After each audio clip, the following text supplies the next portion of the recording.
I just need to point out that Famidaily has become the definitive video series for your coverage of 8-bit console shogi games. I'm just pleased to have gotten in on the ground floor of what is sure to be the next big YouTube trend. Famicom Meijinsen is SNK's stab at the traditional game, and they put out a pretty respectable little shogi program. Shogi is the Japanese board game that's descended from the same root game as chess. So you have two sides with identical pieces lined up facing each other.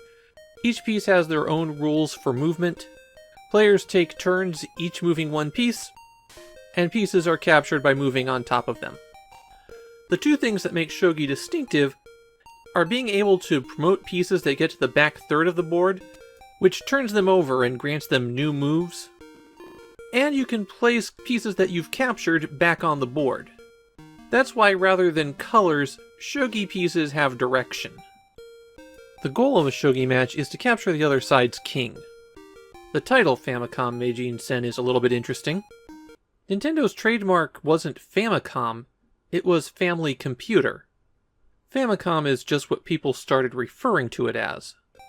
1988 was bringing changes to how Nintendo was marketing the Famicom, and allowing people to refer to the system as the Famicom was part of that. We also saw that a week or so ago with Famicom Wars, and we'll see the other big change in marketing about 2 weeks from now. The other half of the title, Meijinsen, refers to a board game championship, typically Go or Shogi. Obviously, Famicom Meijinsen lets you play shogi against a computer. And honestly, the AI isn't bad. A little peek behind the curtains here, but I'm not very good at shogi, so what I do when I've got one of these shogi games is play against the AI at the weakest level, and then use a modern AI engine to play against the Famicom. And in this case, I think the Famicom was winning, even before I screwed up placing my piece back on the board, which is actually a common complaint with this game. The input can stutter at times, and people have noted that results in misdrops. The game auto-saves as you're playing too. There's a complete record of the last game played saved on the cart, and you can advance or roll back that game, and jump in at any point. Famicom Meijinsen also includes some shogi problems. There's 3 levels of difficulty, which are determined by how many moves it would take to solve the problem. However, it seems to be a very small number of problems. It makes it a nice bonus feature, but not really a key selling point. Not compared to the real heart of this game, the tournament mode. There you have to play through an entire series of opponents. There's 3 tiers of opponents, and you can select anyone in the tier that you're currently in. And of course you beat everyone in the tier to move up. I've got one more pro and one more con about Famicom Meijinsen. The pro is that the game locks you into only valid moves and snaps right to them after you select a piece. It's a good piece of interface design that the other Famicom shogi games lacked. The con is that the perspective makes it really difficult to read the pieces. That's not my bad at reading Japanese calligraphy opinion. It's one of the big complaints of Japanese players. I think if you really wanted to play an 8-bit shogi game, Famicom Meijinsen is pretty good. Of the 4 shogi games we've seen so far, I think it's the second best, just behind Morita Shogi. But if you really want to play shogi, there's a lot of better and free options out there for you, like that website I used to play against it.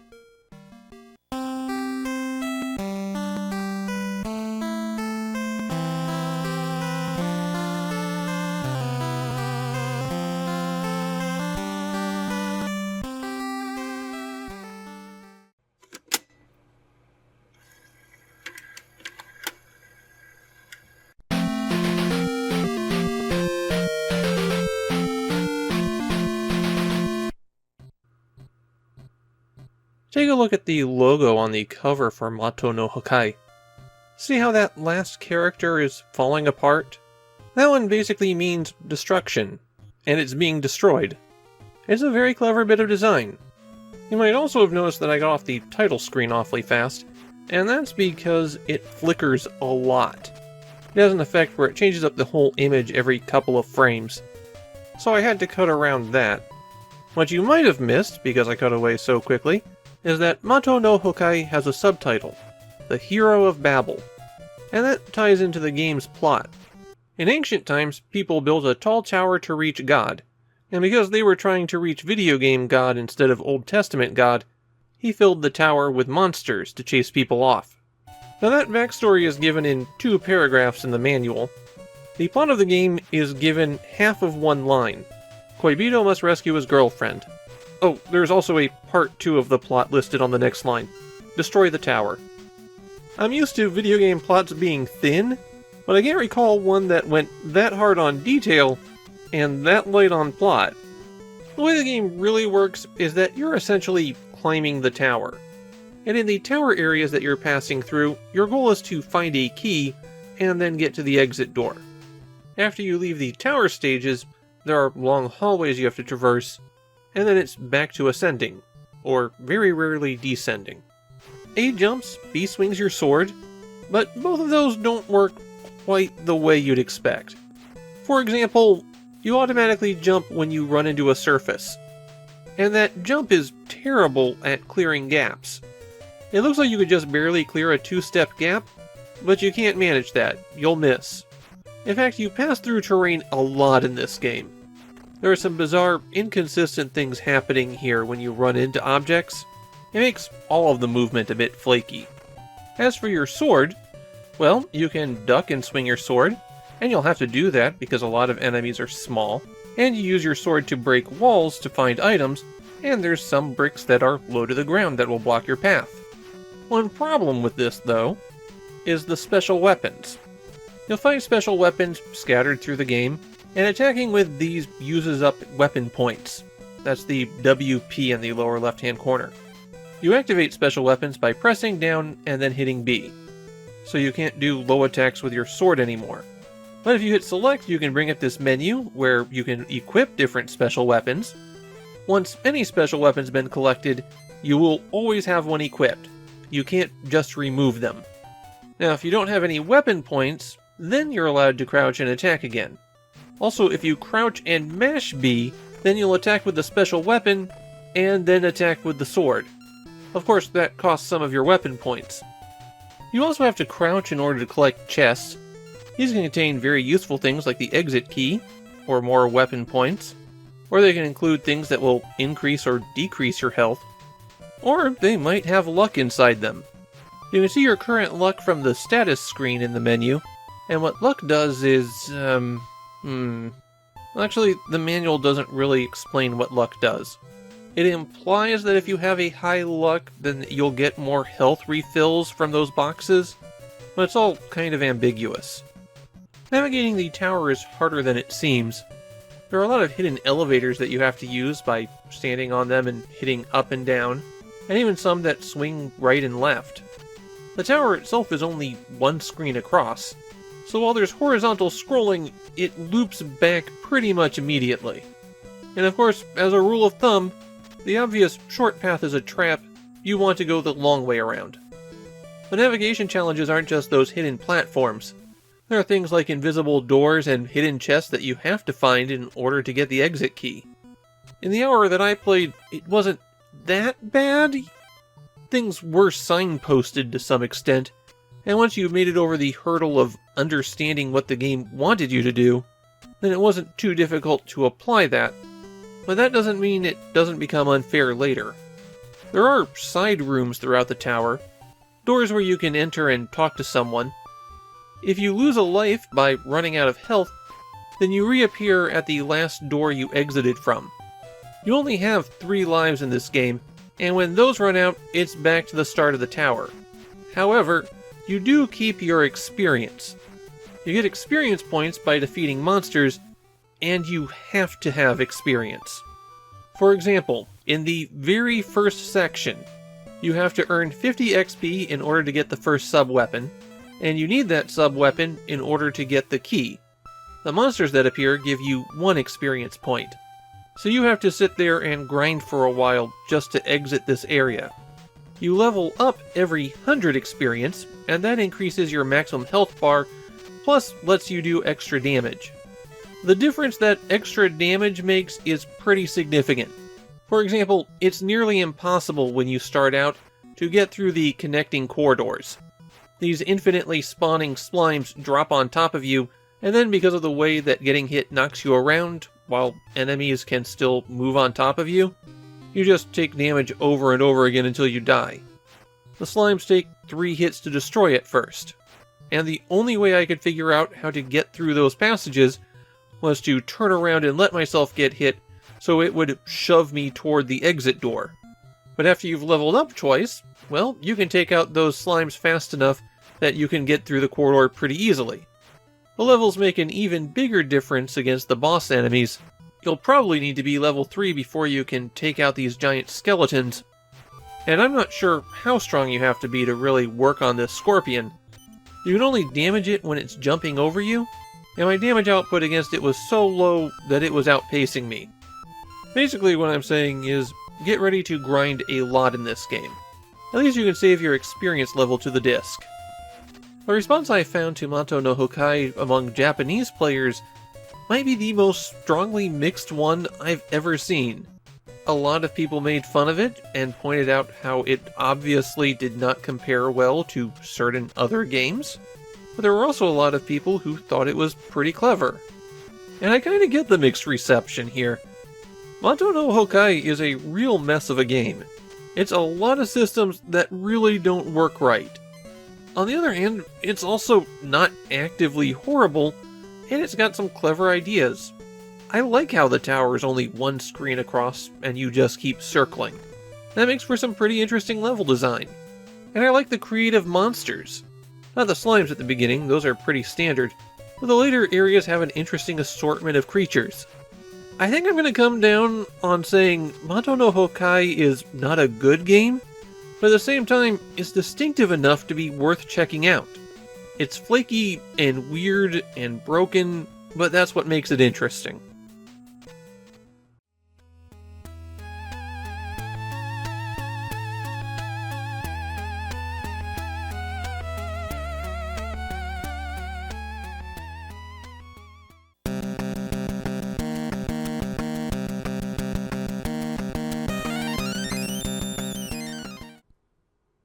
Maniac Mansion is one of the most historically important games out there. It rebuilt a genre, was the cornerstone of a revolutionary developer, inspired an entire generation of game makers. And I'm not going to talk about any of that. And that's because the Famicom port of Maniac Mansion is a train wreck. The game does have its fans in Japan, but even they acknowledge that the Famicom is the worst version of it. The Famicom port of Maniac Mansion is borderline unplayable. And after Lucasfilm Games saw what Jaleco did to their game, they did an entire second port from scratch on their own for the NES. There are some sources that mash these two different versions together, but they are not the same. They're two completely separate ports, made independently of each other, for two different consoles. The story of Maniac Mansion is that 20 years ago a meteor crashed into the hills just outside Dr. Fred's mansion. After that, the inhabitants started getting a bit weird. In the present day of 1987, Dave's girlfriend Sandy has been kidnapped by the inhabitants of the mansion, and he brings 2 of his schoolmates to rescue her. And that was the first revolutionary thing about Maniac Mansion. You have a group of 3, and one of those 3 is always Dave, but then you select the other 2 rescuers from a group of 6 students. Which students you bring changes what endings are available, and how you can solve puzzles. They also create a situation where, despite being the leader, Dave is the most useless character. It's usually advantageous to just dump him someplace. Leave him out front waiting for a package, or get him locked up in the prison so he can let the other kids out when they get caught. Among the other characters, you've got Surfer Dude Jeff, who's just as useless as Dave, 2 musicians, Sid and Razor, the photographer Michael, the nerd Bernard, and budding novelist Wendy. I used to take Bernard and Razor as my team, But Michael's a great pick because he's got a really complicated puzzle all of his own, and Wendy has what I think is the easiest ending to get. With the kids picked out, it's time to play, and here's where things start to take a turn for the ugly. Another thing revolutionary about Maniac Mansion was the use of a purely point-and-click interface. You move the cursor on the screen to pick out a verb and point to what you want to interact with. Maniac Mansion for the Famicom has reduced the verbs in the game down to open, close, push, pull, turn on, turn off, take, put, go, use, read, and friends. The friends command is special because it lets you switch to the other characters. You might notice that there's something missing in those commands. There's no way to examine an object. You can hold down B and move the cursor over something to have it identified, but that's it. You're supposed to get most of the information you need just from how the object looks on screen. The Famicom Maniac Mansion has another interface problem. There's no feedback when you enter a command. Now, Maniac Mansion's a pretty funny game. There's a lot of humor throughout it. While humor doesn't necessarily translate well, it really doesn't translate if you cut it out altogether. Doing the wrong thing often pointed you in the right direction, and the result is that for Japanese players, Maniac Mansion was a lot harder than it was for players in the US. As you explore the mansion, you might get caught by one of the inhabitants. There are certain events that trigger them walking around, and if one of the kids is in the wrong place at the wrong time, the kid winds up being thrown in the dungeon. There is an easy escape. You just have to press this brick and the door opens. That door is only open as long as you're holding down that brick, though. So once a kid is in the dungeon, somebody else will have to get thrown in to let them out. There's quite a few puzzles that require two kids to interact, like pushing on what was a gargoyle head to open this side door. This brings me to another issue with Jaleco's port, the visual design. They dropped the scrolling environments, everything is now a single screen, and most items are now just an indecipherable block. You really need to be able to read the text to know what things are in this one. And if you're familiar with the positions of some things in the dark, well, they're completely different in the Famicom version. That resulted in me spending a lot of time fumbling around. There's also a problem with the way that the screen is drawn. The way that they handled a lot of the changes in the game was to lay down a background showing the result, and then draw a sprite on top of it. For example, when I go into the utility closet, you can see a broken bottle on the grate for a few moments before it draws in the clean grate on top of it. This actually breaks some puzzles. You can see Weird Edna's phone number behind Cousin Ted. And then there's the worst aspect of Jaleco's port. The most infamous thing about Famicom's Maniac Mansion. You press select to bring up the password. No battery saves here. That password is 108 characters. The longest password of any Famicom game.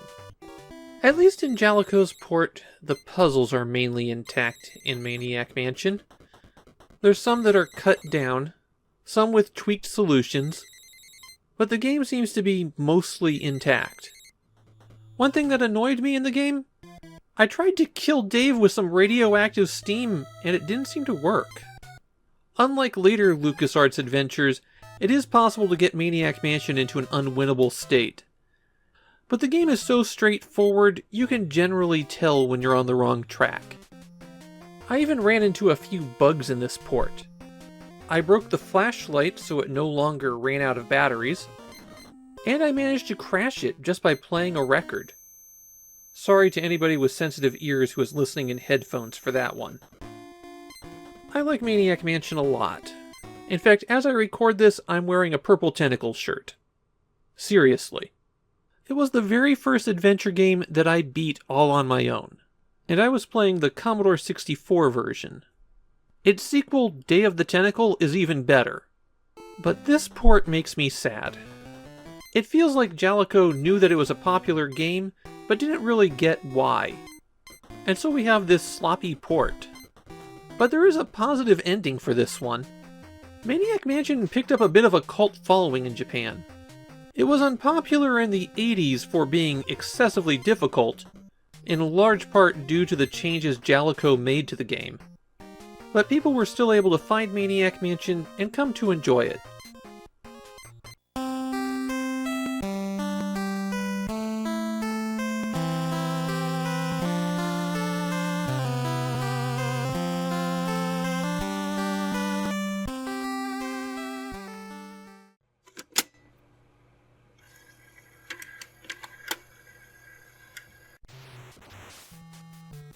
I think Taito might take the title as the weirdest publisher on the Famicom Disk System.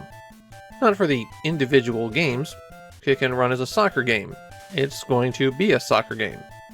What's made Taito unusual for me in the library is that as the disk system has been fading, they've been publishing pretty good ports of arcade games. They're not using the disk system as a dumping ground, and the games that they're releasing would probably do pretty well as cartridges.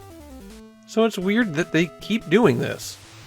As I mentioned, Kick and Run was an arcade game first, and the primary difference between the arcade and disk system versions is that the disk system received the necessary graphics downgrade. You get your pick of national teams when you start out, though they all play exactly the same. I chose West Germany to begin with, because it's 1988 and it's probably my last chance to play as them. And then there's 5 skill levels, and how much time you want each half to take. Regarding that time, it runs a lot faster than you might think. Now obviously, most video games at this point don't have you play soccer matches in real time, but it's really fast in Kick and Run, something that seems to be taken from its arcade source. And on the field I made a bit of a discovery with Kick and Run. It's surprisingly good.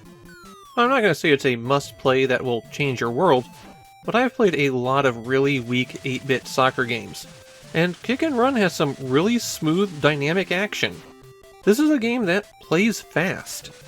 You're zipping up and down the field constantly. It's never choppy or flickery, and I feel like the things that I had problems with here are more skill issues rather than control or game design problems. When you have the ball, A shoots straight forward, and B passes it around. I actually had quite a bit of trouble passing, just because your opposing team is often right on top of you, and snatches the ball away. Doing the directional kick with A usually slid right past them. If you don't have the ball, then A slides, and B does a little hop to try to block a ball that's in the air. When a shot is heading toward the goal, you'll automatically switch over to control of the goalie as it approaches. And that's one of those things that gave me a bit of trouble, because you could be chasing it down and then suddenly switch as the shot is coming in, and just not be ready for it. Once the half is over, you're given the opportunity to watch a halftime show. That's right, it's not automatic. You have to specifically say that you want to watch it.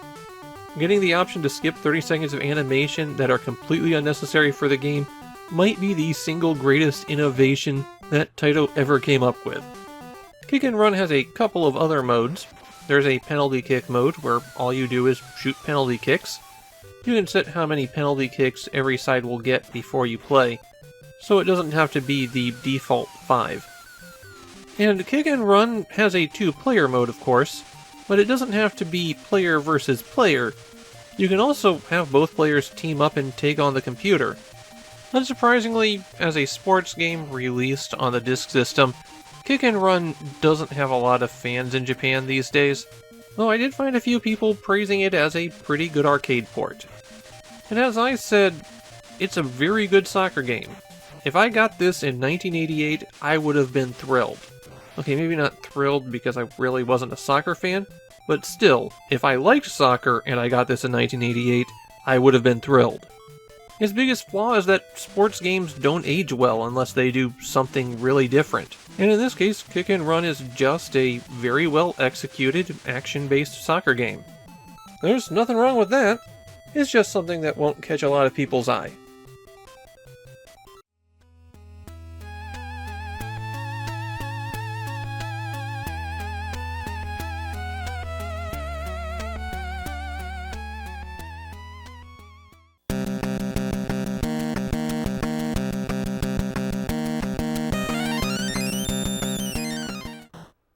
One unfortunate thing about doing these videos daily is that I sometimes lose track of how much time has passed.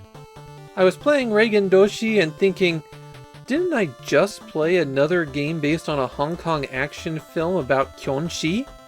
And no, I played it over 4 months ago, and it was almost exactly 1 year between the two games' releases. The film Reigen Doushi was distributed in the US as Mr. Vampire. It's a solid but not really exceptional entry into the martial arts horror genre, though it was wildly successful in Hong Kong, spawning around a dozen sequels in a film series that lasts 30 years. When the game came to the US, the license was stripped from it since the movie isn't well known. The game doesn't really follow the plot of the movie, it just stars the same characters.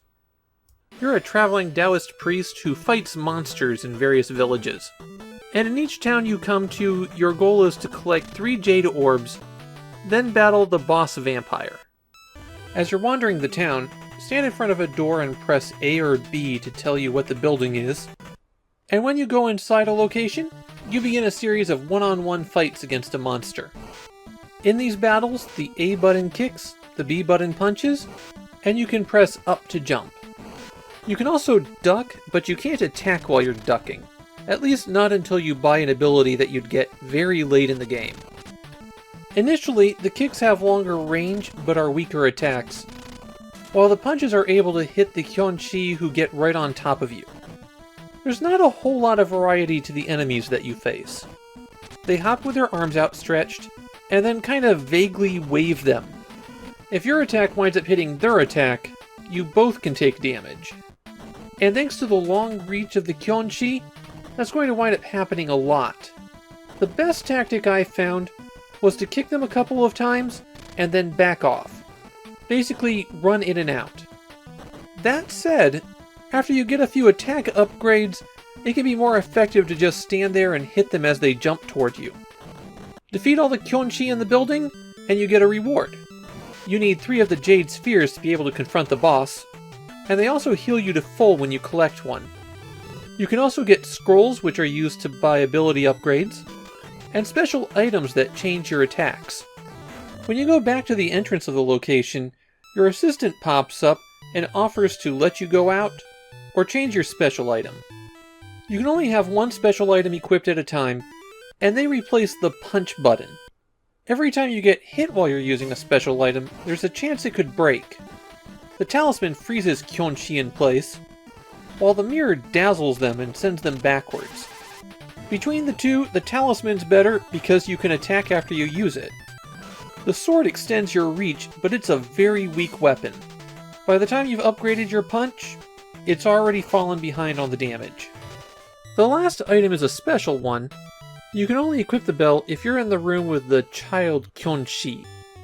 Then when you ring it, he joins your side and will fight in your place.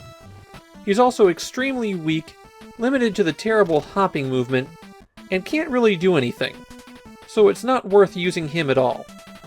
One important thing about the scrolls and special items, you can keep collecting them. Go back in, defeat the Kyonshis that are there again, and you'll get the reward for that location once again. And you actually have to do this with the scrolls.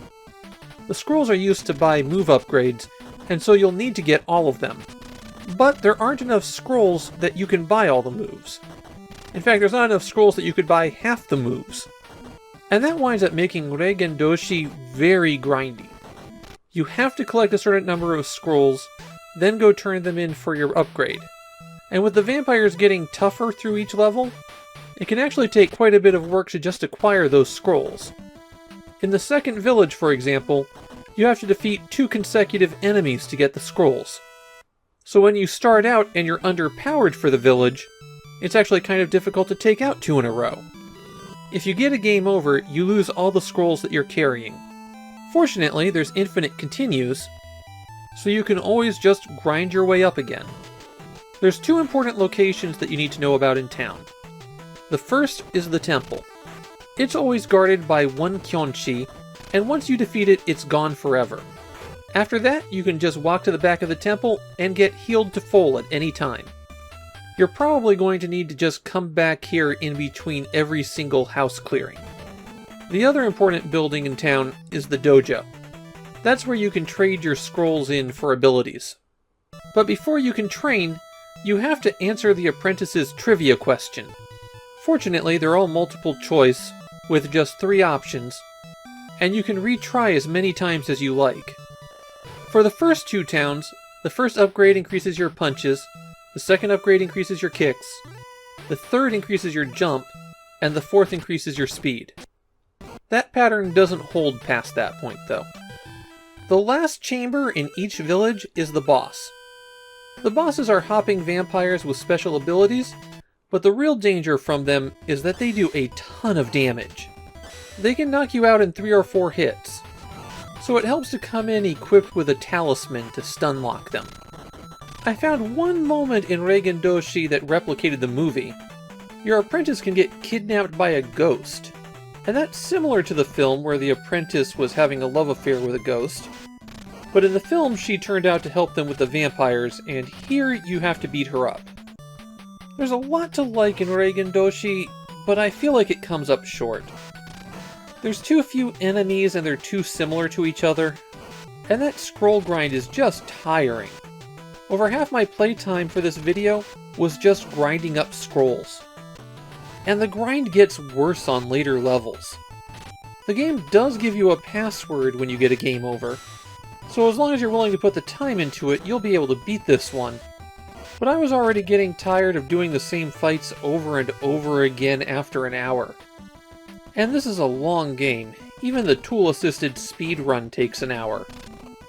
They put a lot of effort into making the game look good, but not a lot of effort into making it play well. It's easy to see why this one's a bit of a forgotten game.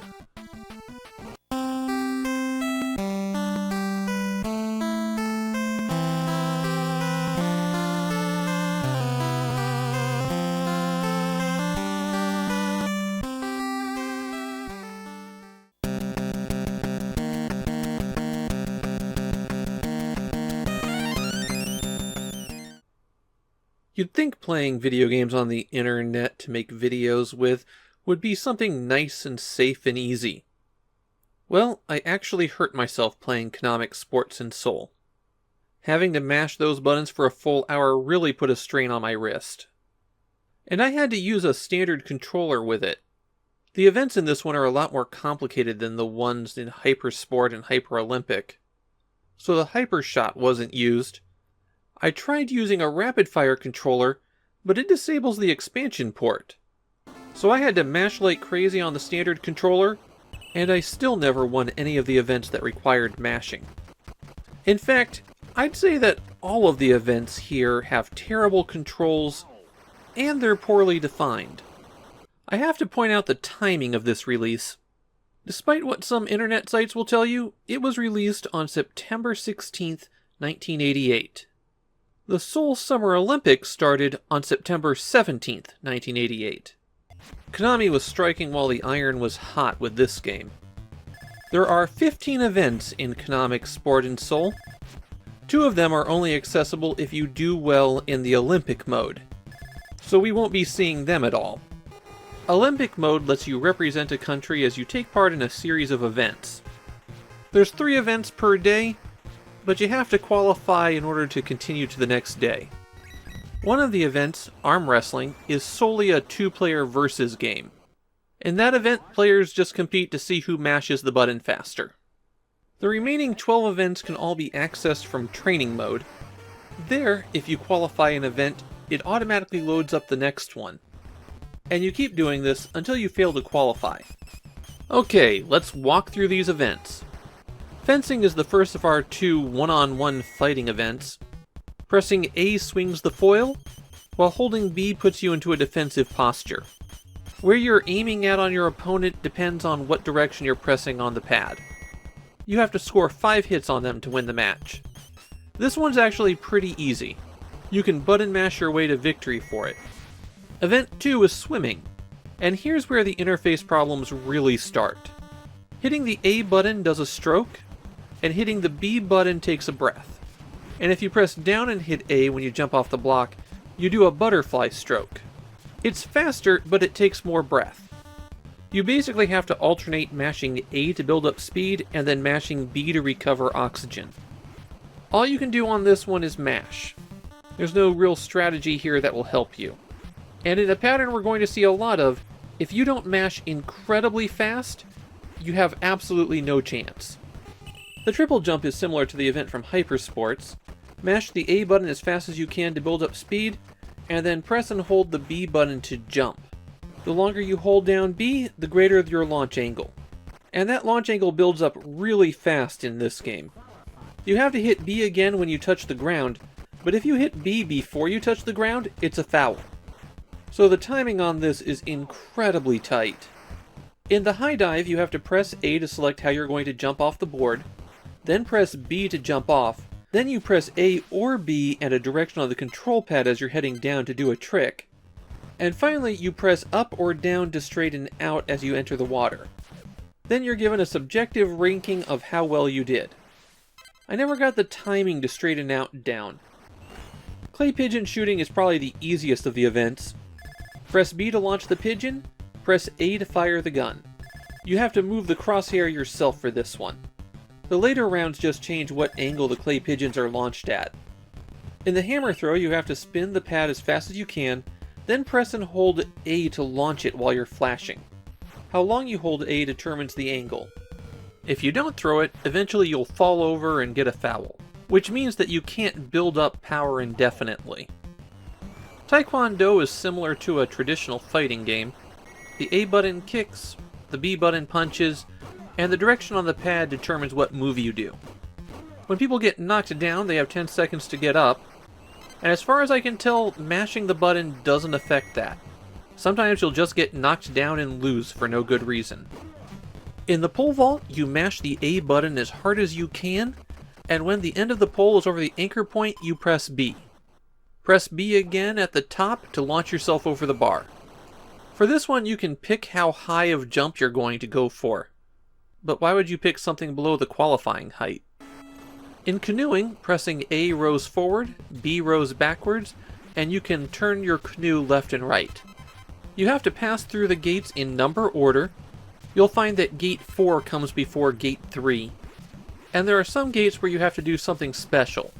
If there's an R on the sign, you have to go through it backwards. And if there's a slash on the sign, you have to go around the gate and go through it from the other side. Failing to do that will get you a penalty, and that's added to your time at the end. This one wound up being my favorite event because the controls actually made sense. I wouldn't have minded a few more complicated courses for this one. In archery, you press and hold A, and then you can move the D-pad to aim the bow. The arrow is affected by distance and wind, so you'll have to make a new adjustment with every shot. Once you've got your aim locked in, mash the B button as hard as you can to build up power, then hit A to shoot. You get 3 shots at every range, and your total score determines if you qualify. The hurdles are straightforward. You mash the A button as hard as you can, and then press B when you reach a hurdle. For the horizontal bars, you hit the A button to jump up, then mash the A button a lot to build up speed. What trick you can do changes depending on your position and speed, and you press B to do each trick. When the sign changes to finish, you press B to jump off. The other 2 events are pistol shooting and hang gliding, though I didn't get to see those. I did not have any fun with Konamic sports in Seoul. Even if it wasn't hurting me, the timing for the controls wasn't clear in some events like swimming, and it requires some incredibly intense button mashing if you're going to have any chance. There are some good bits in it. Canoeing and archery are actually pretty fun events. The rest are just not that much fun. I can honestly say I prefer the original Hyper Sport and Hyper Olympic. Although Hyper Olympic also required some crazy mashing from people, it didn't hurt me like this one did.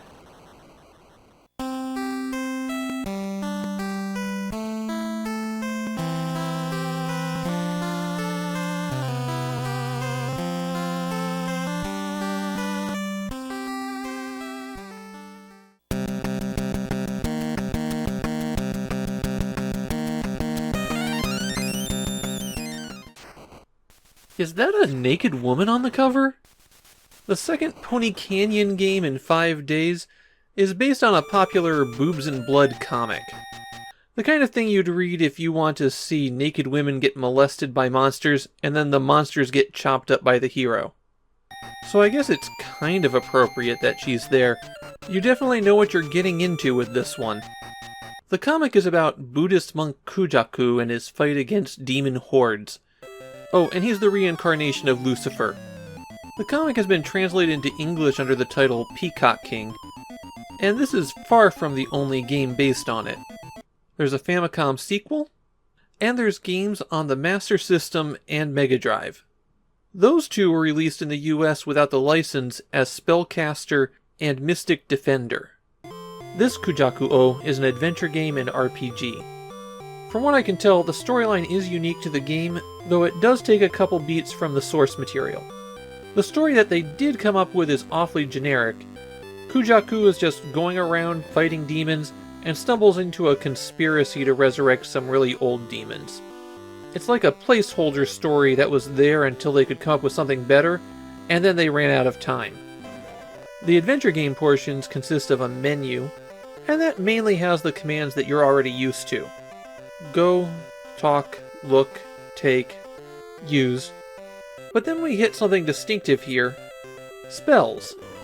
Kujaku has 9 spells that he can cast, calling on spirits to do his will.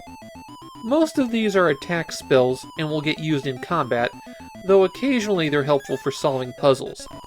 Casting them costs spiritual energy, and at the start of the game you only have 20 points, so you're very restricted in what you can cast. Hyakuji seems to be the spell I use most for solving puzzles. It's a low-cost spell that slashes things. Indora is the spell I used most for combat. It casts a thunderbolt at people. The most important spell of all is inaccessible until after you complete the prologue. You cast Kangiten to get a password. As you explore, you'll sometimes be confronted by monsters, and that takes you to an RPG-style combat. Here you can choose to fight, run, cast a spell, or use an item. Now you might notice something about the combat system. You can't see your hit points or your spirit energy. The only way that you can see those is to hit select while you're outside of combat. So if you fight a monster for a bit and defeat it, you get a little bit of your spiritual energy back. There's no experience points in Kujaku Ou. Leveling up is done at story events. However, there is random combat. Certain areas will just have monsters show up, and it makes that entire aspect of the game entirely luck-based. If there's a boss at the end of the path, how much health and magic you have is totally dependent on how many enemies you encountered on the way there. Not to mention the raw luck of the damage numbers. There also isn't a simple way to recover your health or spirit energy. After you clear a bit of the adventure section, there is this guy that you can get some food from. But that is it. If you die, you get sent back to the starting temple, and that's the only real penalty. But some later sections of the game are large mazes, so you could be getting sent back quite a bit when you die. The adventure starts in a small fishing village where a girl's been abducted. If you investigate, you'll find out that a mermaid's behind it, and you'll have to go into the sea to defeat it. Then you get a very long opening segment where they want you to listen to the theme music for a while, and after that you start going around looking for trouble. At a temple, you'll try to acquire a sword, only to be confronted by Onimaru. He's a rough guy who starts out fighting the hero and then joins his side. The other major character from the comic to make an appearance is Ashura, Kujaku's girlfriend and the naked woman on the cover of the game. I wasn't able to make very much progress in this one. I kept stumbling into those battles and trying to figure out what I was doing wrong. Turns out the answer to that was I wasn't playing on an emulator. No reloading when the game gives me bad luck. It actually seems to be a fairly long adventure game based on the walkthrough descriptions I found. So I don't know why they felt the need to pad it out with this pointless combat. I think the game looks nice and there's some great character design, but pushing through that combat system is really frustrating. And having to use the Go command in the menu to navigate dungeon environments is pretty annoying. And my views seem to track with what I'm finding from Japanese players. That randomness in the combat just drags the game to a halt. And apparently it's not uncommon for players to have to try a dozen times to get past some of the tougher fights. There's some interesting stuff here, but I think I'd rather play one of the action games instead.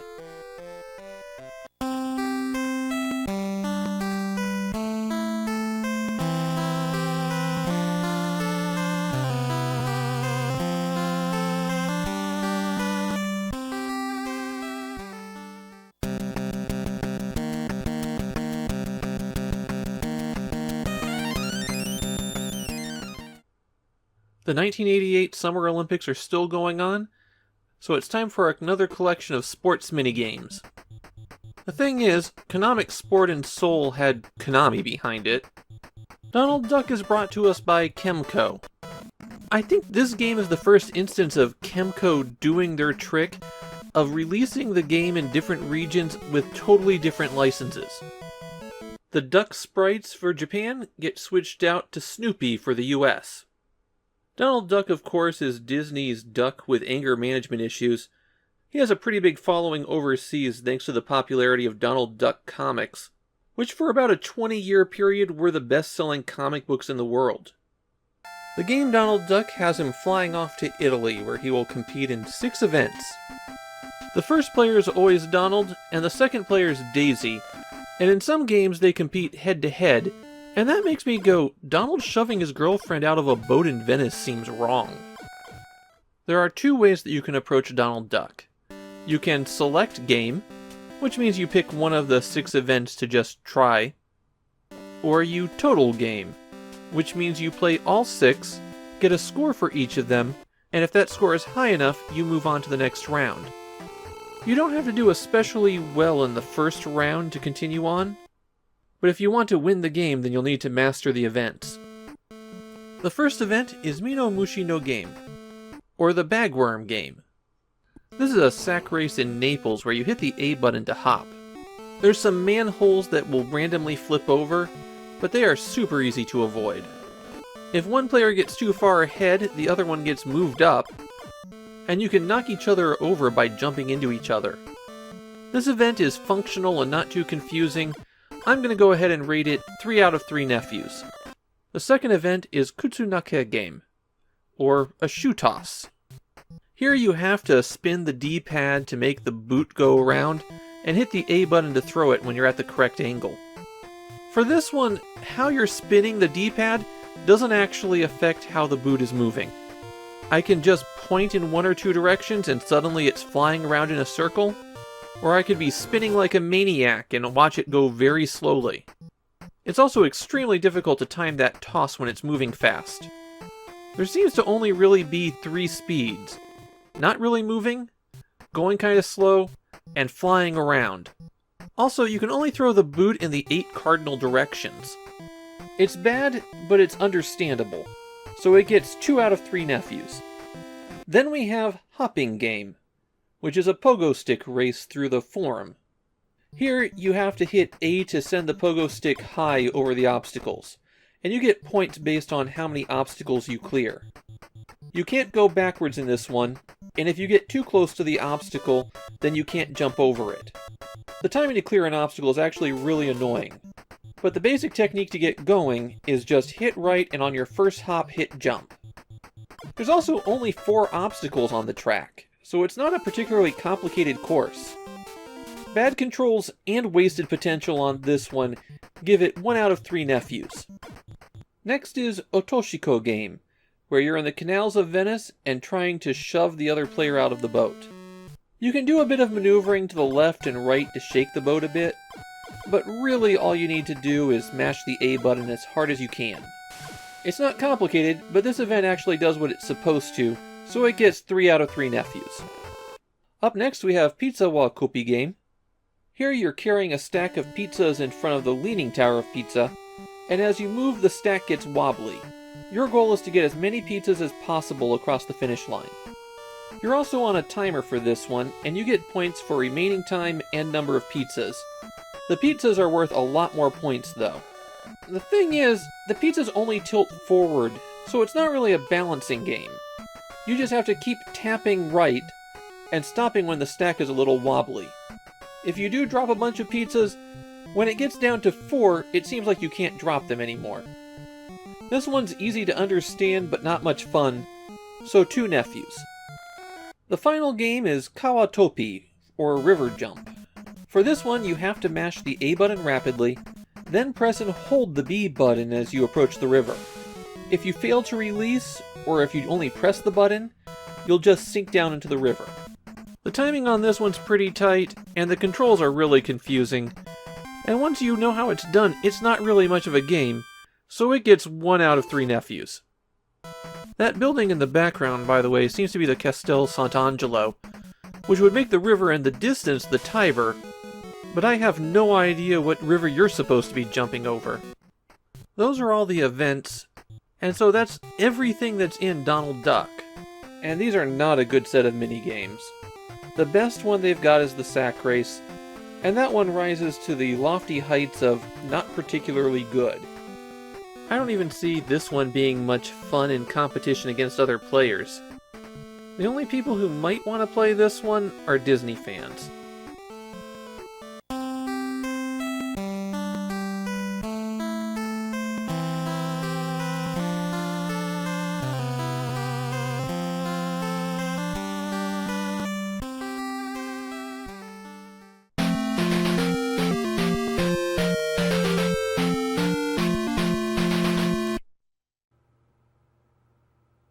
We're back to re-releases of old games that were used to pad out the disk system library, but there's something a little bit odd about this release of BurgerTime.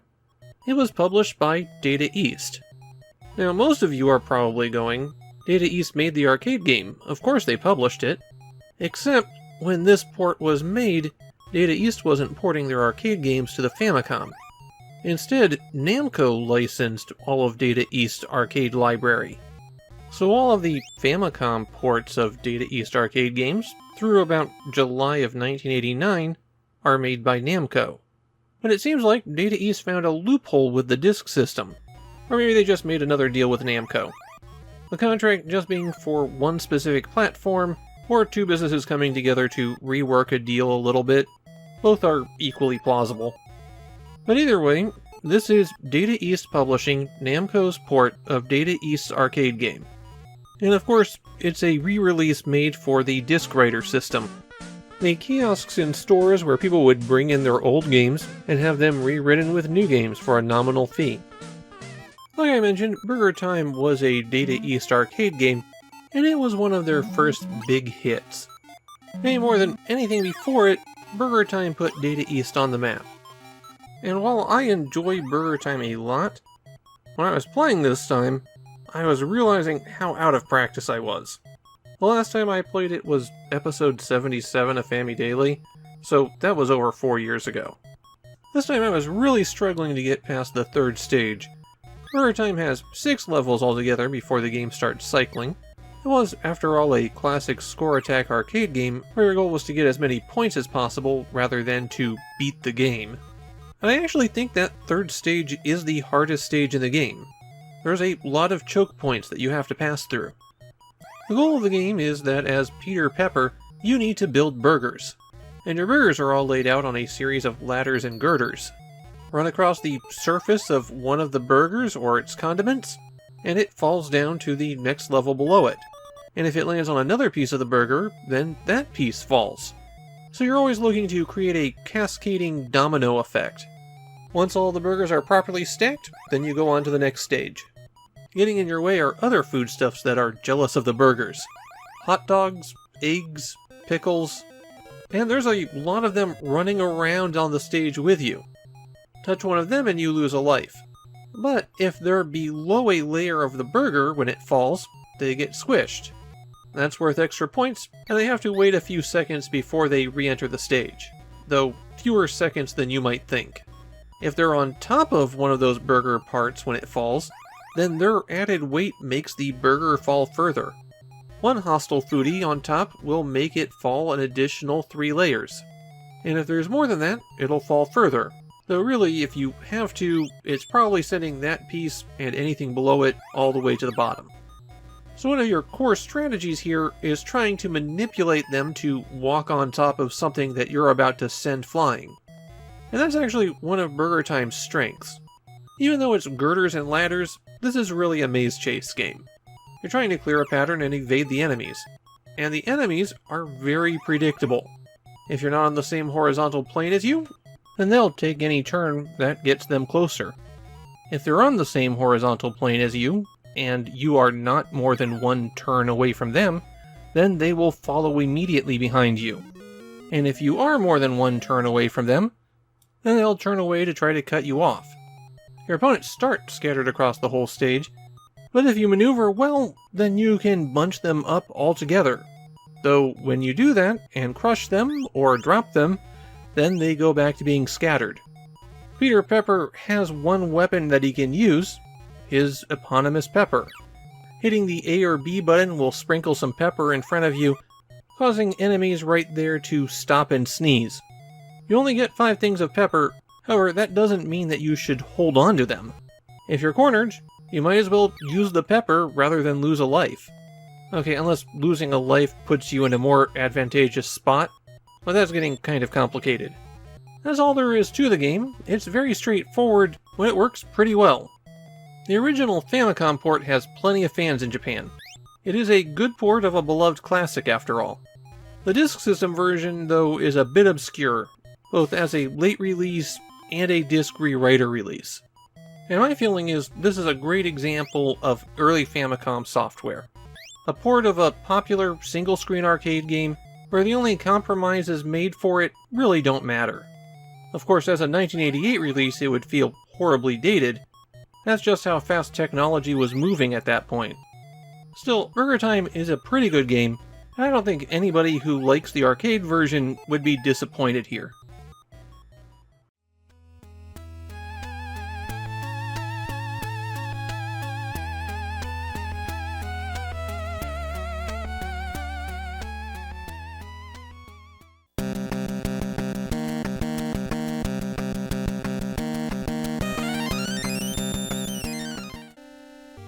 I remember being really excited to play 8 Eyes. That would be the NES version without the superfluous apostrophe. The advertisements made it look so cool. And then you sit down to play it, and discover that 8 Eyes is a game designed to punish players and drag out the experience as much as possible. It drains the fun away pretty fast. This is the first and only NES game by Thinking Rabbit.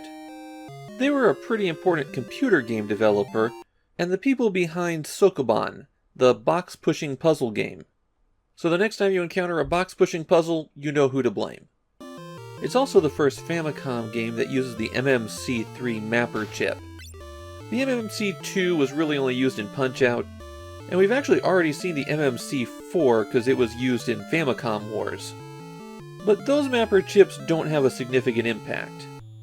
The MMC3 becomes the workhorse of the Famicom for the next few years.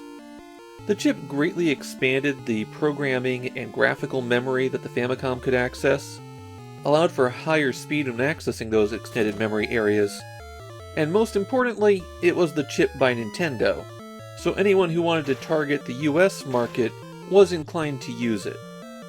For the next 3 years, if a game looks good and it's not by Konami or Namco, it's probably using the MMC3. The story of 8 Eyes is extra special.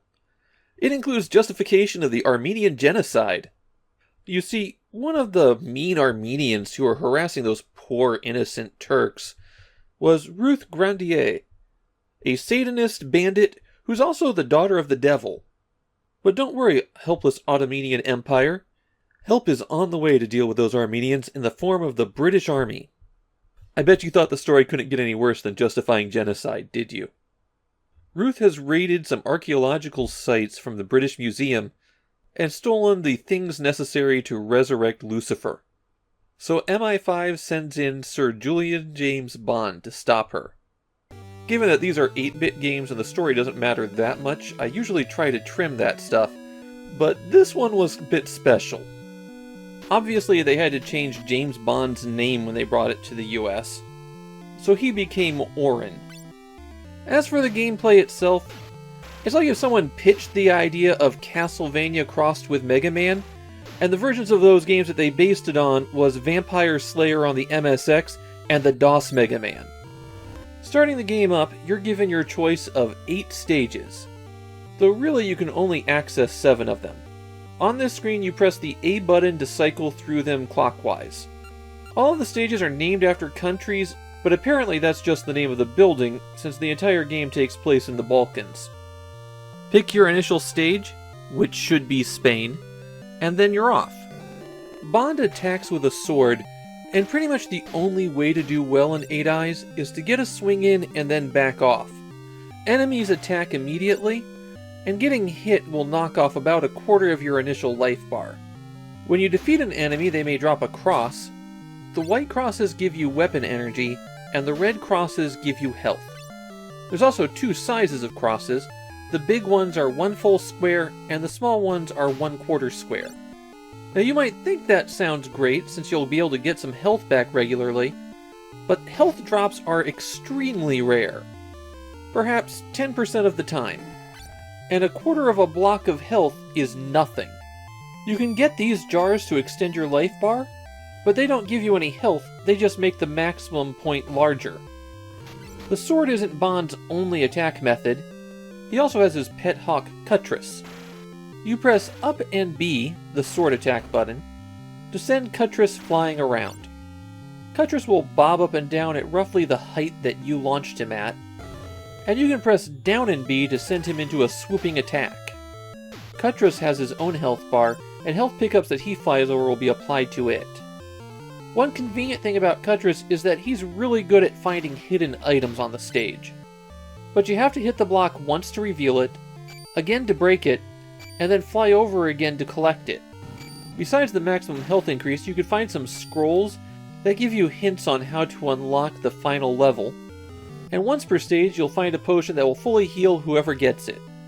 So if Cuttress picks it up, you've got a fully healed bird. One more cute thing about Cuttress: if you play 2-player, the second player controls the bird. I've never heard of anyone actually doing this, though. Bond has another option for attack. Some enemies drop special weapons that use up your item bar. You can hit start to select which weapon you'd like, and then press up or down and hit A to attack.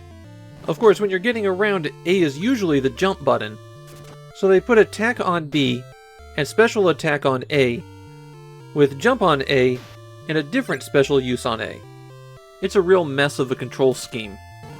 If you can make your way through the stage, which often consists of climbing up one side and then going down the other, you'll reach a boss, and the bosses in 8 Eyes are not good.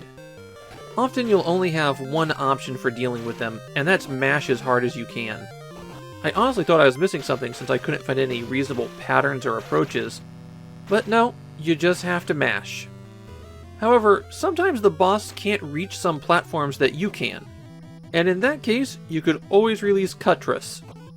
I literally spent 10 minutes defeating the first boss like this because it was my only option.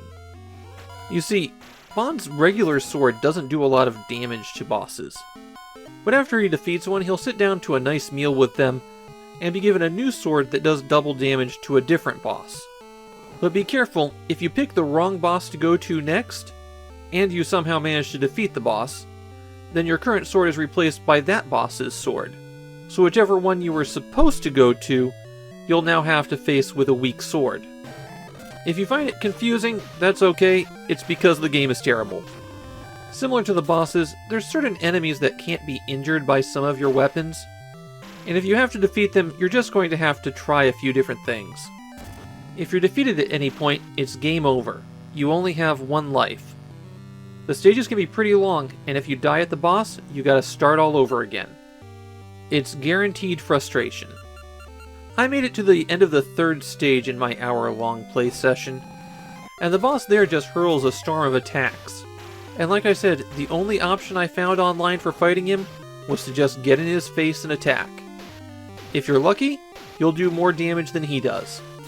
8 Eyes is a game where if you describe the general systems to people, it sounds like it'd be pretty good. Playing it, though, you'll encounter the stiff controls, the enemies that require multiple hits but have constant attacks, and the boss fights that seem determined to waste your time.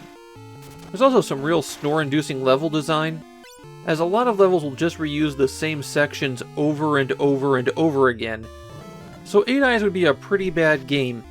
But then there's the genocide denial, and that takes a weak game and makes it just one of the worst on the system.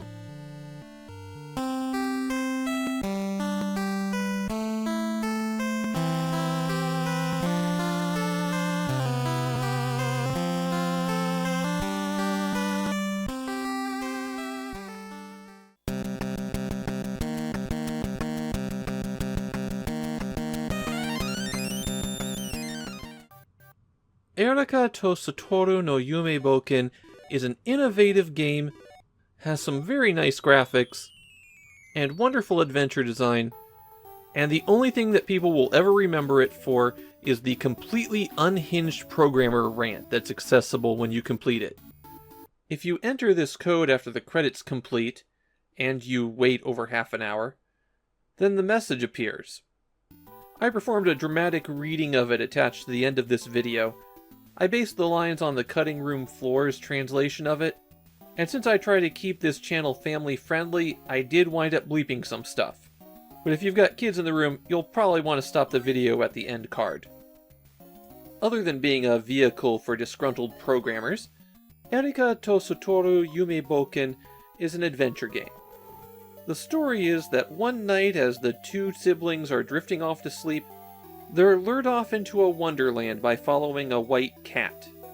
There's a loose connecting thread about following a flute-playing priest, but really they just go around doing good deeds for the various animal people who live there. And after the very lengthy introduction sequence is over, we see what makes this game so special. It's a two-player adventure game. When two players are working together, they can both wander the map simultaneously. However, only one player at a time can control the adventure game segments when they enter a location. If you're playing on your own, you'll have to hit select to switch between Erika and Satoru. But this also brings me to my one major complaint about the game. Most of the adventure game segments require that both Erika and Satoru be present. So if you're playing one player, you're going to be walking one of them over, and then walking the other one over. The commands in the adventure game segments are given by those icons in the lower right-hand corner. If you want to use an item, you do have to go into your inventory for it. But I think most of those icons are actually pretty self-explanatory. Well, except the one that controls the text speed. And the puzzles actually aren't too bad here. I get the impression that this one was intended for a younger audience, so things make a certain amount of sense. And there isn't a lot of having to repeat the same actions over and over again. There are a few times where you have to do things with one character and then repeat it again with the other. Even in the adventure game segments, you can switch between them by pressing select. One of the things I liked is that they signpost your progress by giving you a little smiley face when you're doing something right. It's not used every time, but it's used often enough. One of the stranger things you're going to encounter are the quizzes. Sometimes people will require that you answer a trivia question about an animal before they give you an item. These aren't too difficult. Even I could pick out the answers to some of the questions with my limited Japanese. If you get the question wrong, you'll have to go around and talk to people to get the opportunity to take the quiz again. I need to apologize for that high-pitched whine that's in the background of the audio for this game. That is apparently a problem with the game on AV Famicoms.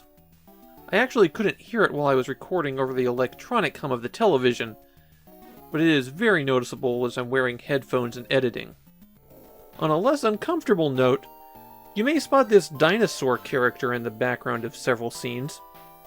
That's a cameo by soon-to-be star of his own game series, Wagyan. We'll be seeing him again in about 2 months' time. Erika to Satoru no Yume Bouken is divided up into chapters, and when you depart from the train station for the next chapter, you're given a password at that point which will let you continue. The chapters don't seem to be especially long, perhaps 10 to 15 minutes each once you know what you're doing. I think this is a pretty solid adventure game, and it has quite a few fans in Japan. The game looks really nice too. even if they reuse backgrounds a lot. I don't think that the two-player mode's really successful, but there's definitely something to be said for being innovative. This is a pretty neat adventure game.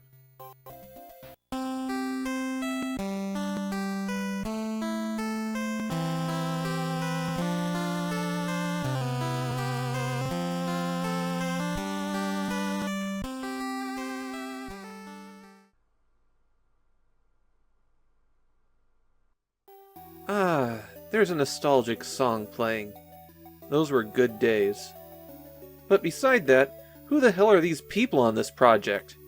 I'm glad it's over. You think I've got nothing but good memories? Hell no! I'm using this space for some shoutouts. First, Kaoru Agora, who ran off with some guy in the middle of the project. Yeah, I'm talking about you asshole. Don't show up at the office after having sex 6 times the previous night if you haven't showered. Next up, Tatsuya Ohashi. Yeah, I'm talking about you bastard. Don't give me that shit, coming in late on the day that we're shipping like nothing's wrong. I don't care how much porn you give me, I'm not forgetting that. And you put on a ton of f***ing weight. No wonder you shelled out 18,000 yen and only got a kiss. Kenji Takano, the Namco debugger. You're just a part-timer, don't f*** around with the project planner. Finally, Kiyoharu Goto, the biggest pain in my ass on this project. That's right, you asshole. If I got a time machine, I would dump you back in the Edo period. Go do your riddles there. Okay, that's a load off. No, wait, it's not. Kiyoharu Goto, yeah, you again. Just go away. Still, some people were helpful. Okada, you took all the good stuff, and I know all about your freaky fetishes. Yamagishi, you swore off brothels until the project was over. Go ahead and knock yourself out. Iwata, you came on board halfway and gave it your all. Sorry I yelled at you. Keep hanging in there. Udopio Fujimura, you probably had it worst of all. Thanks, I really mean it. Goto's the guy to hate. Also, Takayama, Kudo, Suzuki, Maki, Kanako, Aihara, Sato, the angel of my heart, Iga. Thanks, everybody. Yokoji, good job. This one's dedicated to your wife's birthday. Kazumushi, I'm sorry I wasn't home very much. I love you and I always have. Hidemushi.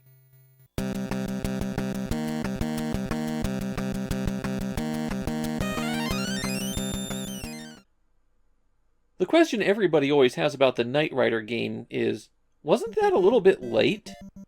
In the US, the show started airing in 1982, with its final original episode airing in 1986. It was a hit show for about 2 seasons, and then kind of just went away. Of course, it wound up being rerun in syndication forever, and there aren't a lot of children of the 80s who aren't familiar with it. In Japan, Knight Rider started airing in late December 1986, and new episodes were regularly airing until 1989. And from what I can tell, it was a huge hit in Japan. So the game Knight Rider may have been late to the US shores, but it was striking while the iron was hot in Japan. As for what the show was about, it was a shadowy flight into the dangerous world of a man who does not exist.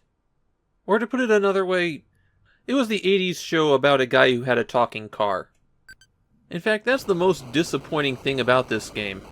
There's absolutely no speech samples. The one thing that everybody knows about Knight Rider is that the car talks, and there's no speech. There's not even text across the screen for the car. It doesn't even talk in cutscenes or mission briefings. The goal of the game is to fight terrorists by driving around the country and shooting them up on the roads. You just drive in a big loop around the entire country until eventually you get sick of it. This is a driving game, and on every stage you have a time limit, a gas gauge, and a damage bar. If any of those 3 run out, then you lose a life. You'll take some damage if you get shot by the red cars, have a stick of dynamite dropped on you, or ram into one of the other vehicles. Time is constantly ticking down, and you lose some additional time if you destroy a civilian vehicle, one of those in blue. Gasoline is also constantly ticking down, and you can burn extra gas by activating your turbo boost. You do that by pressing B, and it makes you jump, but doesn't really make you go faster. The rest of the controls are pressing up to accelerate and down to brake, while the A button fires your machine guns. No, Kit didn't have machine guns on the television show, but he does in the game. If you collect a power-up, you can also press select to switch what your weapon is. There's lasers and missiles. And to be honest, I did not see a whole lot of difference between them. Well, other than how lasers and missiles had a limited amount of ammunition. The way every stage works is you drive a course for a while, shooting the red cars. If you encounter yellow cars, destroying them will give you a power-up, and the black semi will throw out a power-up if you just let it stay on the screen long enough. Get far enough in the course and a boss semi will appear. Once you do enough damage to it, the semi gets away and you move on to the next stage. After every 3 stages, you'll get a password that will let you continue from that point. You also have 3 lives and 3 continues, and continues take you back to the spot where the password would have let you start up, which makes them kind of useless. If you die during a course, you have to do the whole thing over again. You don't just pick up from where you left off. The power-ups that pop out of vehicles are represented by letters. R gives you some more health, T gives you some more time, G for gas, L for laser, M for missiles. It's very straightforward. Before every stage, including the first one, you get to apply 1 point of power-up to Kit. You can increase your capacity with the special weapons, go a bit faster with an improved engine, or increase your health and fuel capacity. One weird thing about that power-up screen, the woman is identified as Vani in the Famicom game, but it's supposed to be Bonnie. That would be a case of Japanese transliteration mashing together B's and V's. They also consistently misspell Kit, which has 2 T's in it. There's a drive mode available from the main menu. What that does is remove all of the enemies from the game, takes away your own weapons, and then just has you drive the courses with a fully upgraded car. Knight Rider has a reputation as being a pretty crappy game, and yeah, it's not very good. But I felt that the driving was okay in the game. Not quite as smooth feeling as Highway Star, but pretty respectable. Of course, it's no fun to deal with the enemy cars, and even the civilian cars always move to block you. And so the driving winds up feeling very frustrating. It'll also let you go past the upgrade screen without applying your point. And if you somehow manage to play long enough to get all of the upgrades, the game crashes. But I don't see how you'd want to get that far. Knight Rider is very repetitive, and the courses themselves aren't that good. It doesn't matter that the driving control's good if they don't give you a good place to drive. And if you're a Knight Rider fan, the game doesn't treat the license very well. It's missing the thing that made the show special, turns its star into a murder machine, and gets most of the details wrong. This feels like a game where they just went, whatever. And that's what they decided to ship.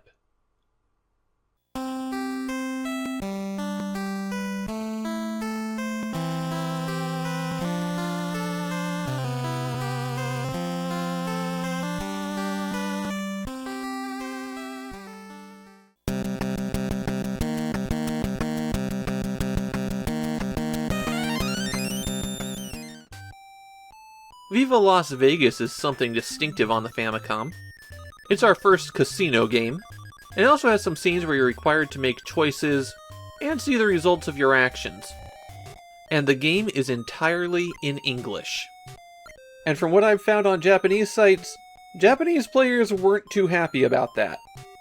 Viva Las Vegas was the first Famicom game with a split-color cartridge. The front is black and the back is white. By my count, there's only 4 games like this. In Viva Las Vegas, you arrive in Sin City with $700 in your pocket and a goal of leaving with 10 million. To build up your fortune, you've got your choice of 4 games: blackjack, roulette, slots, and keno. Up to 4 players can compete against each other in these games. Well, not compete so much as each take turns placing bets. I'm not a big fan of games of chance. It always makes me a bit frustrated to play something where win or lose is completely independent from my choices. Blackjack is the only game here where you have any real control. Your goal, of course, is to get a total on your cards as close to 21 without going over.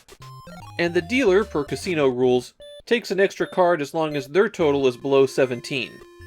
They're dealt one card face up, one card face down, so you always have some information to base your play on. The general rule is to watch out for the dealer to have a card showing that's 7 or above. Because face cards are worth 10, there's a lot more 10s in the deck than anything else. So if the dealer's showing a high card, you need to play like you have to beat that high card plus 10. Keeping track of the number of 10s is how counting cards works, and the dealer in Viva Las Vegas is using multiple decks. Other things you can do in Blackjack are Double Down, where you take one more card but double your bet. Split, if you have 2 of the same card, and gives you 2 hands starting out with that card. Or Buy Insurance when the dealer has an ace showing, which will give you some money back if they have a blackjack. In roulette, all you can do is put your chips down on the table and see what the wheel gives you. If you're not familiar with the game, you don't just have to put it down on a number or a color. You can put it on corners or lines between squares. Virtually every combination of something that might come up is an option for a bet in roulette. The roulette wheel in Viva Las Vegas is a 00 wheel. That means there's 2 spaces, 0 and 00, that don't pay off unless you specifically bet on them. The slot machine is the simplest game. Hit A to pump coins in and increase the winning lines. Hit B to pull the handle. When you're playing in 4-player mode here, everyone just has to take turns pulling the handle. Slot machines in video games are usually a lot friendlier than they are in real life. They pay out a lot more often to make the video game interesting, and that seems to be the case here. Keno is probably the least familiar game in the set. It's fallen way out of fashion. It's very similar to state lotteries. In Keno, there's a pool of numbers, and players pick out numbers to bet on.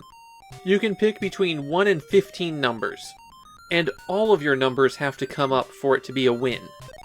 Once players have picked their numbers, the house draws 20 numbers, and you see if your picks came up. While you're playing, you'll be approached by someone from time to time and asked a yes or no question. Do you want to do this? Yes, no. Sometimes it's a side bet against one player. Sometimes it's a chance to see a Vegas show. A lot of the events will wind up costing you money, but there are a few that are positive. Like this one where the casino gives you $500 for... well, it's not really clear why, but it certainly seems to have some really unpleasant implications. If you run out of money, and you're likely to because the games really are weighted toward the house, then you get one more pull on the slot machine to decide if you get to stick around. There is a way to cheat your way to the ending, though. Start a new game, bet everything on one spin of the roulette wheel, and if you win, get the password by hitting select and choosing GameStop. Then, bet it all again, and if you lose, just use that password. I was already inclined to not like Viva Las Vegas just because casino games are kind of boring. But the player interactivity in Viva Las Vegas is really low. For a game to be good, players have to have meaningful decisions. And there aren't any here.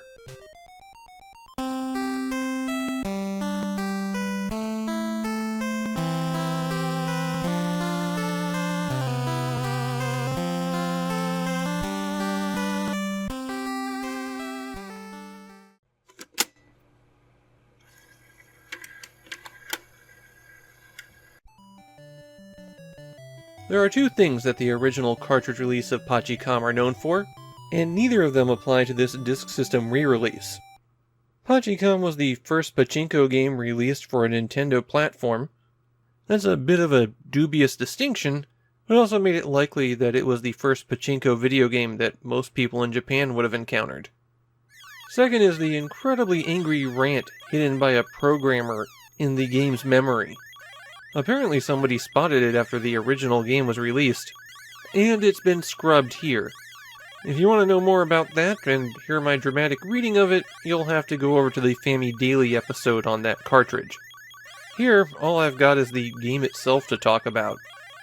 This is one of the more mysterious disc writer releases. the service where you could have your floppies rewritten with new games, and we've been seeing a lot of re-releases of early Famicom games for this.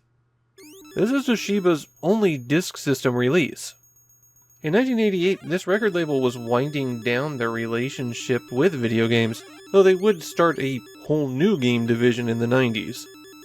So this is their only 1988 game release, and then they only have one more game after that before they stop publishing games for about half a decade. So why spin up a whole new process just to re-release one game? I suspect, but can't confirm, that the real publisher of these disc writer re-releases is Nintendo themselves. It's pretty easy to picture Nintendo looking around for things that could prop up the disc system, and going to companies that publish games on their platform and saying, "We'll do all the work for you. You'll just get some extra income from this old game." However, nothing can be proven, and it's not like anybody at Nintendo or Toshiba EMI are going to share details of business dealings, even ones as old as the late 80s. As for Pachicom, it's pachinko in its most basic form. Pachinko was Japan's electromechanical gambling obsession, where players would buy a bucket of ball bearings, launch them into a machine, and watch them run down a pegboard. If they landed in certain holes, then more ball bearings came out. And then when it was time to go home, they took their bucket of ball bearings over to be counted, and got some form of prize depending on how many they had. Then they'd go next door and sell that prize for actual money. Well, you can't get money out of Pachicom, but you do get a number of ball bearings that you then launch up and see what comes out. There are two different game modes. In Game A, your goal is to get 3,000 balls, and then the timer stops. While in Mode B, the counter is timing down, and your goal is to get as high a score as possible. If you clear one of these modes, then there's a bonus round that occurs, where your goal is to get a ball into certain targets when there's a fruit floating above them. In the bonus round, the fruit changes position faster than you can aim, so you might as well just keep aiming in one spot and hope it appears there. You press left and right to adjust the power with which you're going to launch the ball, and then hold down A to launch. The power gradually decreases to 0 if you're not adjusting it, so you can't just tie a rubber band around the A button and walk away. Sometimes a ball will get stuck in the machine, at which point this little guy will appear, and you have to guide them over to the ball, and then back to the center of the machine. There are 240 pachinko machines in Pachicom, though really it's just a lot of the same machine with slightly randomized elements. If you just choose one of the game modes, then you randomly get one of those machines, or if you choose Select, then you get to pick which one you want to play. The only new feature in the disk system version is that when you're in the Select mode and hit B, you can see some of the pin orientations. Pachicom is really disliked in Japan. Even the people who like pachinko games don't like this one.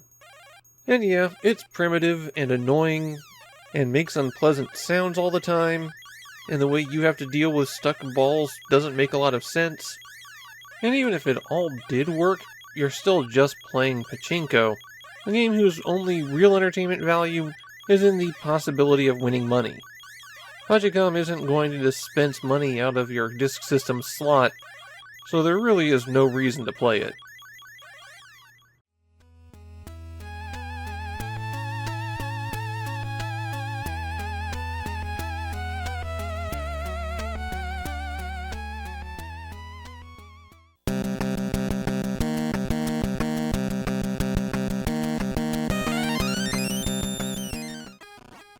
What if there was a strategy game on the Famicom based around real-world military hardware, and the two sides, red and blue, had to capture each other's capital to win the map? And on every turn they'd get some income based on how many cities they control, and use that to buy more forces. Nintendo beat both tech to the Famicom with their Famicom Wars, but it was really based on the success of the computer game Daisenryaku. So both tech's game predates Famicom Wars, even though the Famicom port was released about 2 months later. There are two key differences between Daisenryaku and Famicom Wars. Daisenryaku tends to use some real-world stuff, which gives it an air of verisimilitude, The other significant difference is Daisenryaku uses hexes instead of squares. Yeah, they draw them on screen as squares, but the offset means that they're hexes. The main menu for Daisenryaku is a bit confusing. Hitting up and down changes which block you're controlling, and hitting select changes the option. The first thing you'll need to do is load a map, and the game comes with 30 scenarios that you can play from either side. One of the most interesting things in Daisenryaku for me is that about half the maps are real-world locations. Do you want to know who would win in a war between Osaka and Nagoya? How about China versus Korea? Or perhaps you have more of a current events vibe and would like to find out who would win in a modern civil war in the United States. From the main menu, you can also adjust how much income you get. Obviously, if you increase it, you'll be able to build more stuff, but you'll also have to beat down your opponent longer. When you get into the battle scene, the first thing that you're going to notice is that you can't just hit up and down to switch rows. The game makes you use the diagonals to go to the neighboring hexes. On your turn, you can press the B button to bring up a big strategic map, and you can scroll around to a section you'd like to examine closer. Pressing the A button brings up a menu. The key commands here are Go, Next Unit that hasn't moved, End Turn, Build, Zoom to Headquarters, Options, Supply, and Unit Overview. Go is pretty straightforward.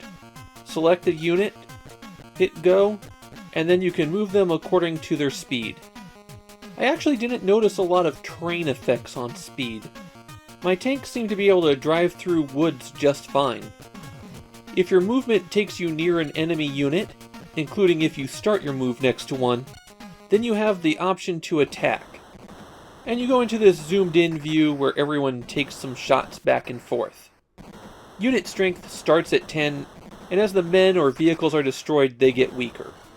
If infantry end their movement on an uncontrolled city, then they capture it. Building has to be done close to your headquarters, and selecting it will bring up a menu of what you could build. The bottom two options are infantry, the top options are aircraft, and in between you've got your supply vehicles, tanks, artillery pieces. It actually didn't feel like a huge variety of units to me, and aircraft definitely seem to be overrepresented. Supply will let you get your fuel and ammo back if you're near a city or supply vehicle. If you play on a small map, though, you probably aren't going to need to resupply. And that's literally everything you need to know about playing Daisenryaku. The scenarios aren't balanced, but that's to be expected here.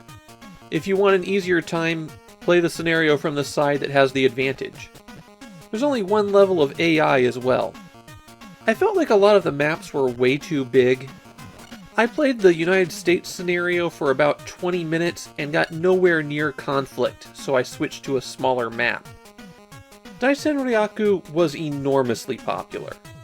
It's one of the cornerstones of Japanese strategy games, and you'll find a version of it on every platform since the Famicom. A couple of those even got released in the US. I found this version to be a bit slow and clunky though. A better interface and more zoomed out view probably would have helped. And I would have liked to have seen more focused scenarios. As it is, Daisenryaku is more of a wargaming toolkit, where they just didn't give you the tools. It's kind of generic, but it also gives you slightly more realism than Famicom Wars does. Between the two, I'd play Famicom Wars. The interface is just a bit more friendly. But I also appreciate Daisenryaku because I know what it becomes. It's an important game, but not the best game.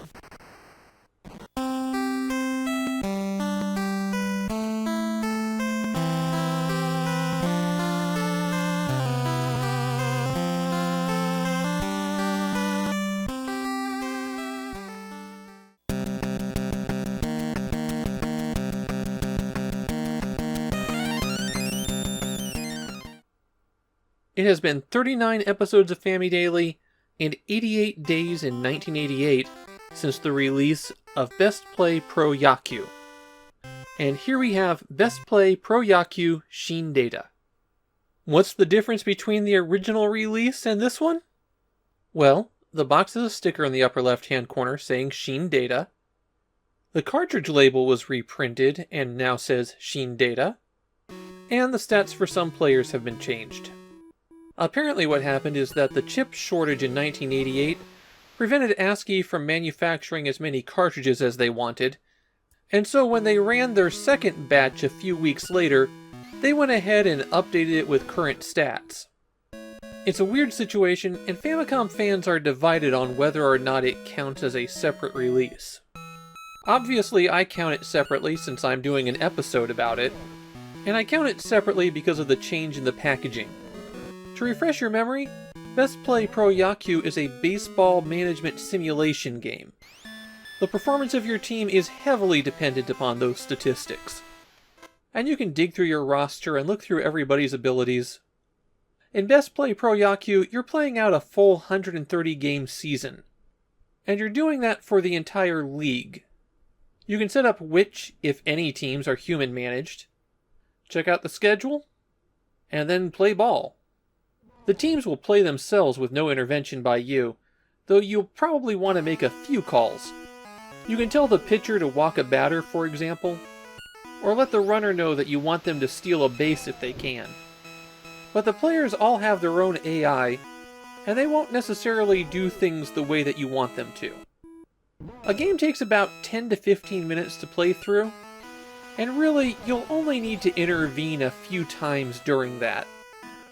Some commands have to be entered from a pause screen, like switching out the pitcher, or letting your defense know if they should be playing close or far. But usually you're hitting something on the directional pad.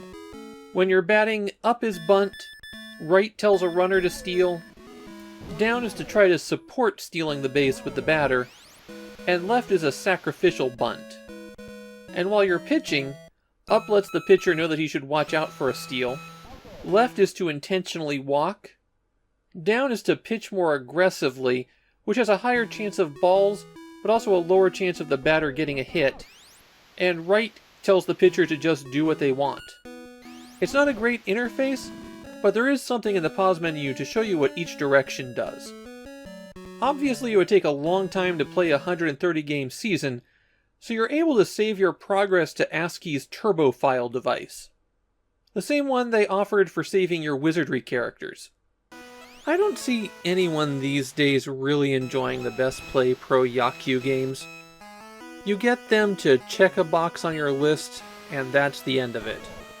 But they did have quite a bit of a following in Japan as the strategy-focused baseball game as opposed to the action-focused ones. And as far as I can tell, people at the time weren't even upset about the new data stuff.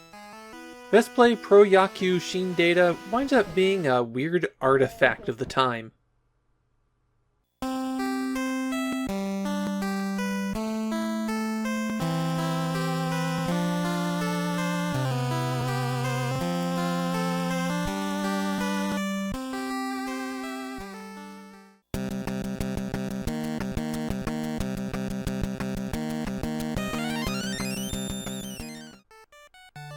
The first black bass on the Famicom utterly defeated me.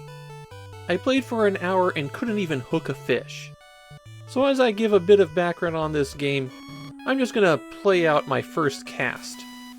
The original black bass was completely terrible and borderline unplayable. And that leads to an odd situation where the US version of Black Bass 2 is just the black bass. Oh hey, there's a fish.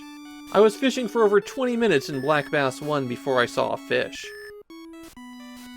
The first Black Bass had a side view, and it made things really uncomfortable. This one, on the other hand, is played from an overhead view, and that fish is getting really close.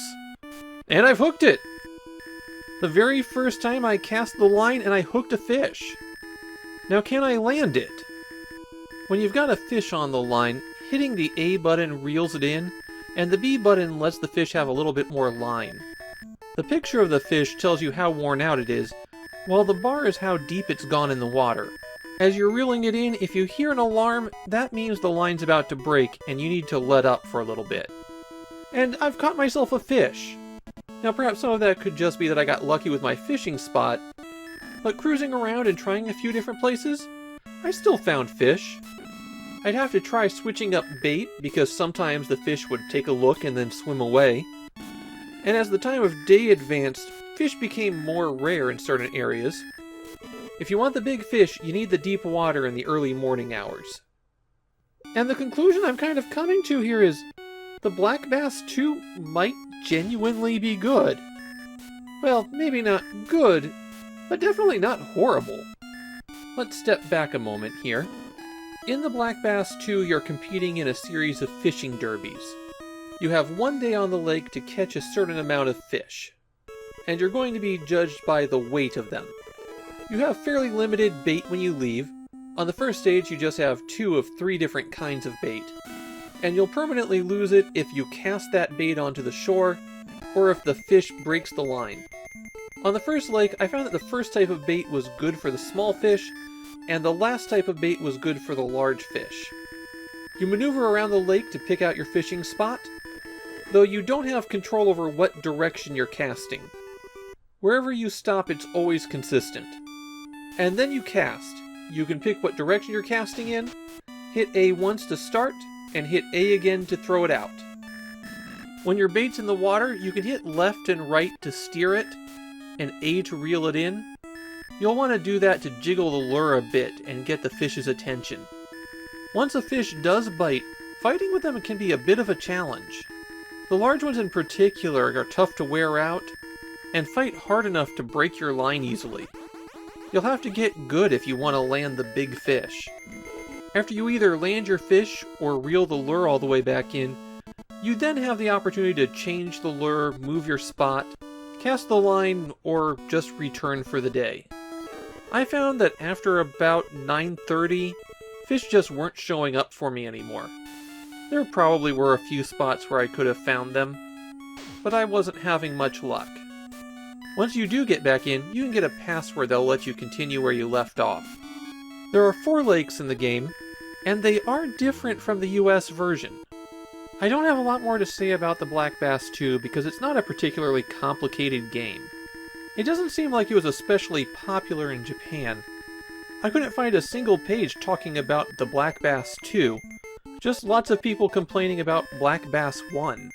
Even the Japanese Wikipedia page on the Black Bass series misdates the game. But you know what? I think it's actually okay. Even if it has one of the weirdest boxes on the Famicom.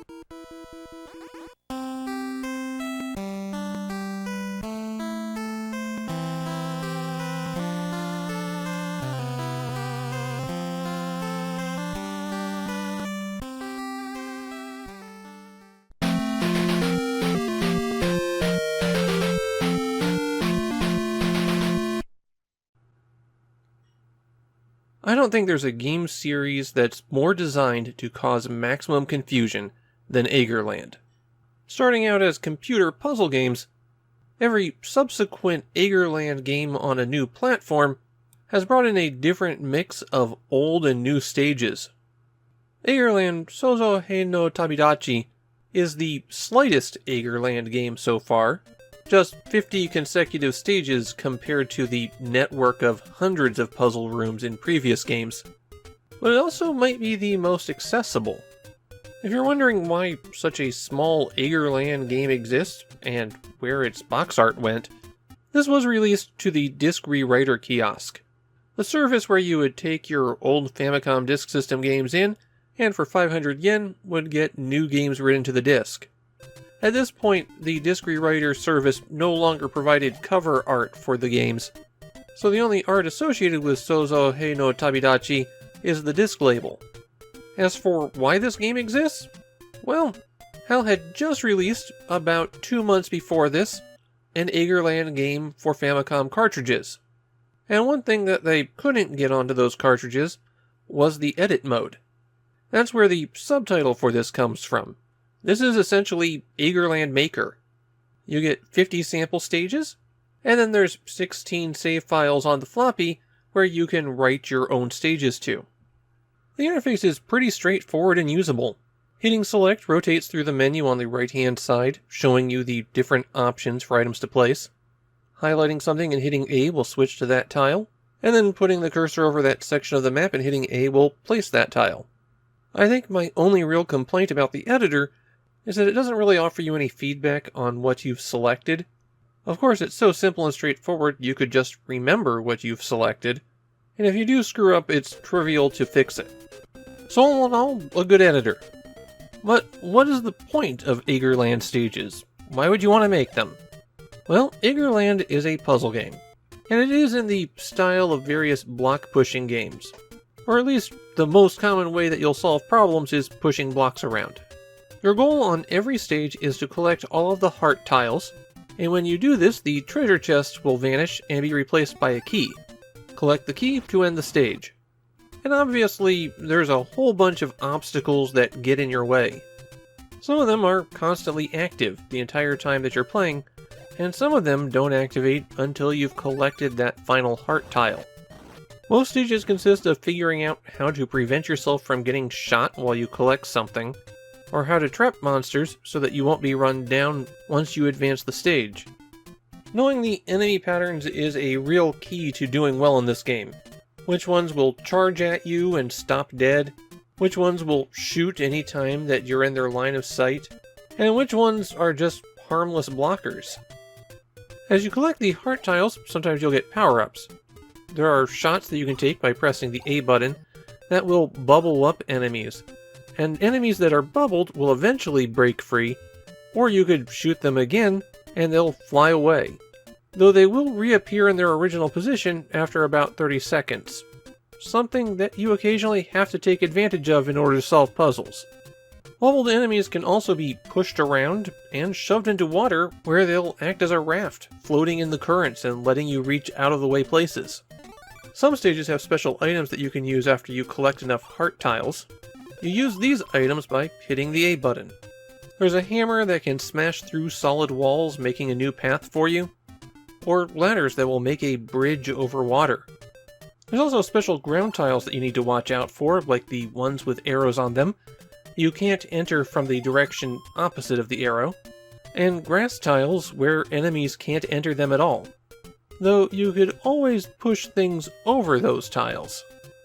You're playing as Lolo, the cute little blue guy, and for once in Eggerland Sozo Hei no Tabidachi, you are not rescuing Lala, Lolo's girlfriend, wife, fiance, I guess it depends on the game. There's just no story to this game at all. It exists as a set of levels and a stage editor. And even those levels feel a lot more like examples rather than stages intended to challenge you. I played for an hour and got to the halfway mark of this game, and in that time, only 2 stages challenged me at all.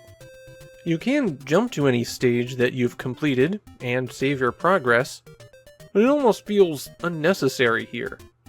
The Eggerland series has plenty of fans in Japan, but even among them, Sozo Hei no Tabidachi is the "oh yeah, that exists" game. As a disc writer only release, and as the smallest Eggerland game, this doesn't get a lot of attention. But that said, it is where I'd recommend people start if they just want to check out the series. It's a relatively easy, no-pressure way to try it out.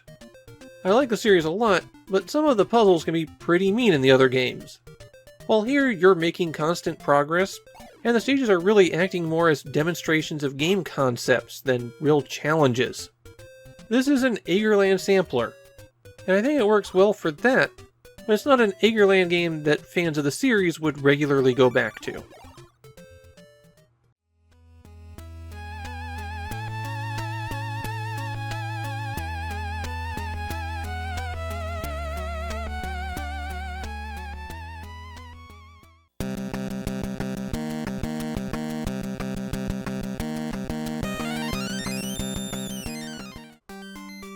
I've been waiting a long time for this one. Genpei Touma Den is my favorite piece in my Famicom collection. Now that's not the same as favorite Famicom game. In fact, as a game, I don't think it's that great, kind of middle of the road. But it's a hybrid board game video game. There's nothing else on the Famicom like it. And my copy was 100% brand new. The box wasn't sealed, but everything else was, and it was clear that the game had never been played. The term for that in board gaming is unpunched. And this brand new copy of this unique Famicom game cost me an entire $20, including shipping. When it comes to video games, I'm interested in the unique experiences, and that makes Genpei Touma Den the pride of my collection. So what exactly is Genpei Touma Den? Well, Genpei refers to the Genji and the Heikei clans, two groups that fought a civil war that engulfed Japan in the 12th century. To means conquest, and Maden is a ghost story. So the title is essentially a ghost story about the conquests of the Genji and Heikei clans. The first game bearing that title was an arcade game. To be honest, I find the arcade game to be really confusing. There's a lot of awkward systems involved in it, but it was enormously popular in Japan.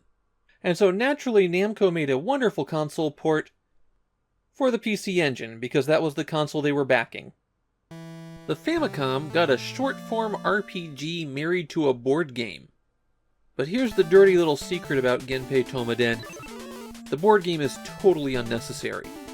It's used to keep track of where players are on the map, and who controls which province.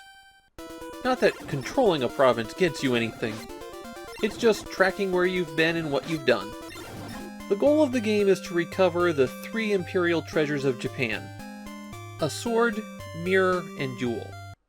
These treasures were at the heart of the Genpei War, which the game uses as a backdrop. When you start the game, you're told which provinces those are hidden in, and your goal is to build up strength by fighting monsters, make your way to the provinces where the treasures are, and then take control of them by either bribing or defeating the lord there. Control of the spectral samurai, who's the main character in the game, rotates between all players. On a player's turn, for lack of a better word, they first draw a fortune that determines how many monsters they're going to face. Then they start working their way through their province. The player is confined to moving on the roads, and a province can contain 6 types of locations. The Jizo statues will heal you in exchange for money. The treasure boxes contain magic cards that are used for spells. At the start of the game, you've got a minor damage spell and a heal spell. Using either of those will cost you 1 card. Increasing your magic ability will get you more spells, and some of those spells will cost more cards. You can also get cards after you defeat monsters. These small shrine gates are where you level up. Normally, it'll cost you 50 experience points to add 1 point to any of your stats. And your 4 stats are attack, magic, defense, and speed. Speed is only used in combat, and it doesn't affect your movement on the map. You're given about 3 minutes per turn, and if you just hang around in a province, eventually a countdown will start until your turn ends. When that happens, the price to increase a stat at those shrines goes up. You'll still want to do it though, because running out of time will cost you your experience. A handful of provinces have large shrine gates. Entering these allow you to teleport between any province with a large shrine gate. At the edges of the maps, there's also these metal gates that you can pass through to travel between provinces. Finally, there's the castle. Every region has one, and when you enter it, you might be prompted to pay some money to buy off the province, or you could be ordered to leave. And if you're ordered to leave and you refuse, then you get into a fight. Defeating the Lord gives you that province, and any treasure if there was one. It also refills your health, gets you a ton of experience and money, and lets you pick which neighboring province you want to go to for your next turn. While you're walking around the map, you'll see this swirling portal. It'll spit out monsters occasionally, and if you're playing with more than one player, the second player can control the portal and what monsters emerge. There's 4 classes of monsters: beasts, the undead, divine beasts, and bosses. In practice, there's not really a whole lot of difference between those 4 categories except the bosses. They're much stronger than the enemies you'll normally find wandering around. There's a finite number of enemies that can spawn in a province. Those are the numbers in the lower right-hand corner. So your friend can't just keep dropping bosses on your head. When you collide with one of them, you go into an RPG battle. And these battles are actually pretty quick and easy.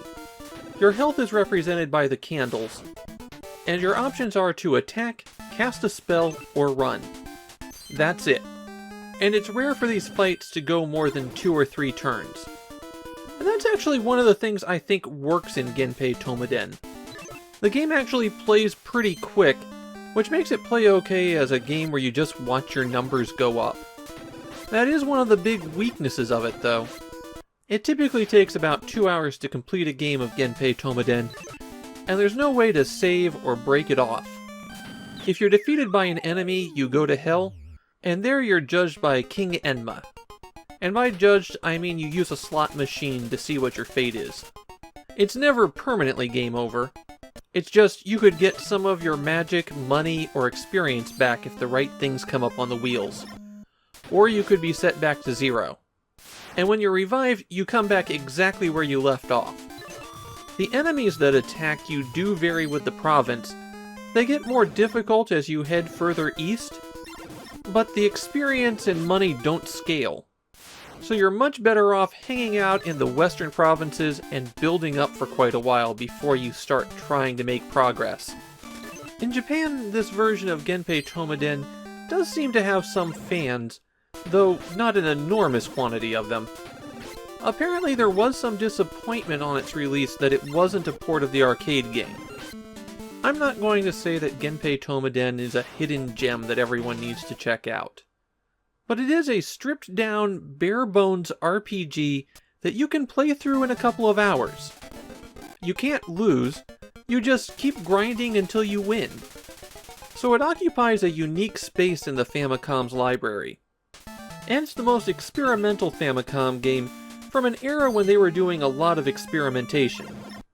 I find it to be an interesting game, but it's definitely one that a lot of people would just bounce off of.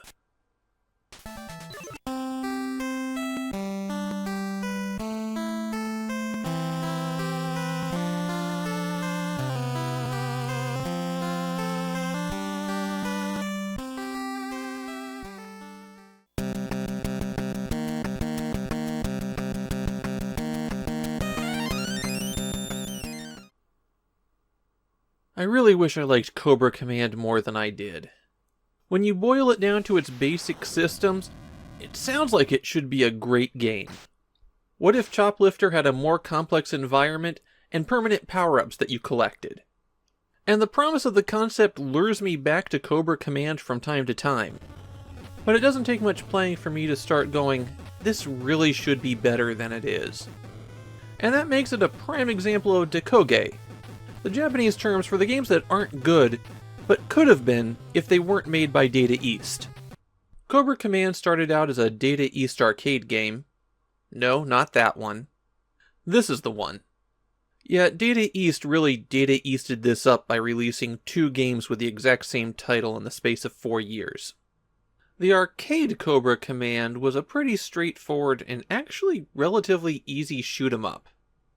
On the Famicom, it's still a game where you fly around in a helicopter and shoot at things, but now you have a goal, and you have full control over where you're flying. On every stage, you have to rescue a certain number of hostages. The moment you collect the last hostage, the stage ends.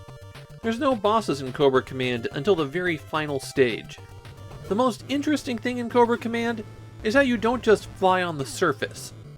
From time to time, you'll encounter structures where you can shoot at a certain part of it until it explodes. Then you can fly inside it. Within those locations, you'll find places that you can land for equipment power-ups. To activate the equipment, you have to hit select, and then you can go through everything and choose what you're going to use. Armor upgrades, at least, are applied automatically.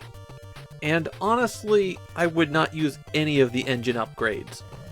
They make it harder to control the helicopter, and a lot of the time you're dealing with precise maneuvering. Even the ladder upgrade's iffy. It lets hostages climb up to your helicopter quicker, but except in one very particular circumstance, it's actually more useful for hostages to climb up to your helicopter slower. As you play, the B button fires your main gun, and the A button fires your missile. The helicopter pitches as you move forward and backward, so you use that to aim. There's actually a wide variety of missiles to use. The default one just fires in the same path as your gun, while the vertical ones always shoot straight ahead. Firebombs are really useful because they travel in an arc. The mines do as well, and if they land on water, they stick around for a while. Exploring the levels in Cobra Command is pretty neat. There's a big variety of environments, and on the later levels you have to use some careful flying. If Cobra Command was just a game about flying a helicopter through caves to rescue people, I'd think it was pretty cool. And here's where I start talking about the things that Data East did wrong. You can tell by how much time is left in this video that there's a lot of them. I have to start with the controls. While moving the helicopter with the default engine is fine, as soon as you upgrade that engine, you're flying too fast to be able to position yourself accurately. And to turn around, you have to hit the start button. On top of that, the start and select buttons seem a bit unresponsive in Cobra Command. There are times where I just pressed one of those buttons and nothing happened. The scrolling is just terrible. It doesn't center on your helicopter, so you can wander around a bit of the screen without it scrolling. But there's a bit of drift in how far it takes for you to scroll. And so in some sections, like getting past these missile launchers, you have to dance back and forth to manipulate that scrolling position. And then there's the scripting. Sometimes hostages don't come out. Since you have to locate all the hostages on the level, that's a pretty big problem. You'll pass a structure, think that there's nobody there, and then have to double back and search the entire level looking for them. And there's some more broken scripting. I got sucked down this hole even though I wasn't directly over it, and so I died due to being in the wall when it stopped forcing me to move. One more thing about that scripting, a lot of it doesn't make sense. Passages will open up in areas that you're not dealing with just because you collected something. And even if the vulnerable part of a building is visible, you won't be able to shoot it until you've scrolled to the correct portion of the screen. And it can be really tough to tell what you're supposed to be able to shoot. Most of the hostages that you'll find will emerge from a building after you destroy the vehicle in front of it, and will then come out one at a time until you've rescued 3 of them. Then a vehicle reappears, you destroy that, and they start coming out again. And this pattern repeats itself until the building's cleared of hostages. Now just that brief description sounds mildly annoying, but there's buildings with over a dozen hostages in them. It makes it pretty dull. One trick for that is as soon as you're picking up the 3rd hostage, fly back into position so you can hit the vehicle as it spawns. Also, enemies and their bullets ignore terrain. You'll be destroyed if you fly into it, but they just pass right through. The difficulty also is extremely easy until you reach stage 4, and that's stage 4 out of 5. Now, very little of that is actually what I'd consider to be game-breaking. The problem for Cobra Command is that there's so much of it. And none of this feels like something that'd be difficult to clean up. It's just Data East is a low-effort company. You can really feel their, it's good enough to ship attitude. And there are some good things in Cobra Command. Like this room where the ceiling starts coming down so you have to rescue the hostages fast. Or here where the level suddenly catches on fire. And it definitely makes me think that stage is Vietnam themed. And I swear the music sometimes sounds like knockoff Ride of the Valkyries. But Die Valkyrie is in the public domain, Data East. You could have used it. In fact, watch me. I'm going to use it right now. It really bothers me because Cobra Command could have been such a better game. I don't think it would have ever been a great game, but it could have been a good game. Perhaps one of the Famicom's hidden gems. But what we're left with here are some good ideas with terrible execution.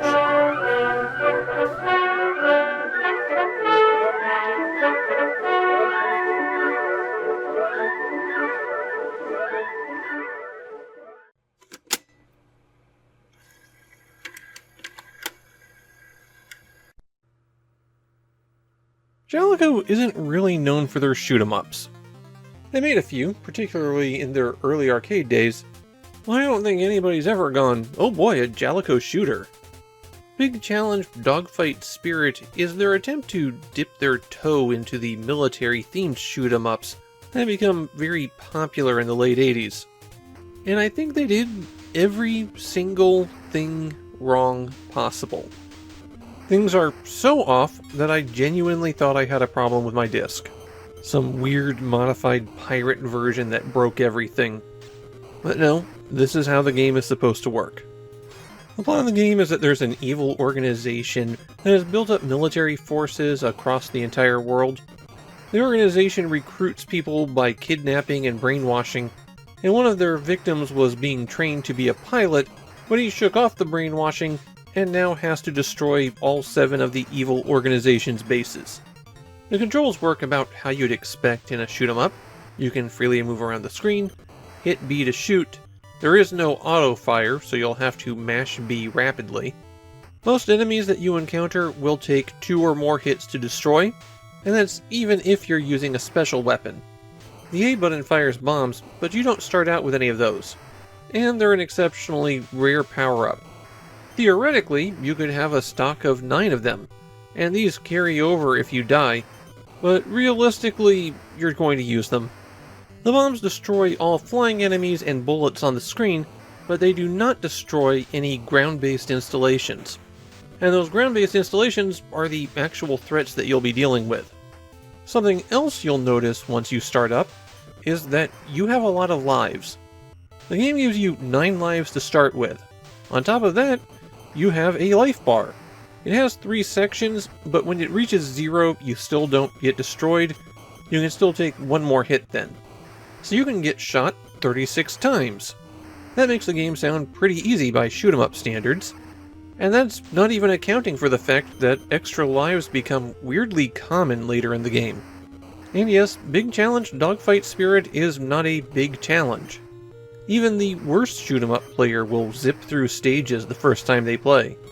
However, to account for that, Jaleco ramps up the difficulty on the last couple stages to an absolutely absurd degree. In particular, those ground bases start firing a continuous stream of bullets that don't have enough gap for you to get through. They're often placed in situations where you can't shoot them, and even if you could, you have to shoot them quite a few times before they explode. The game goes from being so easy you could sleep through it, to suddenly being absurdly difficult, but still not challenging in any meaningful way. Just dumping this onto people isn't really much of a skill check. And the level design isn't much fun. Initially, you have wide open areas with nothing happening in them, and then on later stages you wind up dealing with terrain that blocks you in. Though the game is inconsistent about what will block your movement and shots and what won't. These skyscrapers will block you here, but later on you just fly over them. Every stage is broken up into 2 parts. The first half moves slowly, and you'll encounter a mix of ground targets and jets that swoop in after you. Eventually, you'll reach a base, and these are reminiscent of the bosses from compile shoot-'em-ups that you forget about because the later bosses are much cooler. However, there are no later cooler bosses in Big Challenge Dogfight Spirit. After you destroy the base, which is really just a collection of the same targets that you've been shooting the whole time, then you go into a high-speed mode. You no longer have to worry about colliding with terrain once this happens, but now you'll have enemies attacking from the front and behind. You'll fly along like this for a few minutes until the screen fades out. This high-speed mode is where a lot of power-ups get dropped. There are extra lives and things to repair your helicopter, but there's also a lot of special weapons that drop. On the first half of stages, these special weapons typically drop from trucks, though the trucks drive off the screen as soon as they appear, and they start at the edge of the screen, so sometimes they instantaneously drive off without you getting a chance to shoot them. There are 5 different special weapons. Good luck telling the icons apart. They shake in place slightly, and sometimes you can make them out against the background, but more likely than not you're just going to have to grab something and hope for the best. One of the weapon icons does return you to your default shot as well. There aren't multiple levels of power-ups for the weapons. Whatever you pick up is what you have. And most of the special weapon pickups are pretty bad. Things like the laser, or the one that shoots a bunch of shots straight ahead of you, or the front and rear shot, or the side shots. All of these attacks go slower, don't do additional damage compared to your regular shot, and dramatically slow down your rate of fire. So you're actually worse off with these. There is a spread shot that is just your regular shot going in 3 directions, and that's really the only weapon that's an improvement. Though there is one major flaw with your regular shot and that spread shot. On stages with blue backgrounds, your bullets are invisible. At least it's not the NA bullets that are invisible. Big Challenge Dogfight Spirit does have one strange bit of legacy. A few years later, Jalico would try another shooter with EDF. Yes, it's Earth Defense Force, but not that Earth Defense Force. And some of the music in EDF was taken from this game. Maybe they were really happy with the music and didn't want it to go overlooked. This is a game that doesn't seem to have a lot of fans in Japan, though I did find a couple of people who said that they liked it quite a bit. I, however, obviously did not. This is a game with mediocre level design, mediocre enemies, mediocre weapons.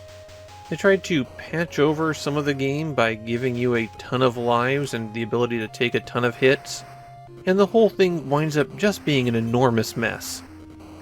Maybe the ultimate statement on the game is that if you do run out of lives, before you start over, since there are no continues, you get to watch the last 2 letters in Game Over flicker away. Just one last sign of the quality that you'll find here.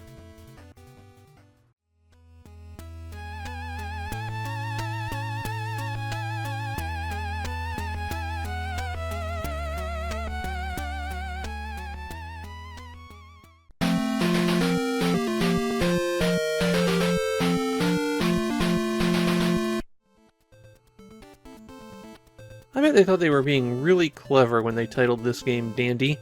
Reviewers would naturally gravitate to saying something like, "Oh, that game's just dandy." Well, I'm not falling for that trap. I don't even know if I'd call this game foppish. Since this is a Pony Canyon game, you could probably immediately guess that it's based on a computer game, and of course it was licensed by Activision as well. However, as far as I can tell, this is a wholly original game. There was an earlier computer game under the title of Dandy. It goes back to 1983, though I'm playing an enhanced remake here.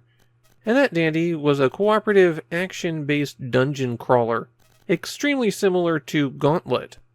In fact, it's so similar to Gauntlet that Dandy's creator sued Atari over it, and Atari wound up settling out of court.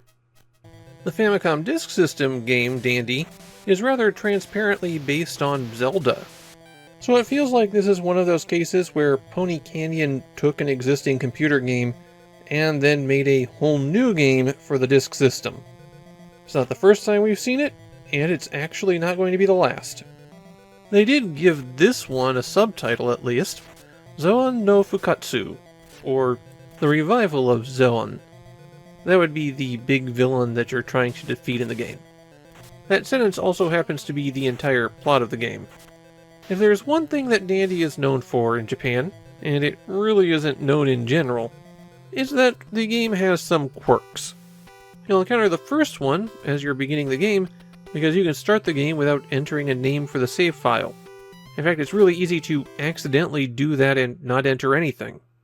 And then the game begins with you at your house, talking to your father, who will offer to save your game immediately, and if you take him up on that, then you go back to the title screen. Though you might actually want to do that, because if you don't, then you set out from your house in the middle of the night. Saving the game, and then reloading from the title screen, is how you cause time to progress in Dandy. Once you're ready to leave home, you can walk out the front door, and then you're in the overworld, wandering from screen to screen. Hitting the A button will swing your sword, pressing B will fire arrows if you have any. The overworld map is 5 screens wide by 5 screens tall, so not exactly the largest map.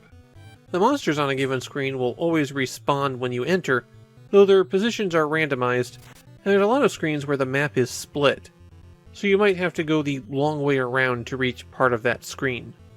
This weird well that's just sitting out in the open is a source of damage. If you walk on it, you get hurt.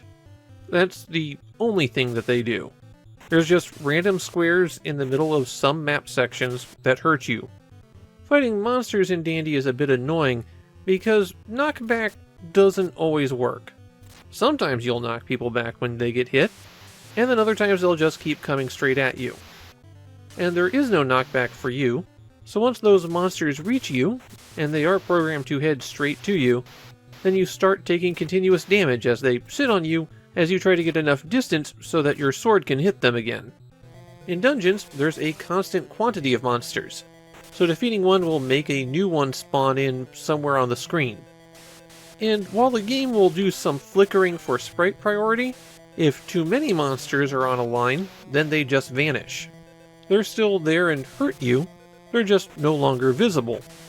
And since, as I mentioned, those monsters are programmed to walk straight at you, getting enough monsters in a line to make them vanish is actually kind of a common occurrence. When you defeat a monster, they could drop a crystal, which is used for money, or they might drop medicine, which will completely refill your health. You start with 5 hearts, and there's no way to increase the length of your health bar. You can purchase medicine, and that will refill your health once your life bar runs out. You can carry 2 bottles of medicine at a time, and you have to purchase them from shops in towns, though the shops are only open during daytime. So if you're running around at night, go save your game. Shops are also where you purchase arrows, and when you buy arrows, you get 255 of them. Based on the rate that I was going through them, I'd estimate that you'll only need to buy 2 packets of arrows to complete the whole game. I reached the halfway point in my hour of playing, and I still had about 50 arrows from my original purchase left. Defeating monsters also gets you experience points, and you'll eventually level up. Leveling up increases your defense, attack, as well as refills your health. Based on how things were going for me, it seemed like there really wasn't a need to grind. The effects of leveling up are relatively negligible compared to getting better equipment. The actual gameplay goal in Dandy is to collect 4 orbs, and those will let you access the final dungeon, and you'll also need to acquire weapons and armor so that you can survive your final confrontation with Zuon. You'll find treasure chests scattered throughout the game, sometimes in people's homes, sometimes in dungeons, and you find out what's in the chest by walking on top of it. That will make the item appear right next to the chest. If the chest contains medicine, then it doesn't appear unless you're injured. And it's possible for chests to contain more than one item, in which case you have to walk back and forth on it to keep making new items come out. There are other quirks in Dandy, like when you talk to this woman, she won't let you go unless you save your game, and you can exit her house by jumping out the window on the 2nd floor. There's also a town where if you enter it, you'll die just about instantly. Though death in Dandy is not really a setback, you just go back to your house, keeping all of your money, experience, and items that you've earned. Unfortunately, I can't show you the most infamous thing in Dandy. There's a bug on the ending screen that became a bit of a meme, where rather than rescuing the princess, the hero can just walk off into the sky. And as I mentioned, that's really the only thing that Dandy is known for in Japan. The very few people who actually played it don't seem to be especially fond of it. Dandy is a game that I kind of wish I liked better. Just watching it on the screen, it looks like a relatively entertaining, albeit a bit simpler, Zelda clone. The frustrations really only show up when you're playing. Feeling how you move and fight, and dealing with all of the little headaches, makes playing Dandy much less than it seems.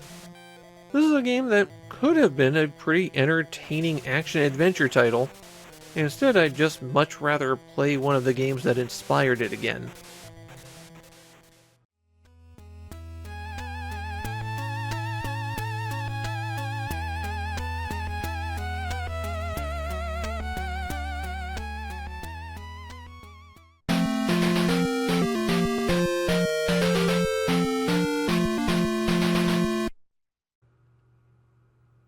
We've already seen 2 Ultraman games on the disk system, and here's the 3rd and final one.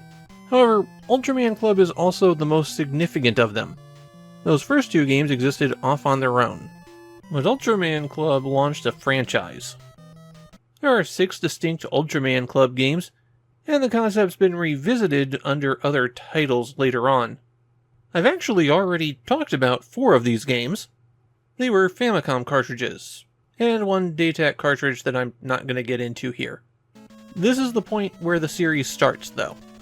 The game has a subtitle, Shikyu Dakan Saksen, or Operation Take Back the Earth. That hints at the game's plot. Alien monsters have taken over the world and captured all of the Ultra Brothers. Only Ultraman remains free to stop them.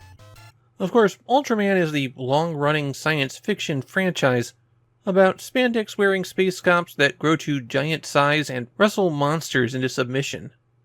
Ultraman Club is styled as an RPG, and I say styled because it has one of the most confusing RPG systems that you'll ever encounter. And you start running into critical decisions as soon as you hit the start button. When you begin, you're presented with this menu of 5 locations.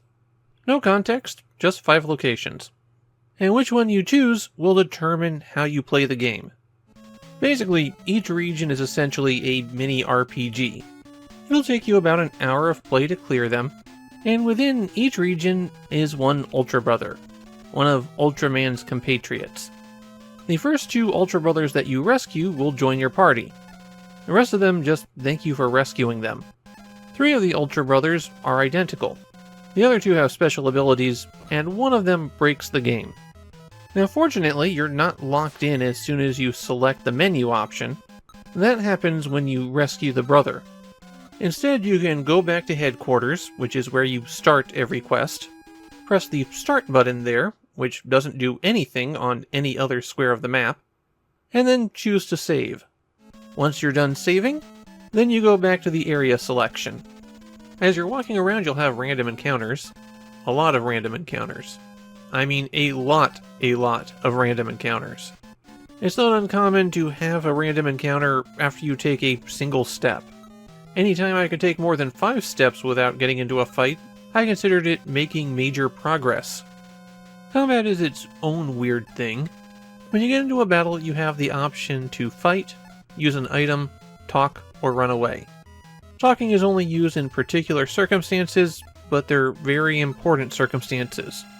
If you choose to fight, then you have the options of chop, kick, and 2 special attacks.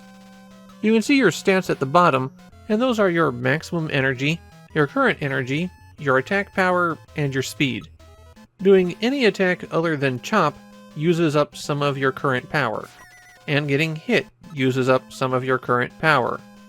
Chop is pretty much worthless as an attack, so you'll always be spending power in order to do damage. And since the most effective way to not take any more damage is to kill your opponent very quickly, you pretty much only want to use these special attacks. After you choose to attack, you choose where you're targeting. Every enemy has a weak spot where if you hit it, they'll take extra damage. And you'll know that you're hitting the correct spot because a little bandage appears when you target it. However, these spots aren't always as clear as you might like, so even though you might know to hit this guy in the stomach, you still might not hit the correct spot on his stomach. Recovering energy is performed 2 ways. First, you can find the person on the map that will heal you back to full. There's always one hidden somewhere. Unfortunately, they're usually hidden at the beginning of the map, so backtracking is not really helpful. The other way is to use an item, and there are no shops in Ultraman, no treasure chests, so you have to rely on getting healing items dropped by enemies. Most of the characters' special attacks are just damage. There's effectively no difference between them. However, Ultraman Taro has an ability to freeze enemies in place, and Ultraman Ace, well, one of his special attacks prevents all damage that round. Now, the quote-unquote downside of this is that enemies won't drop anything when you use this ability, but the only thing you want from them is healing, and you need a lot less healing when you use this ability.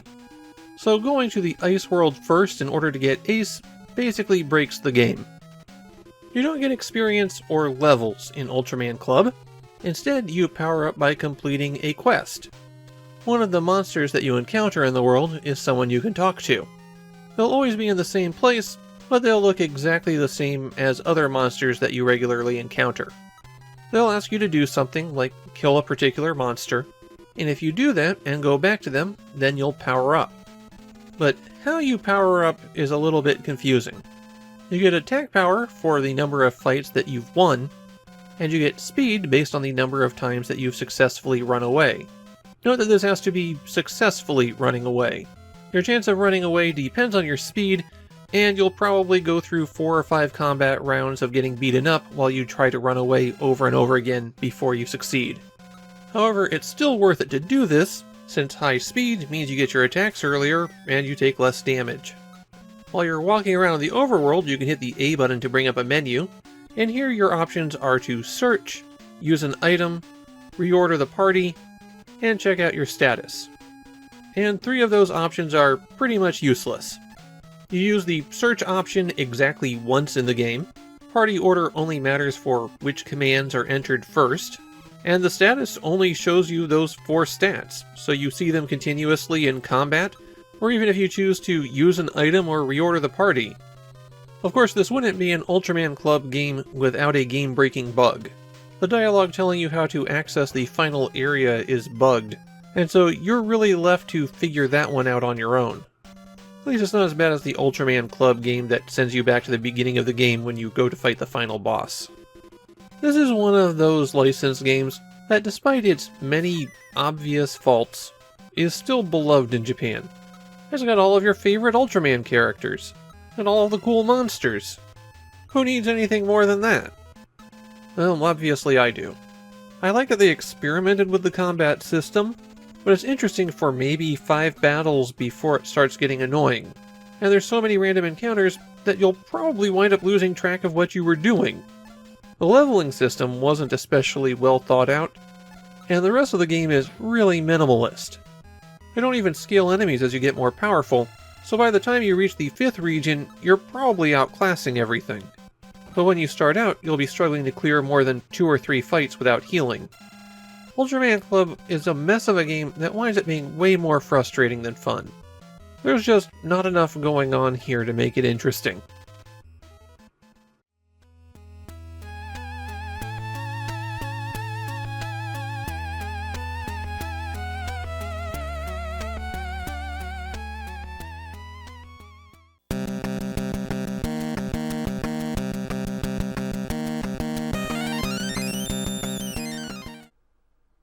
Well, here we are at last.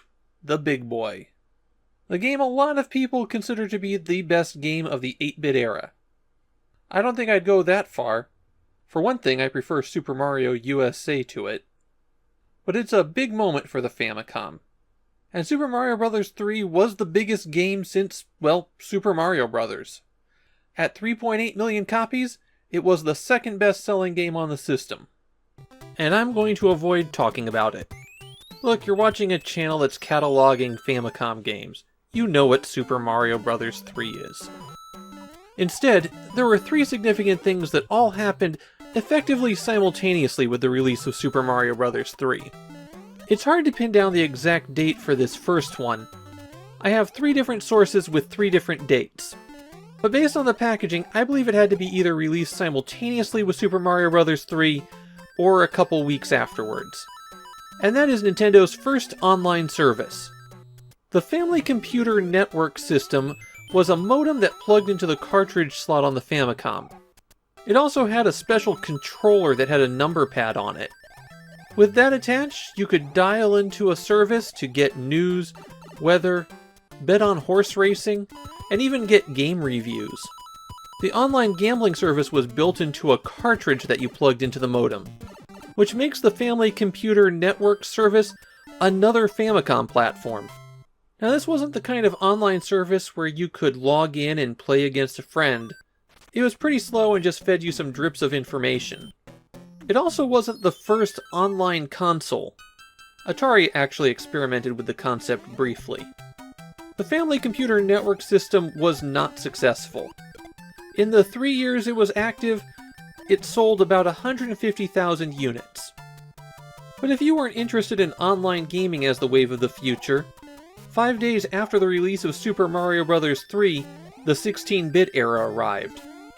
Sega released the Mega Drive in Japan on October 28, 1988. Again, the platform wasn't a success in Japan, but the enormous success overseas sustains the Mega Drive for almost a decade. The Famicom's competitors are multiplying, but that enormous install base from the first few years keeps it going. The final big event that accompanied the release of Super Mario Bros. 3 was a complete change in the Famicom's branding. All Famicom cartridges that were licensed by Nintendo now carried the FF logo and Famicom Family branding. Nintendo will continue to use the Family Computer name, it's just that they're now leaning into the shorthand name that people used. And that FF logo acts as the Nintendo seal of quality for Japan. The only licensed products that don't have the FF logo are the ones from legacy publishers who can make their own cartridges. I guess the next question is, what's different about the Famicom version of Super Mario Bros. 3? And the answer is one big thing and lots of little things. Super Mario Bros. 3 came out in Japan around the same time that the US was getting their Super Mario Bros. 2. It would take Nintendo about 2 years to release the third installment in the US, and in that time they did a lot of bug fixes and cleanup, got rid of some of the graphical glitches, improved the performance, and they made the game a lot easier. In the Famicom version, if you get hit while you're wearing a suit, you go all the way down to Small Mario. The US version gives you an extra chance by knocking you back to Big Mario. It's still doable, especially to someone who's gotten used to playing Mario Maker levels, but I was feeling really tired out when I was 3 hours into this play session. Yep, rather than my usual 1 hour recording, I decided to go ahead and go through the whole game. Mainly because I wanted to do my big trick. Now, it had been about 8 years since I had last done this, and of course I had done it on the NES version, but I've beaten the entire game with the frog suit, save the 2 levels where you can't keep the frog suit and complete the stage. So let's see how I do on the high-speed airship. Of course this would be easier with save states or memory hack cheats enabled, but I'm playing on actual hardware with a real cartridge, so those weren't available for me. And I had to carry my frog suits all the way from World 3. That might be the biggest problem with Super Mario Bros. 3. It's just too much game. I'm not a speedrunning wizard with it, so it would take me about 15 minutes to get the frog suits back. Not to mention having to clear all of the World 8 stages before the high-speed airship. And there goes the suit. With no passwords or battery save, 3 hours is a reasonable estimate for how long a decent player could take to beat it, assuming they don't warp, of course. Even the 100% speed run takes over an hour. There honestly is too much game in Super Mario Bros. 3. It's a 3 megabit game, only the 4th one on the Famicom so far, and the previous one seemed to use that extra space for just storing lots of graphics. While in Super Mario Bros. 3, it's lots of levels, lots of secrets, lots of power-ups, lots of things to do. Nintendo charged a premium for Super Mario Bros. 3, and it was worth it. It delivered on everything it needed to, and then some. And now, I will rank all 8 worlds in Super Mario Bros. 3. At the bottom of the list, number 8. World 8, Castle of Koopa. It's not that it's hard. I actually think it's a reasonable challenge for the end of the game. My problem is that it's 4 auto-scrollers in a row, and not especially interesting auto-scrollers. Number 7, World 6, Iced Land. It's ice, and it's super long. And unlike some of the other themed worlds, they don't do a lot with the ice theme. I can barely tell any of the World 6 levels apart. Number 6, World 1, Grassland. It does what it needs to. It gets in there, demonstrates the play mechanics, has a few secrets, but nobody's getting super excited over any of these stages. Number 5, World 3, Oceanside. It's not that it's a water world that puts this in the bottom half of my list.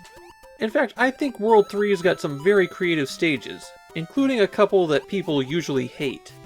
But there's also some stages that just really drag on, and I really don't like the drawbridge mechanic. Number 4, World 2, Desert Hill. There's some good variety of levels here, but I feel like a lot more could be done with the theme. Number 3, World 4, Big Island. I think everyone was amazed when they reached World 4 and encountered those giant turtles. It's not my favorite world, mainly because I feel like the giant enemies are a little bit glitchy. Number 2, World 5, The Sky. Now here's where they really start getting creative with the mechanics. That transition between the two halves of the world is really great. It's got the shoe level, and the hardest stage in the game, though I'll admit to cheesing it with the P-Wing on this playthrough, mainly in the interest of time. And of course that means number 1 is World 7, Pipe Maze. This feels like the world that World 8 should have been. It's all the crazy stages that break the rules, and do something really different with the game. Just about all of my favorite stages are in World 7. To wrap things up, yeah, Super Mario Bros. 3 is one of the most important games ever released. Even though it's not my number 1 favorite, it is a game I enjoy a lot. Though these days, if I want to replay it, I play the GBA version from the Wii U's Virtual Console. It includes essentially an entire second game's worth of content, some of which had never been officially released before. Still, the Famicom version was first, and this is an all-time classic.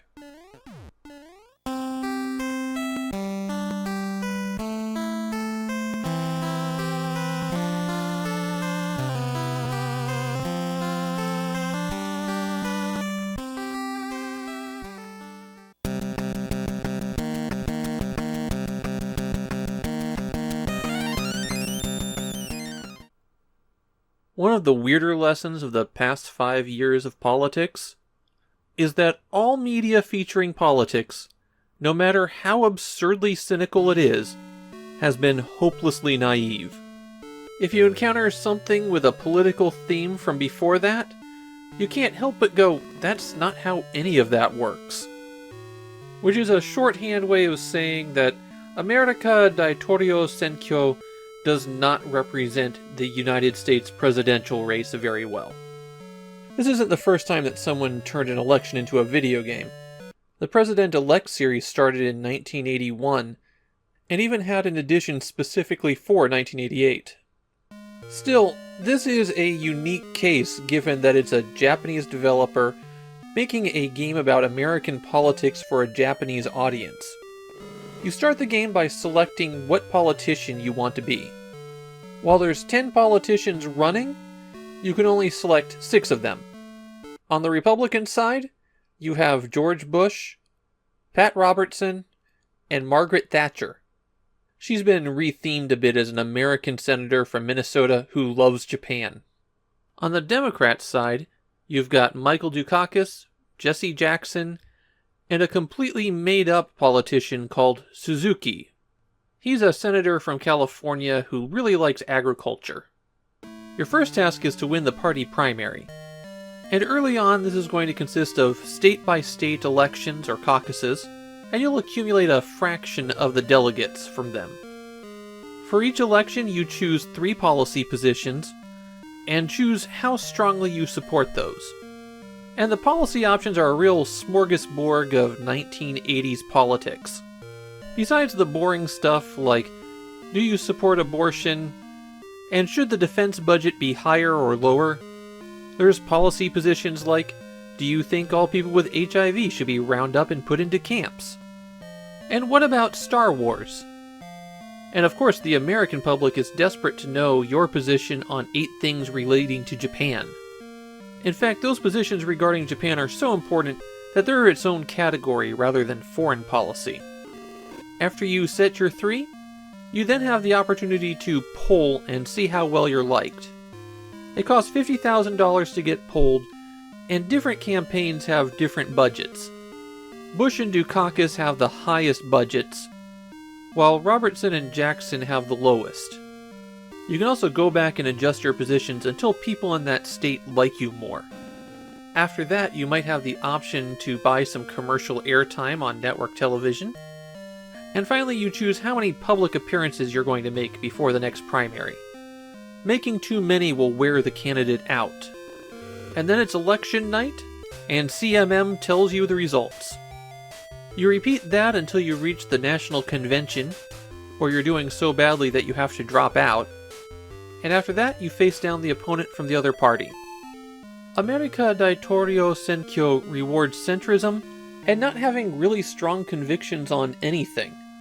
In Michigan you're in favor of protectionism for the automobile industry, but in Texas you're in favor of cheaper cars. And nobody bats an eye at any of this. There's no opportunity for personality in any of the candidates either. It really isn't an interesting game. You learn what each state wants to hear, tell them what they want to hear, and then just go on to the next.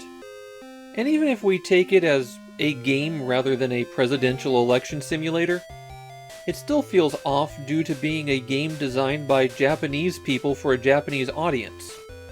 America Daitorio Senkyo is a game that's a bit infamous outside of Japan due to its subject matter, but it's not a very good game, and I can't find anyone who's a real fan of it in Japan either. It was timely, coming out just a week before the US presidential election, but I couldn't see anyone really wanting to play it.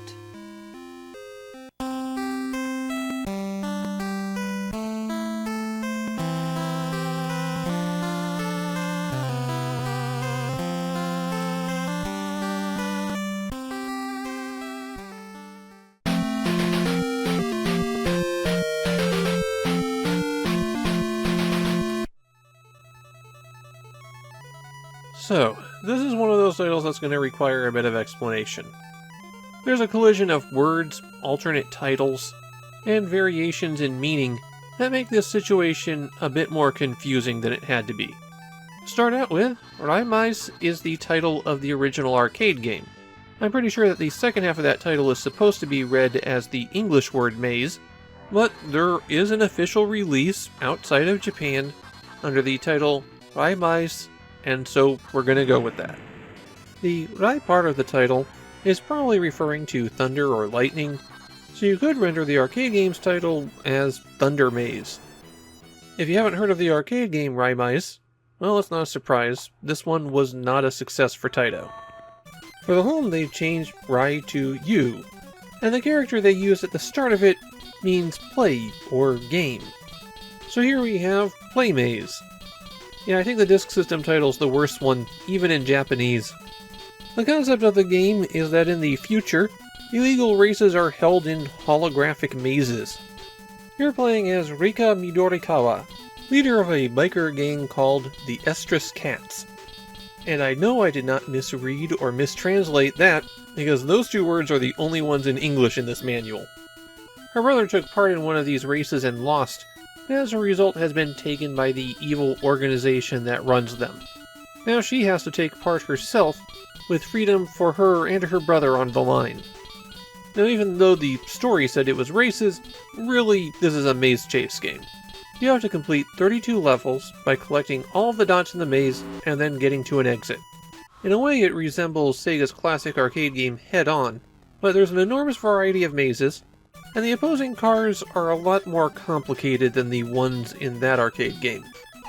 Some of the dots you'll have to drive over twice in order to collect, and different colored dots are worth a different quantity of points. But since you have to collect all the dots anyways, the fact that yellow dots are worth the most doesn't really do anything. Points do earn you extra lives, but the difference between points for the different colored dots is so negligible it won't even make a significant difference there. Once you collect the final dot, all of the enemies will vanish, and 2 passages will open up. Then you get your choice of going left or right, very similar to how the game progressed in Taito's Arkanoid 2. So although you have to clear 50 stages, there's actually 99 levels in the game. The first stage is always identical, and then there's 2 options for every one of the next 49.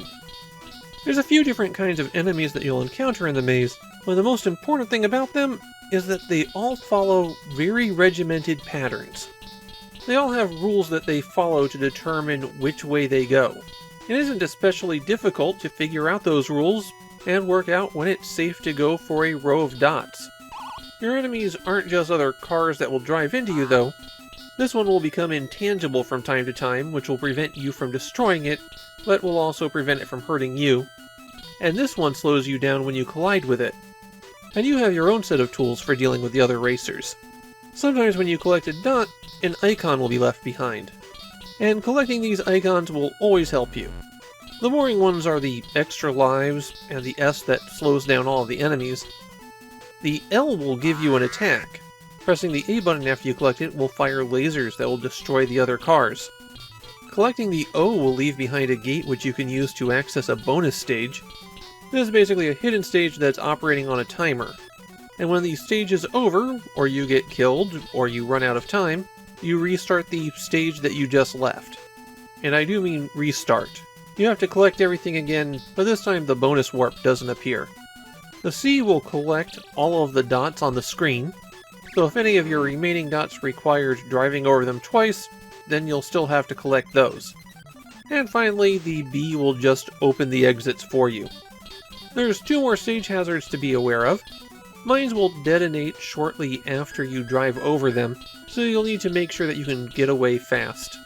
And doors will open and close, and if they close while you're in them, then you get crushed. Both of these can be used to destroy opposing cars, though controlling the timing for either is rather tricky. When enemy cars are destroyed, they come back exactly where they were destroyed about 10 seconds later. That delay is long enough that you can get a lot done while they're out of commission. You'll also spot warp points on the map that you can drive over and come out at the other side. These can only be used by players. Enemy cars can't access them at all, and you can control what direction you drive off in once you finish spinning out of the hole. Yuu Maze is not a super difficult game, but to make up for that, there are no continues. You have to beat it all in one go. And even if you do clear level 50, to get the good ending for the game, you have to complete a QuickTime event. There's a bad ending if you don't react quickly enough during the ending cutscene. There are a couple more interesting features in Yuu Maze. First, a new addition for the console version is a 2-player simultaneous mode, and the arcade players had to take turns. There aren't a lot of maze chase games that let you play 2 players at the same time, so this is actually kinda cool. And don't worry, you can't run into each other.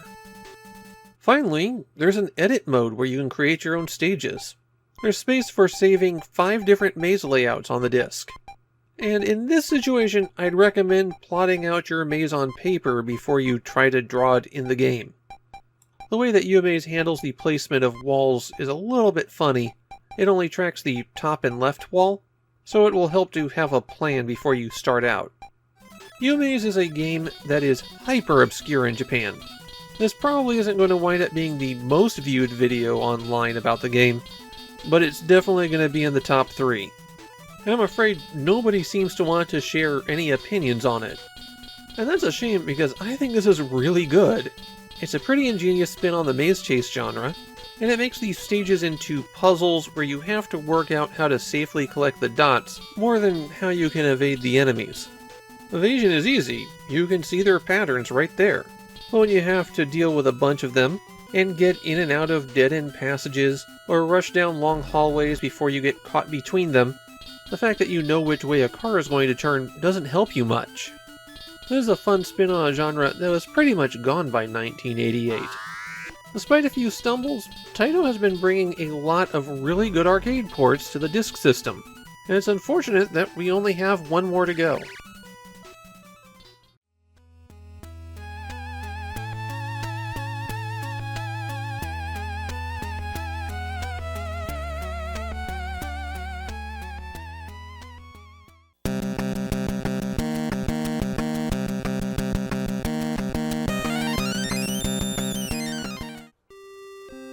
Don't get too confused, this is the other Sangokshi. Of course, Koei's game based on the novel The Romance of the Three Kingdoms is better known than Namco's. Namco got their game to the Famicom first. But Namco's Sangokshi only gets 2 games in the series, while at the time of this recording, We're at the 14th main installment in Koei's, and that's assuming we don't count the infinite spin-offs from it. Sangokushi is a grand strategy game that places you in control of a warlord during the Three Kingdoms period of Chinese history, a time between the 2nd and 3rd centuries when the Han Dynasty collapsed and it felt like anybody could become emperor of all of China. That period became the basis for historical fiction Sangokushi, better known in the West as Romance of the Three Kingdoms. It's one of the cornerstones of Asian literature, and since it's a public domain book, it's why both Namco and Koei could make their own games with that title. Koei's game started out on computers, of course. By the time they started publishing games on the Famicom, they were well established as the big name for Japanese strategy games. Koei's Sangokushi offers 5 scenarios that let players indulge in the conquest of China. The victory conditions for each, however, aren't control everything. That's only for the final one, in which there are only 3 kingdoms. The first thing you're going to notice when playing Sangokushi is that the interface is terrible.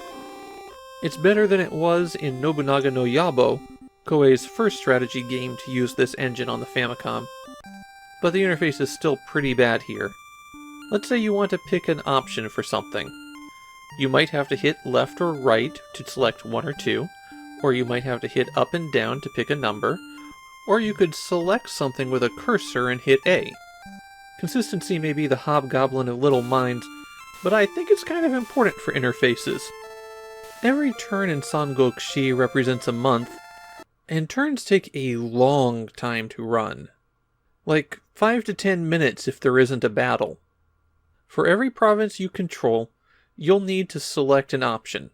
And in true Koei fashion, there's 13 different things that you can do. You can move your soldiers around, whether it's between your own provinces or to an enemy one to start an attack. Hand out gold or food to improve loyalty. Build up your province. Train your soldiers, or conduct diplomacy. You can also pass your turn, but you should never do that since training soldiers is free. Another option is to inspect other territories and generals. But if you choose to do that, that's the only thing you can do from that province for that turn. When you choose to go to war with someone, you can only attack from one province at a time, and it goes to this tactical map. Here you lay out your forces and choose where you're going to put your supplies.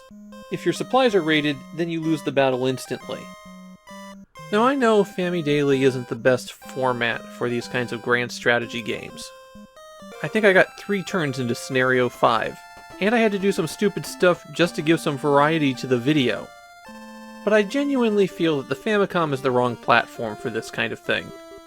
And this early version of Koei's strategy game engine has just too many rough edges. We can debate the merits of different features or how they modified the gameplay over the years when it comes time to decide which Romance of the Three Kingdoms game is worth people's time. But this particular version, I feel that the Famicom's limitations just get in the way too much.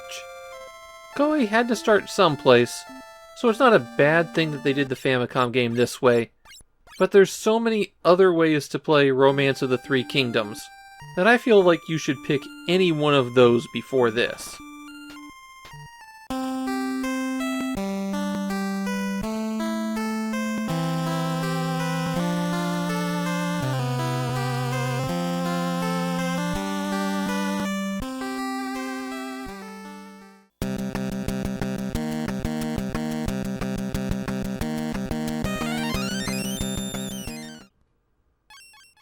There's a pretty good chance you haven't heard of the game Toho Kenbun Roku. As an adventure game only released in Japan, it didn't really get around. In Japan, however, the game has become a bit of a meme. It's one of those games that every retro game fan knows because of its outrageous reputation. As a result, it's actually a little bit difficult to get your hands on a copy. It also doesn't help that it's the first game by Natsume. In the US, Natsume is known for high-quality games with very low print runs that are a pain to collect. While in Japan, they're known for high-quality games with very low print runs that are a pain to collect. Natsume was founded by Konami employees, so they had a lot of skill behind their games. They only release 8 games on the Famicom, and I won't say every single one of them is brilliant, but they do have a pretty good batting average.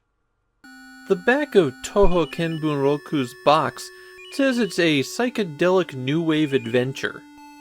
And I can't really argue with that. The title is taken from the Japanese translation of The Travels of Marco Polo. It's also used as one of the main characters' name. The story is that Bunroku is a student majoring in time travel, and he wants to write his thesis on Marco Polo. But something goes wrong in the time travel, and Marco's father is unable to continue the journey to China. So now Bunroku and Marco are traveling the Silk Road together. The adventure game uses the standard text menu style that we've seen many times on Famicom games so far. There's 2 pages of commands, and you flip between them by pressing B. However, there really aren't that many commands. Look and search are separated for some reason. The menus go look, talk, use, go, and then on page 2, search, hit, take, and switch. Switching switches which character you're controlling, Marco or Bunroku. The game is divided up into 5 chapters, each one giving the characters a different adventure. Like trying to spread Christianity and getting Jesus to jump kick someone. It's really the last chapter that made the game a meme, so I'm going to give away the ending. Upon reaching China, Marco and Bunroku are swept into a fleet that's about to invade Japan. But the fleet is leaving too early, and the massive storm that became known as the Kamikaze won't be there to destroy the fleet this time. So Bunroku uses his time machine to bring the Kamikaze. Except he gets the wrong one. And then the Zeros pepper Marco Polo with bullets. In the game as released, Marco Polo just blinks away as he dies. But there's a different death scene still in the graphics memory. That one shows Marco's head exploding, complete with brain matter and eyeballs flying. Since that would be out of nowhere, I decided not to share that one. It does represent the weird anything goes attitude of Touhou Ken Bunroku though. Marco Polo was killed on his expedition because his time-traveling buddy screwed up? Sure, why not? An enormous sequence around a drug trip? Of course! The other thing the game is known for is its absurdity. If you want to check it out for yourself, I do need to give you a warning. There's quite a few racially insensitive caricatures here. If you want to try to beat the game on your own, I definitely don't recommend that. This is one of those adventure games where you have to repeat the same actions over and over again, getting a different result each time. There's also quite a few instant death moments where if you choose the wrong action, that's it. And once you've selected a verb, you're locked in. You can't back out of the menu. And it felt like the solution to just about everything was to hit somebody. It felt very strange for an adventure game to use hit that often. And in a game this nonsensical and absurdist, the puzzles just don't make any sense. I'll give Touhou Ken Bunroku this. I'm not going to be forgetting this one anytime soon. It really does fulfill that promise of a psychedelic adventure. However, the zaniness is really the only thing the game has going for it. It makes it a game designed for internet memes before they had internet memes. And just like those memes, there isn't a whole lot there once you get past the surface.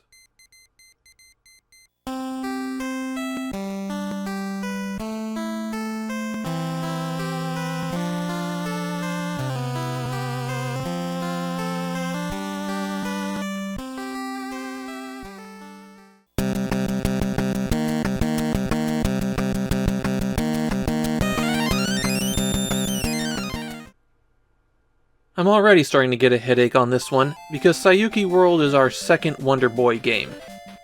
The thing about Wonder Boy is that Sega owned the name Wonder Boy, but the developer Westone owned the games. So the core series maintained Wonder Boy, and eventually transitioning into Monster World. Westone licensed those same games out to other people to make their own versions. So Sega had Wonder Boy, but Hudson made Adventure Island. And in the case of Saiyuuki World, It's a version of Wonder Boy in Monster Land, the second Wonder Boy game.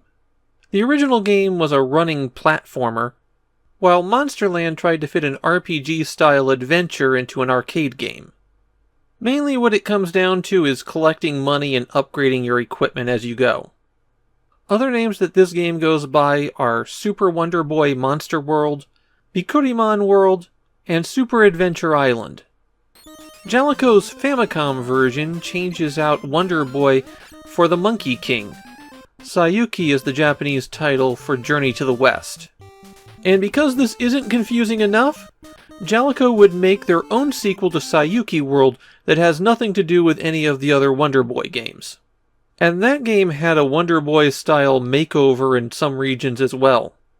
If you're curious about the family tree for Wonder Boy, I did a 5-minute long explanation of the series tacked on to the end of the episode for Takahashi Meijin no Bokenjima. The story for Saiyuuki World is that after returning with the scrolls to provide Buddhism to China, Sanzo and all of his monks are kidnapped. So now it's up to Goku to go fight all the monsters and get them back. Saiyuuki World is an action platformer where pressing B swings your weapon and pressing A jumps. Fairly standard stuff. You'll find doors as you explore, and behind most of these are shops, but sometimes it might be someone with some information for you, or it could be a boss. And not all doors are visible. Occasionally you'll have a question mark appear. That indicates that there's a hidden door there. And those hidden doors are all extremely important. Important enough that if you don't enter them, you're going to have a hard time finishing the game. There are 6 types of shops you need to be aware of. Armor, shield, and boot shops are the most important ones. You buy permanent upgrades there. Obviously, armor reduces your damage, shields block projectiles, and the stronger shields reduce the knockback. Improving your boots will make you walk faster and jump higher. For those 3 shops, if you've already purchased the permanent upgrade, it gets replaced with a temporary power-up in the store. These power-ups are also dropped by enemies, so generally it's not a good idea to buy them. The helmet will eliminate damage for the next few hits, the gauntlets increase your damage, and the sandals let you slow your descent by tapping A. There are 2 other significant drops from enemies. A robe that makes you invincible for a few seconds, and a large heart that increases your maximum health by 1. Those maximum health increase drops are random, so if you get unlucky, you could go quite a while with low health. The spell store offers you a couple of abilities. You purchase a limited number of castings of the abilities, and use them by pressing up and B. The tornado follows the ground, there's a bouncing shot, and a straightforward fireball. And occasionally enemies will drop a thunderbolt which damages everything on the screen if you use it. This snake woman sells hints, and the last shop is used to restore your health. As you're running around, there's a timer on your health bar. It's not visible anywhere, but occasionally you'll just tick down 1 hit point, and collecting an hourglass resets that timer. There's a few big changes between Saiyuuki World and Wonder Boy and Monster World. Saiyuuki World crams in a few extra levels, but the really big change is that now there's loot hidden everywhere. You're not going to have a problem getting fully equipped in Saiyuuki World. The game just throws money at you if you jump in the correct place. Enemies will respawn, but they only drop money the first time that you kill them. So keep that in mind as you play. The absolute worst thing in Saiyuuki World is the knockback from the enemies. There seems to be no invulnerability frames for you, though there are invulnerability frames for the bosses which you should take advantage of to get through them. Without invulnerability frames, what often happens is you'll get hit and then hit into something else and then hit into something else, and you'll just bounce around as your health melts away. It's especially bad before you get some armor upgrades. Given that, armor upgrades should be your highest priority. Then shield, then sandals. Though for shields and sandals, I found that those shops were a bit rarer. When you die, it's game over, and it pops right back to the title screen. However, there is a cheat code to continue from the stage you died at. Press down and hit start to continue. Saiyuuki World isn't wildly difficult, and with that cheat code, you'll be able to finish it pretty quickly. I reached the last stage, which was a maze that kept sending me back, and I feel like I could have beaten the game if I had given it another 15 minutes or so, but I already had enough footage and I had beaten the game in the past. Something you have to be careful about is the sword upgrades. You're given a sword at the start of the game, and then every upgrade after that doubles your attack power. However, all of the upgrades are hidden behind secret doors. You'll go through them and then have to fight a boss, and that's how you get the next upgrade. So they can be easy to miss, and if you do miss one, you'll wind up in pretty big trouble. Saiyuuki World is built on the bones of a pretty good game, and so it winds up being alright to play, though I think Jalico's port is not the strongest. That knockback is really annoying, and I think they just throw too much money around. But that doesn't mean it's a bad game either. I'd call Saiyuuki World a solid second-tier Famicom game. Not something you have to get and play, but one that's still pretty enjoyable.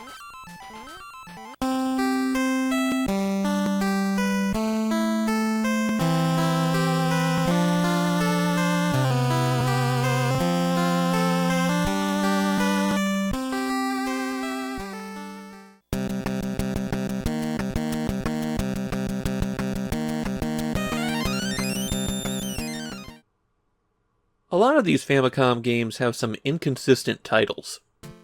When the box, cartridge, and title screen have 3 different titles, I just boil it down to what the big logo says. That is a problem here. The box and cartridge say this is American football, while the title screen says Touchdown Fever. The box and cartridge also have Touchdown Fever written on them, but in different places. The compromise position is to just call it Touchdown Fever American Football. I think it's pretty obvious that a game called American Football is intended for the American market. But for some reason it took over 2 years for this game to reach the US. I think it would have sold pretty well with a simultaneous release. Its only football competition would have been 10-Yard Fight, and as a sports game, Touchdown Fever compares pretty favorably. That said, I'd rather play the arcadish 10-Yard Fight than this. It's just that Touchdown Fever is closer to actual football. There's 2 different game modes in Touchdown Fever. League play, where you just have to compete against everybody else, and tournament play, which is basically a postseason tournament among all the teams. There's also 2 players against the computer mode, in which each player controls a man on the field at the same time. I really wish I had somebody to demonstrate that mode with, because it feels really innovative. If you're on offense at the start of a down, you get your choice of style of play. Long pass, short pass, running, a sneak play, or kick. The way your team lines up, however, is not controlled by you. There's a few different arrangements for the plays, and the computer randomly picks which one you're using. There's always 2 different receivers, one marked A and one marked B, and after you hit A to snap the ball, you press those buttons to throw to that particular receiver. Sometimes. I've had passes that should be going over the heads of people get caught by them. For the long passes, you'll probably have to manipulate the receiver to get underneath the ball. And sometimes when you're throwing laterally, they could be in a completely different position by the time the screen scrolls over to where they were. All in all, this is a system that actually works pretty well on offense. Sure, you don't have a lot of fine control, but it makes Touchdown Fever play pretty snappy. And it also showcases one of the best things about the game, the sheer number of players on the field. Touchdown Fever manages to get 22 players out there. Of course, it does this by adding just a ton of flicker, but I don't think that ever really becomes a problem for the game. Players are flickering, not vanishing, and the ball's never flickering. When the AI is on defense, it's pretty good at running you down. You'll have a pretty hard time gaining more than 5 yards of play. The problems with Touchdown Fever start on the other side. Your defense is a lot less effective than the AI's. The AI is faster, And when it's playing offense, they can squirm out of your grasp. You don't call any defensive plays, you just have to accept what the formation gives you. Defense playing so poorly makes me think that Touchdown Fever works a lot better as a two-player game. If both players have to deal with poor defense, it'll make the whole thing more exciting. I went into Touchdown Fever with really low expectations. It's a sports game, and it's by KAC, who's made just absolute garbage. But this is actually okay. It's not great, but it's perfectly acceptable. If you really loved football and wanted to play a football video game on your 8-bit console, you wouldn't be unhappy with Touchdown Fever.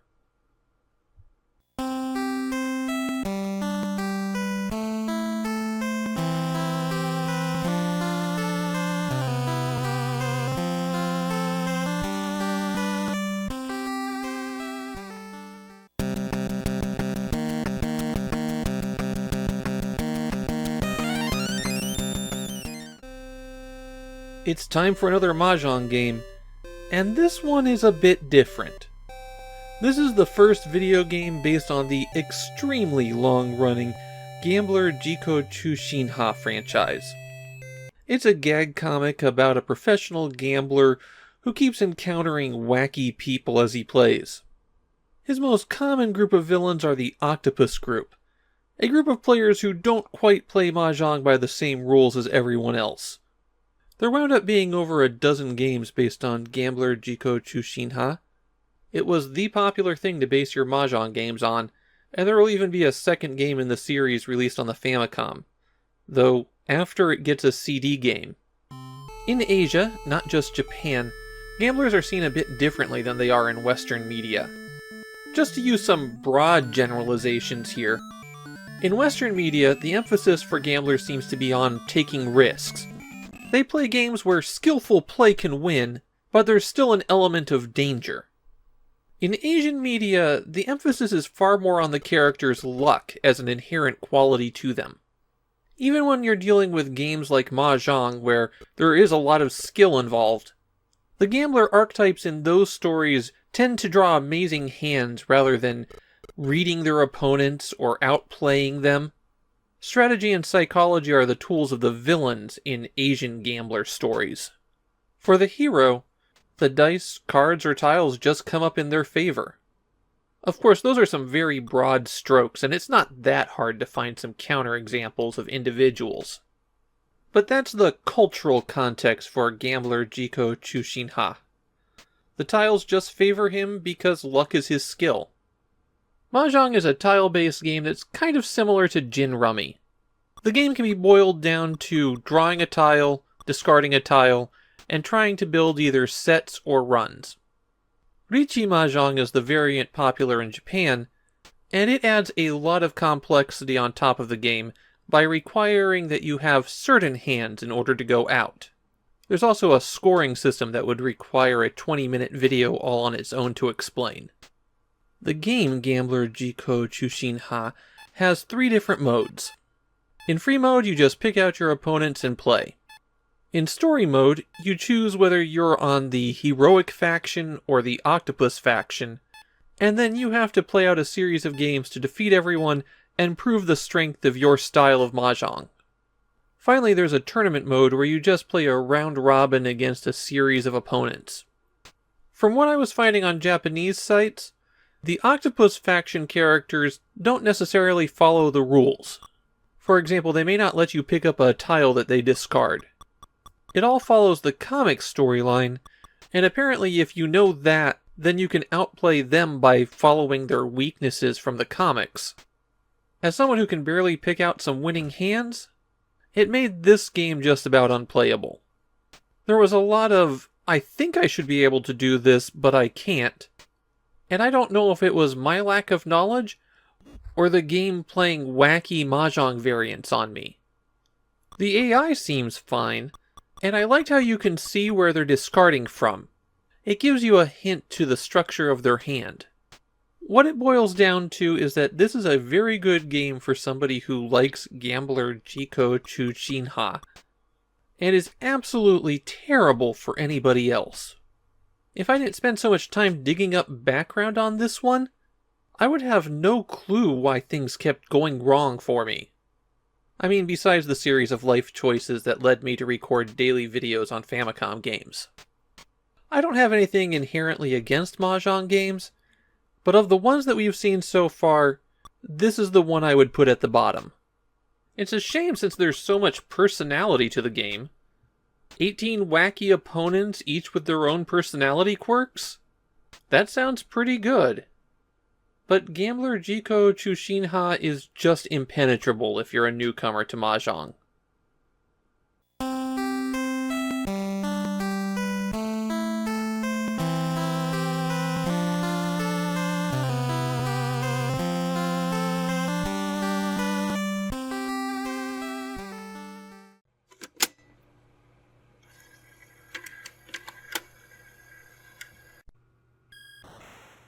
Capcom hasn't made a whole lot of games for the disk system. Samurai Sword is their third. It's also their final disk system game.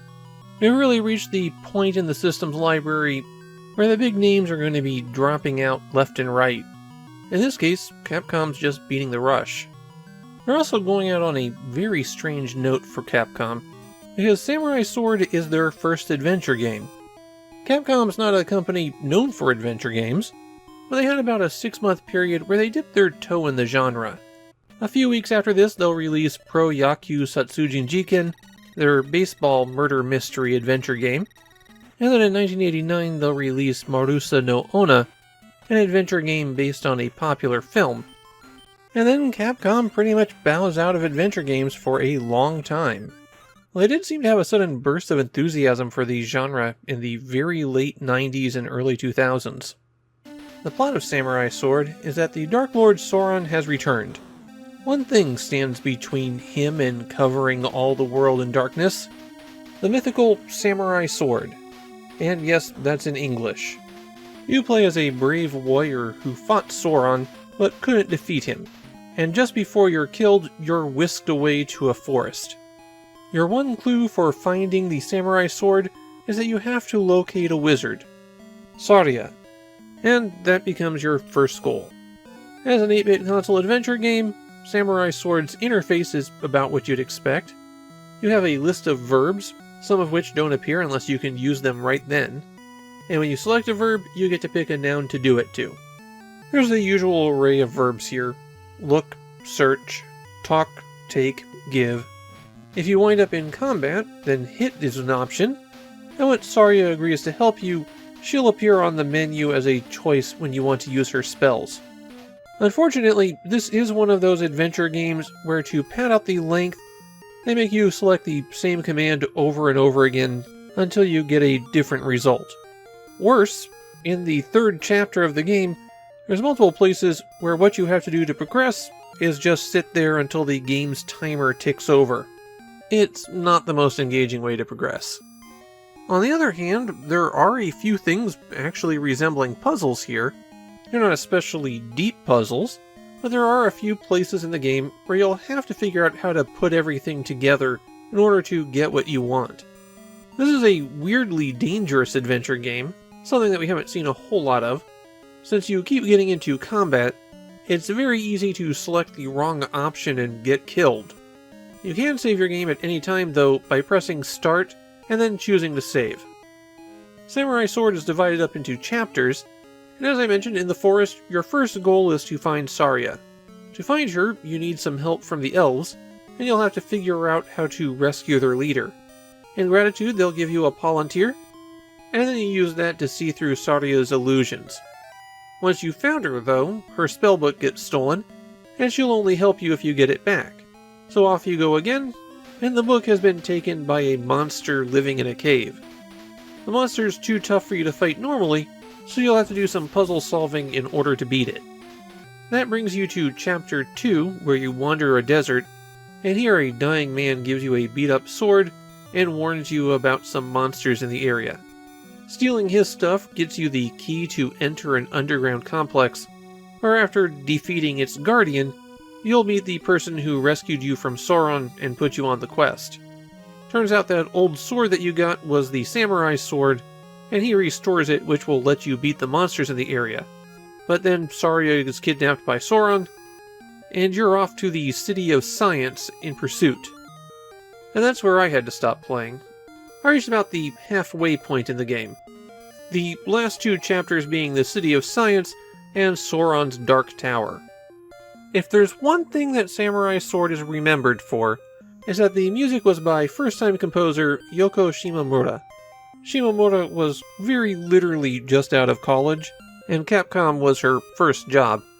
She'd go on to compose a significant portion of the music in Street Fighter II, and eventually move over to Square where she composed the music for Mario RPG and the entire Kingdom Hearts series.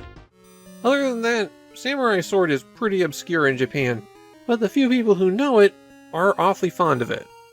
My feelings are a little bit more mixed. Samurai Sword obviously has great presentation, and I think it's a better adventure game than most of the ones that we've seen on these platforms. But it also falls into some of the bad habits of adventure games at the time. So I can't say I give this one a strong recommendation, but on the other hand, if you wanted to play an adventure game on a Famicom, you could do a lot worse than Samurai Sword.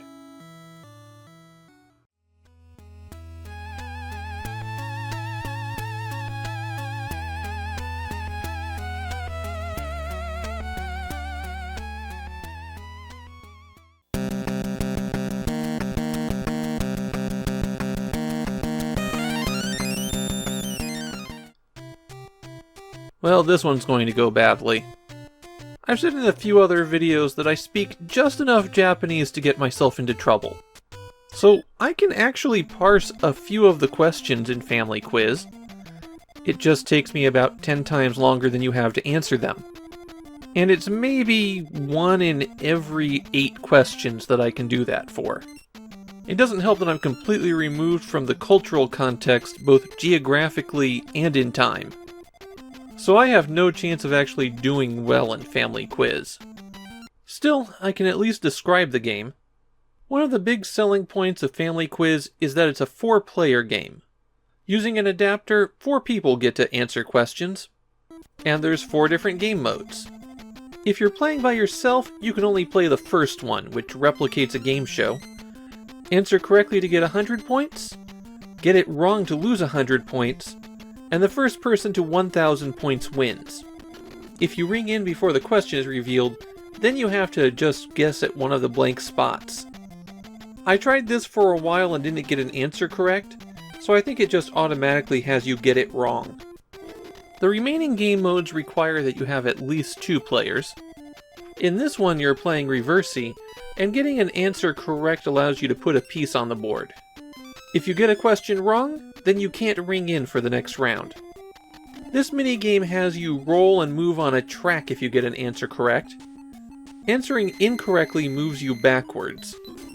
This final game has you matching Mahjong tiles. You may turn 2 over when you answer a question correctly. And that's pretty much all I got to see of this game. I'll give Family Mahjong this. The memory and Reversey multiplayer modes give you something more to do than just answering questions. Still, Family Quiz is the very definition of a shelf game. I bought it, I checked the box on my list, and now I'm never going to think about it again.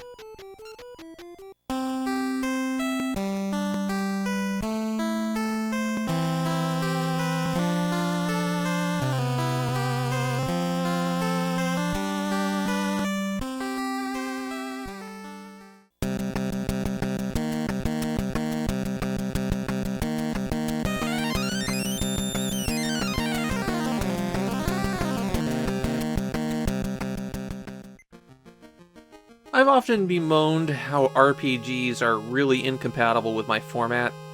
Unless I go for a really extended play session, all I really have time for is checking out the starter town and grinding up a couple of levels around the beginning area.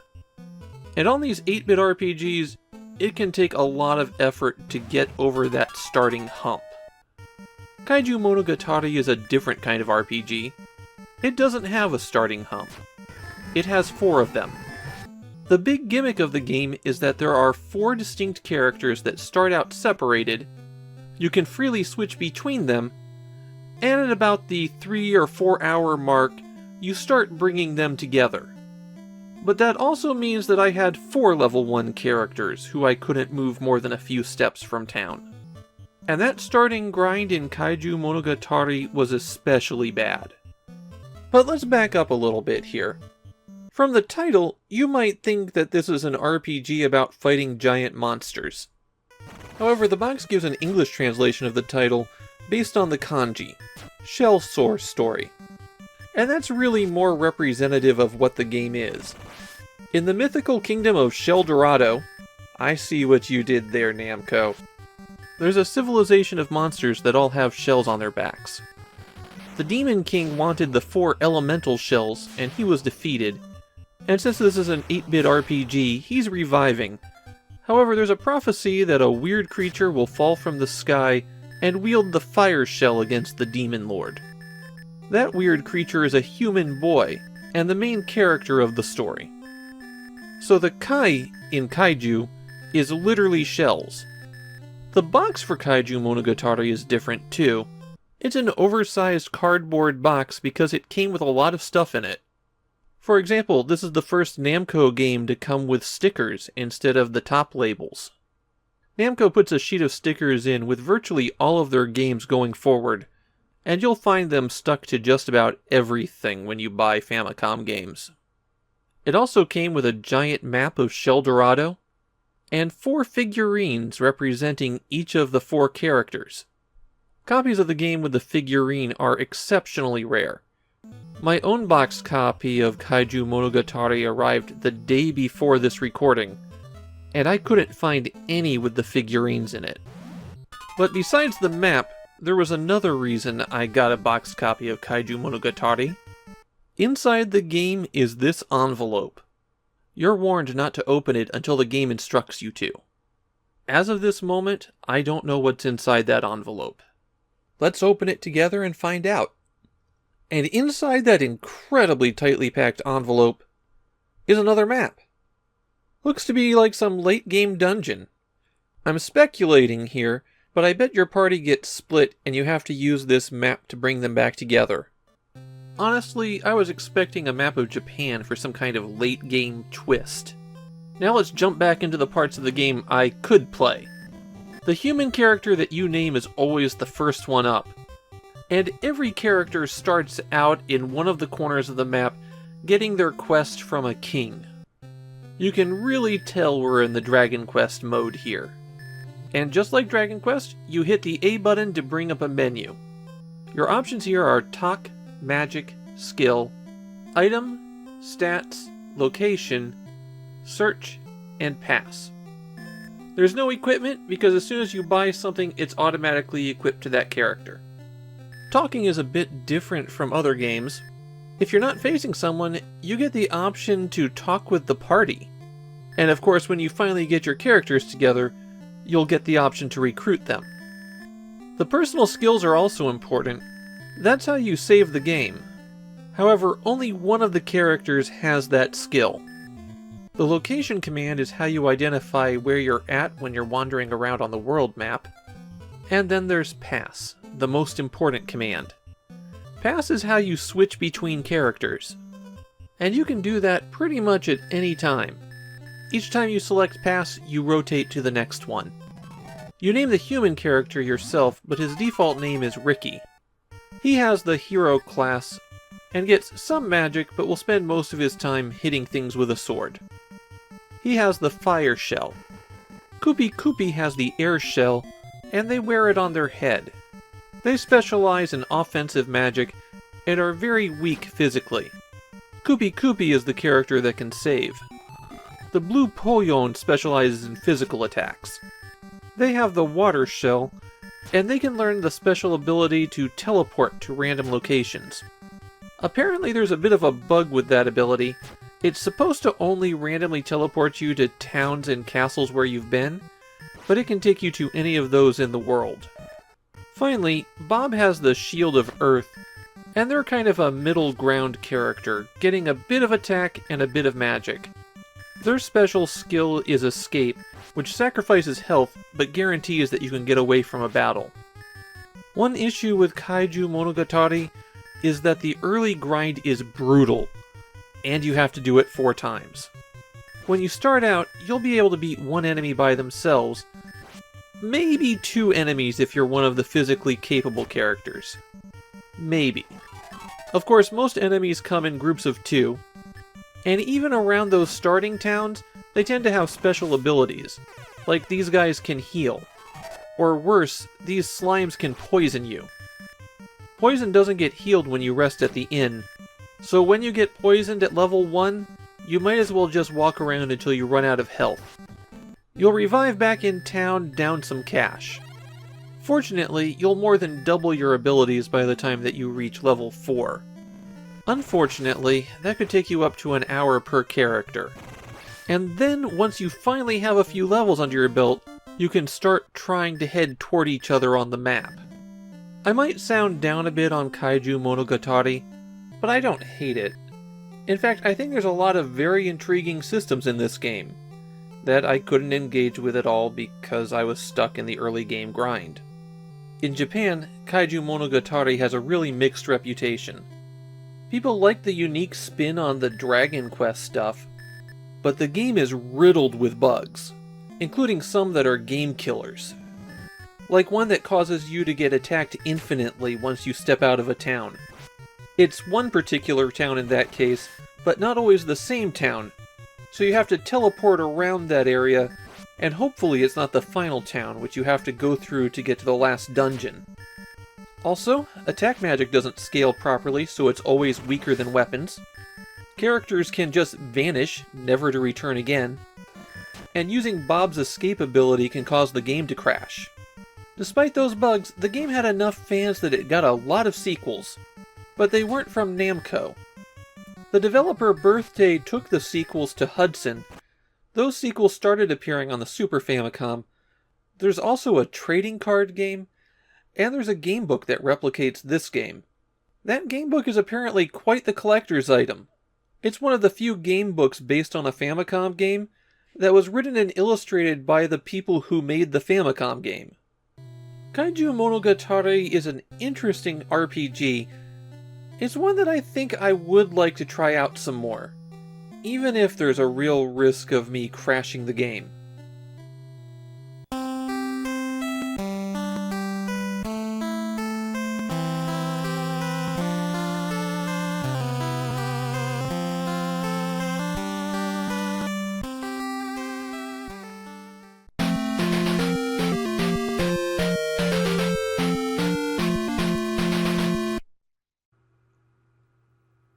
From a vantage point 35 years later, it can be hard to conceive of a 1988 game being a throwback.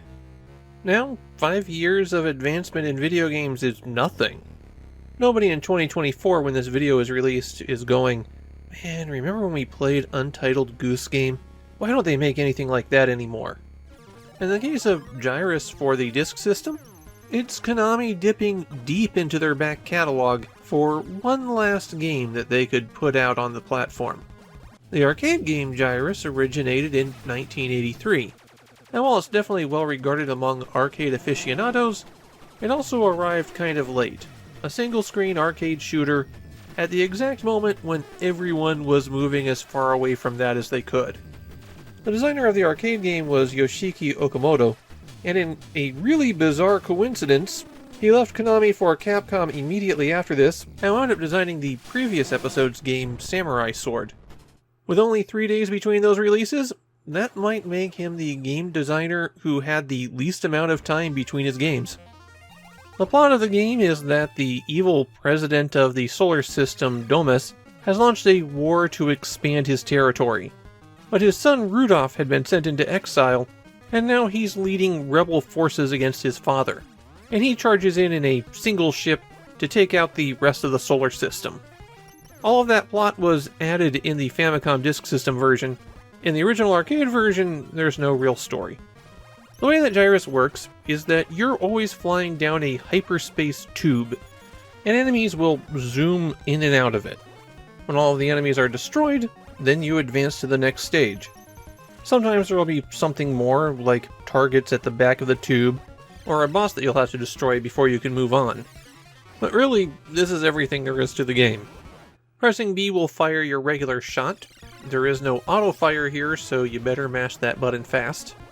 And pressing A will fire a super shot, which will go through targets and destroy multiple enemies.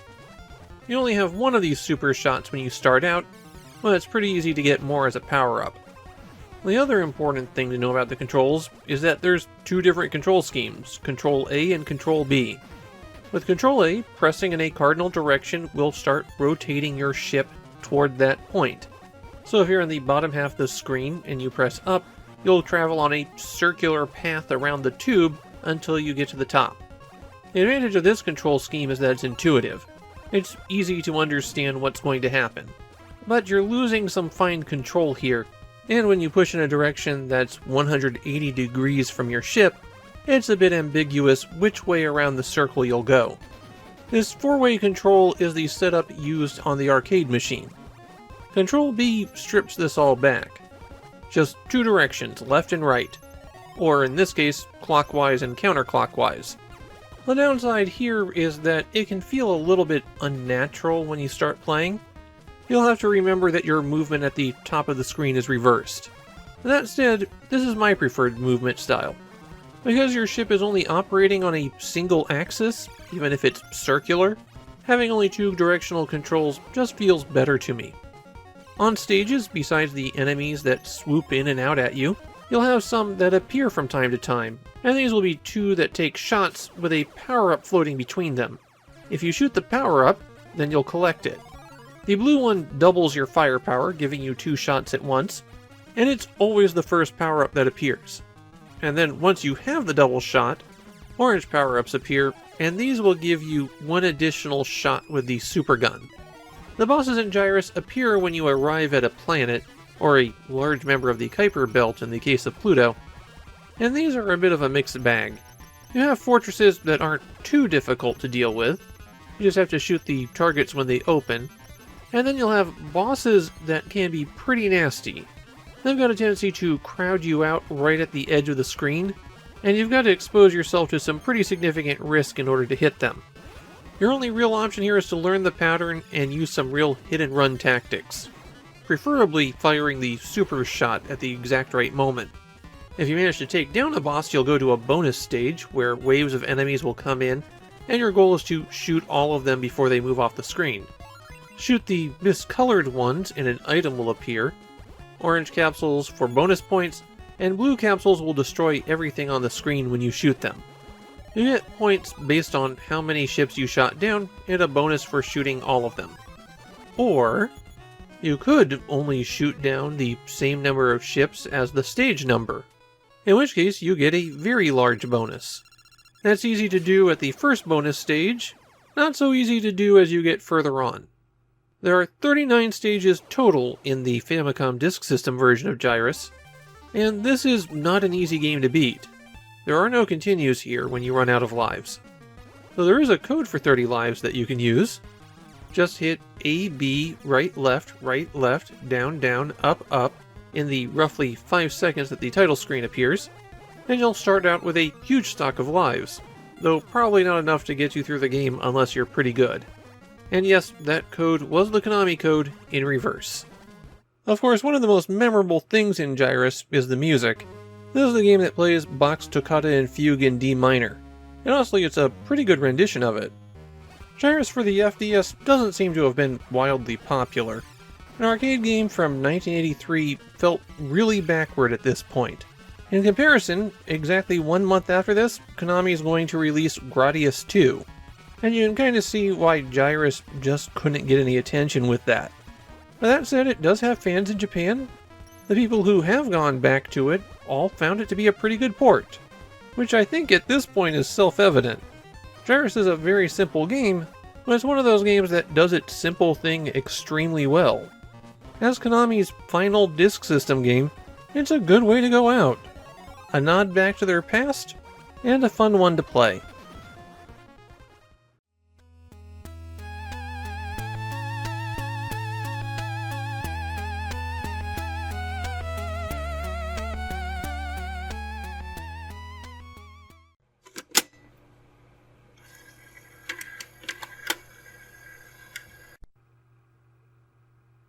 We're entering a strange new era for the disc system with this release of Ice Climber.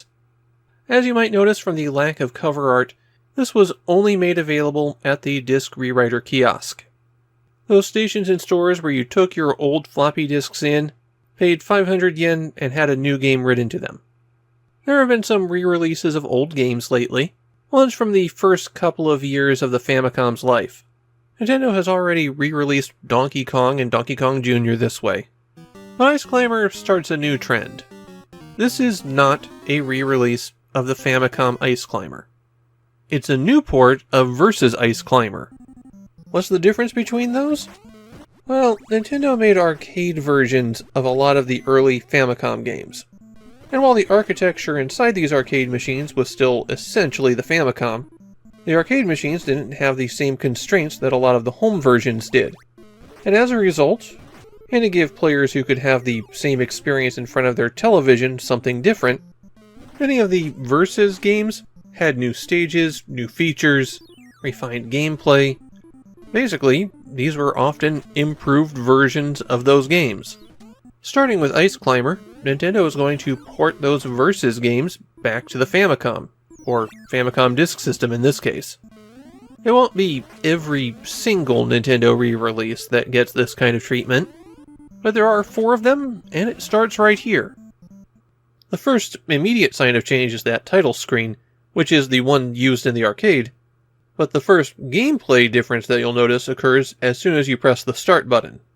You're given your choice of 24 different stages to play.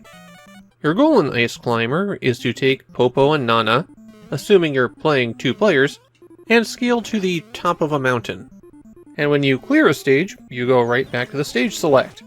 Every 8 stages, the stage select option changes, and then you have to select from stages 25 to 48. While there is overlap with the 32 stages from the original Ice Climber, there's enough significant differences that most of the stages are effectively all new. In the game, hitting A jumps and B swings your hammer, and the jumping mechanics have been tweaked a little bit. Not a lot, and you're still going to pass through some platforms, and there's still mysterious variation in how far you jump horizontally. However, you now have a small amount of air control, about 1 block's width. It's not great, but on some of those more annoying jumps, it helps. When you jump up, you can smash through the blocks above you, and you need to just keep climbing up. You can walk off the left and right hand side, and then wrap around to the other. And you do have to do this in order to complete some stages. Once you reach the blue blocks, you'll skid on the ice there, but then if you get just above them to the solid, unbreakable blocks, you'll enter a bonus stage. On the bonus stage, there's 4 vegetables to collect, and these change as you progress through the stages. That is, as your stage count goes up, not which stage number you're doing. During this bonus section, you have a time limit to reach the top, and then jump to the pterodactyl, which will get you the highest bonus. However, if you fall off, or time runs out, well, you don't even lose a life, you just don't get the bonus. And then you get to see your score for the stage, which includes how many vegetables you collected, how many blocks you broke, and how many birds you killed.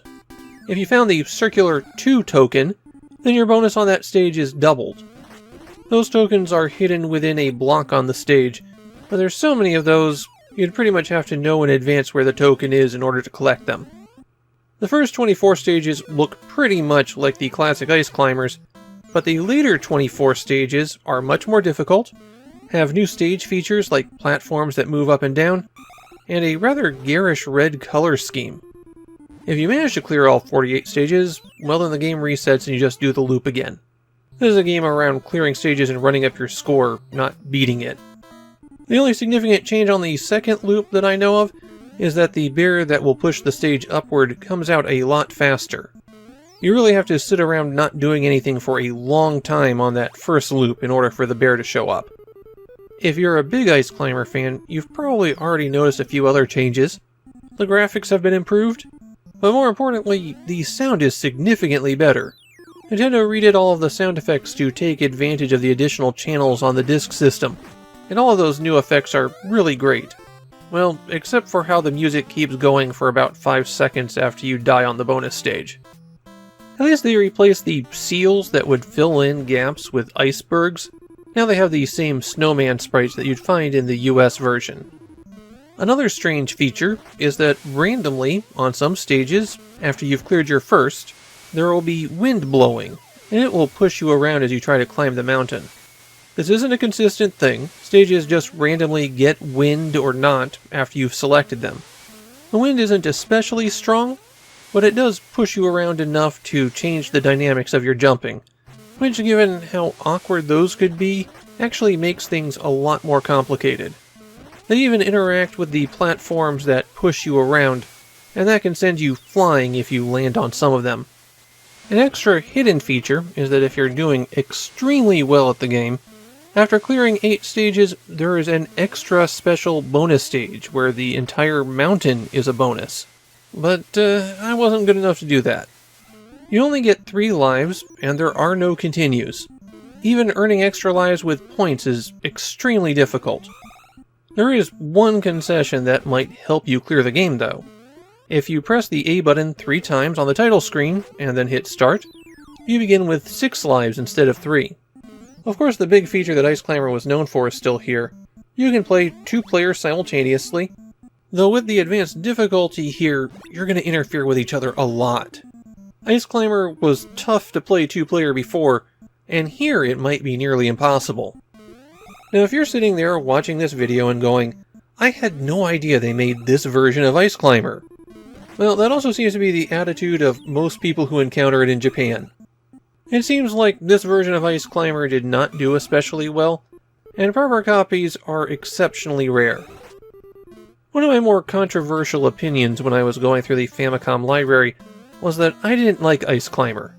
I never have, and I never will.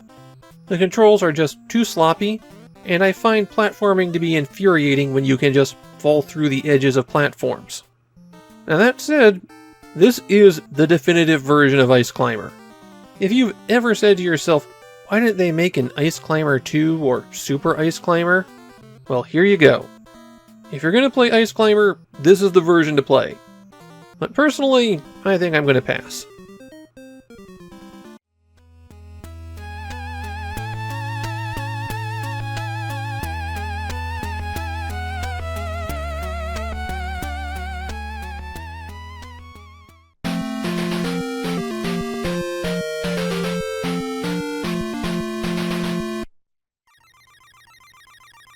Sometimes you just know from the title. Though this is a game with 2 different titles. On the box it's Pachinko GP, on the title screen it's Pachinko Grand Prix. And in both cases the warning sign is there.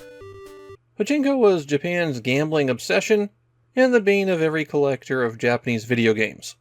It has the same roots as pinball, though pinball dropped its gambling machine connection a long time ago. When you'd go into a pachinko parlor, you'd pay and get a bucket of ball bearings. Then you'd put those into a pachinko machine, it would launch the balls up with a power that you dialed in, and then the balls dropped down through a pegboard. If they hit targets, then more ball bearings came out of the machine. When you were done, you took however many ball bearings you had to the counter, where a machine would quickly count them up, and you'd get prizes based on how many you had. And then you'd go next door and sell those cheap trinket prizes for actual cash, which was your real winnings. Although you could technically aim the balls by adjusting the force, the mechanical motions of the machine and the balls bouncing randomized the results. And of course, the way the machines were built, the odds were not in favor of you coming out ahead. In Pachinko GP, you're taking part in a pachinko tournament across Japan. In 8 different cities, you'll visit a pachinko parlor, and have to complete a series of 3 challenges. First, you'll have to get a certain number of balls within a time limit. Second, you'll have to get a larger number of balls out of a machine. And third, you'll have to get a large number of balls out of 3 machines. And by 3 machines, I mean 3 of the same style of pachinko machine, just with the pins bent different ways. It takes quite a while to clear a stage. The first one, Sin and Sapporo, will likely take you more than an hour. For that first round with the timer, you just have to play the machine that you're given. You hit right and left to adjust power, and hold down the A button to shoot the balls. The power gradually decreases over time, so you can't walk away and do something else while the game plays itself. For the other 2 rounds, you can get an up-close view of the pins, and if you don't like the way that they're bent, then you can switch to another machine. You can also play for a bit and then switch to another machine. In fact, this is a vital technique for the 3rd round, since some layouts will be much better than others. So what you do is you play one of those easy pachinko machines, run up your score to be close to the threshold for clearing the machine, and then switch to one of the machines that has a worse pin configuration. Make a couple of shots to push you over the limit, and then you've cleared the machine that you're sitting at. You can tell which machine you're sitting at by the little number in the upper right-hand corner, so if you found a walkthrough that guided you to the best machines, that's how you'd identify them. I don't think such a walkthrough exists though, and frankly, I don't think anyone should write that kind of thing. Once you clear the 3rd machine in the 3rd round, you save the game and then advance to the next city. You can also save the game at any time in rounds 2 and 3 by pressing the Start button and then selecting End. Though that does take you back to the main menu. Unsurprisingly, Pachinko GP is extremely obscure in Japan. Even there, pachinko games really aren't something that people go back to. As for my take, well, let's set aside the fact that it is just pachinko. I actually think this is one of the stronger 8-bit pachinko games I've played. That is really damning with faint praise here, but I've played awful pachinko games. In fact, I talked about one released on the disk system a few weeks ago. This isn't one of them. At the very least, Pachinko GP is one of those gambling games where it's weighted in your favor, so you can always feel like a winner when you play. But it's still pachinko. You're never going to be able to escape that.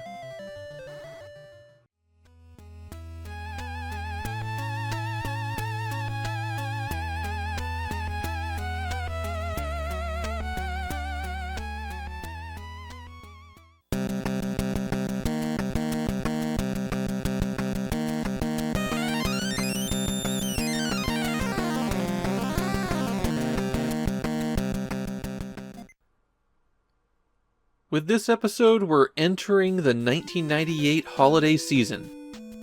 Roughly 25% of all Famicom games were released in the last 6 weeks of their given year. But interestingly enough, the quantity of games released in the holiday season remains very consistent. It's not Christmas that these games are targeting. Japanese game sales tended to cluster around New Year's. That means that publishers often put out their big releases right at the end of the year. Over the next 6 weeks of Famidaily episodes, we're going to see quite a few important games. Also a lot of cheap cash-ins. The holiday season kicks off with Deja Vu, one of the rare adventure games that got a US release. In this case, it's because it's part of the Mac Venture line. Those were a series of adventure games created by the company ICOM, and they had interfaces designed to take advantage of the windowing systems in the Apple Macintosh. You'd have a view of the screen in one window, commands in another, your inventory somewhere else, and the whole thing driven by a mouse. There were 4 games in the Mac Venture series, and 3 of them were ported to the Famicom. The 4th one was Deja Vu 2, and it was in development for the system, but was cancelled before release. Deja Vu places you in the role of a hard-boiled detective on December 8th, 1941. We know the date because the newspapers tell us that Japan has just attacked Pearl Harbor. You wake up in a bathroom stall with no memory of who you are. You'll have to unravel the clues to figure out your identity, and solve a murder that the police are currently hunting you for. In Japan, Kemco promoted this game as being based on a true story. They even said that the Chicago police had asked them to redact part of the game. Yeah, none of that was true. Deja Vu is really different from most of the adventure games we've seen so far, except for Maniac Mansion. This is an adventure game in the Western mold, where you spend a lot of time collecting objects and trying to figure out how to collect other ones. It's not an especially good adventure game either. It suffers badly from adventure game design from the 80s. There's a lot of, you have to do this before you can do that, even though there's no correlation between the two. And while you have to collect keys to unlock some doors, other doors you can just shoot the locks off of for some reason. This is a game more about confronting adversity when you move between locations, like this mugger who will show up. The first few times you can punch them, but eventually you have to give them cash or they'll shoot you. And the primary use for the cash is to just get around town. Fortunately, you can always get money out of this casino. As a mystery, the game is also deeply unsatisfying. You don't question suspects, or even really investigate scenes. There's very few characters other than yourself in the game. What Deja Vu has a lot of, though, is red herring items. You can pick up just about everything you'll see, but you really only need about 1/3 of the items that you can pick up. Another problem resulting from this early adventure game sense of design is that there's a lot of places where you'll just take a sensible action and get an instant death. No signposting that you're doing something wrong, no way that you could know in advance that this is a danger. You just die. Fortunately, you can save at any point, and this game uses a battery save. And then there's the interface. It was clearly designed for a mouse, and so trying to use it with a controller can sometimes result in things jumping around a bit. You've got your commands in the lower left, then a block at the bottom middle representing the exits from the area. On the right-hand side is how you control what inventory screen you're looking at. Plus there's spots for if you want to use something on yourself or save. Okay, I'm about to get some people mad at me.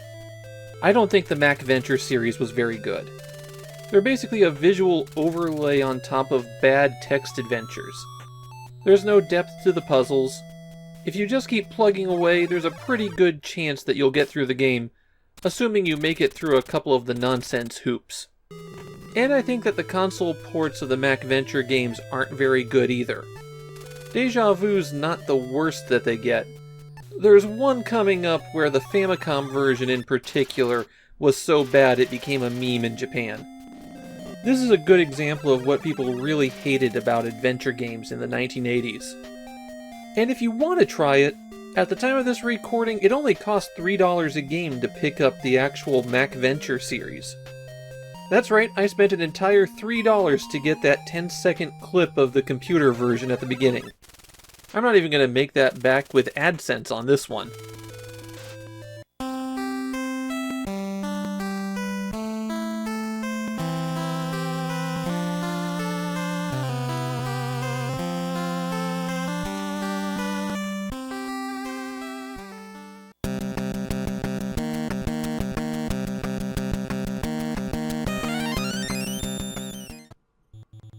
Jalico's stable of Moero Pro Sports is starting to spread out.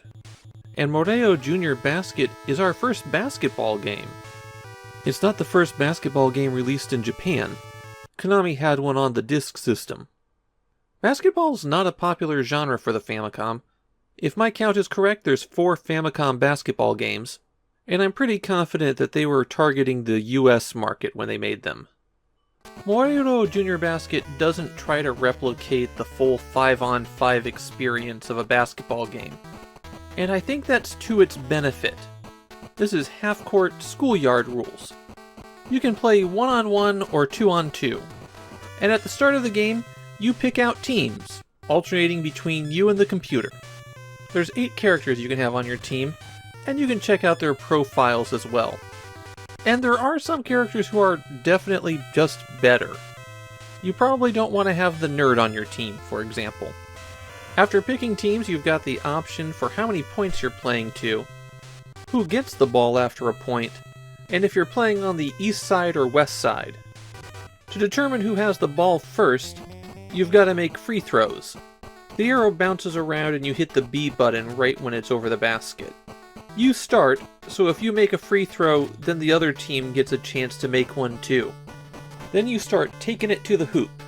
When you have possession of the ball, the B button shoots and the A button passes. And if you don't have possession, the A button tries to steal. If you shoot when you're under the basket, you go into this close-up, and you'll have to hit B at just the right time to dunk it. Shooting works a similar way elsewhere, where you hit B once to start the jump, and then B again to throw. One catch to this is that after possession changes, you have to take the ball to the backside of the court before you're allowed to shoot. You'll know you can't shoot if there's an arrow underneath you.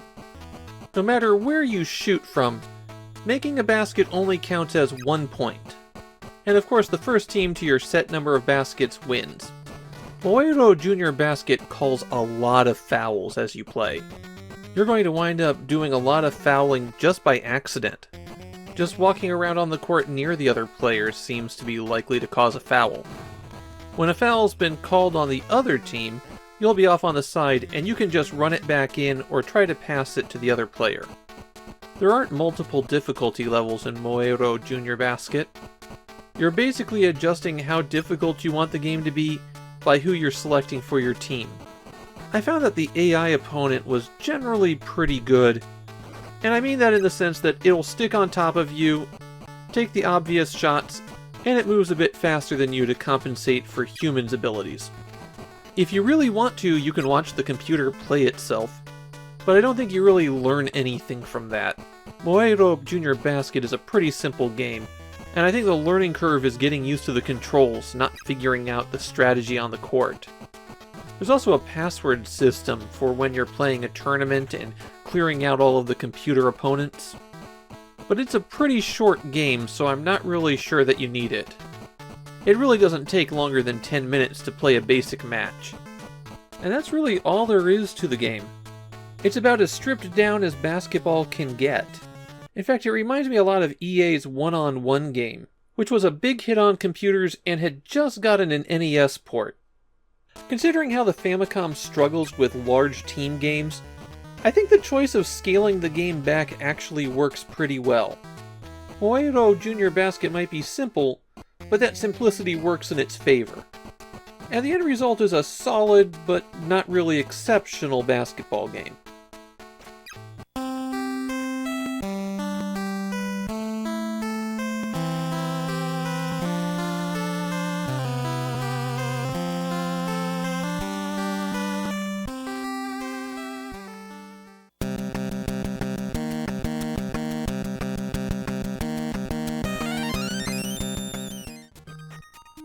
I gotta say, I love Mahjong games.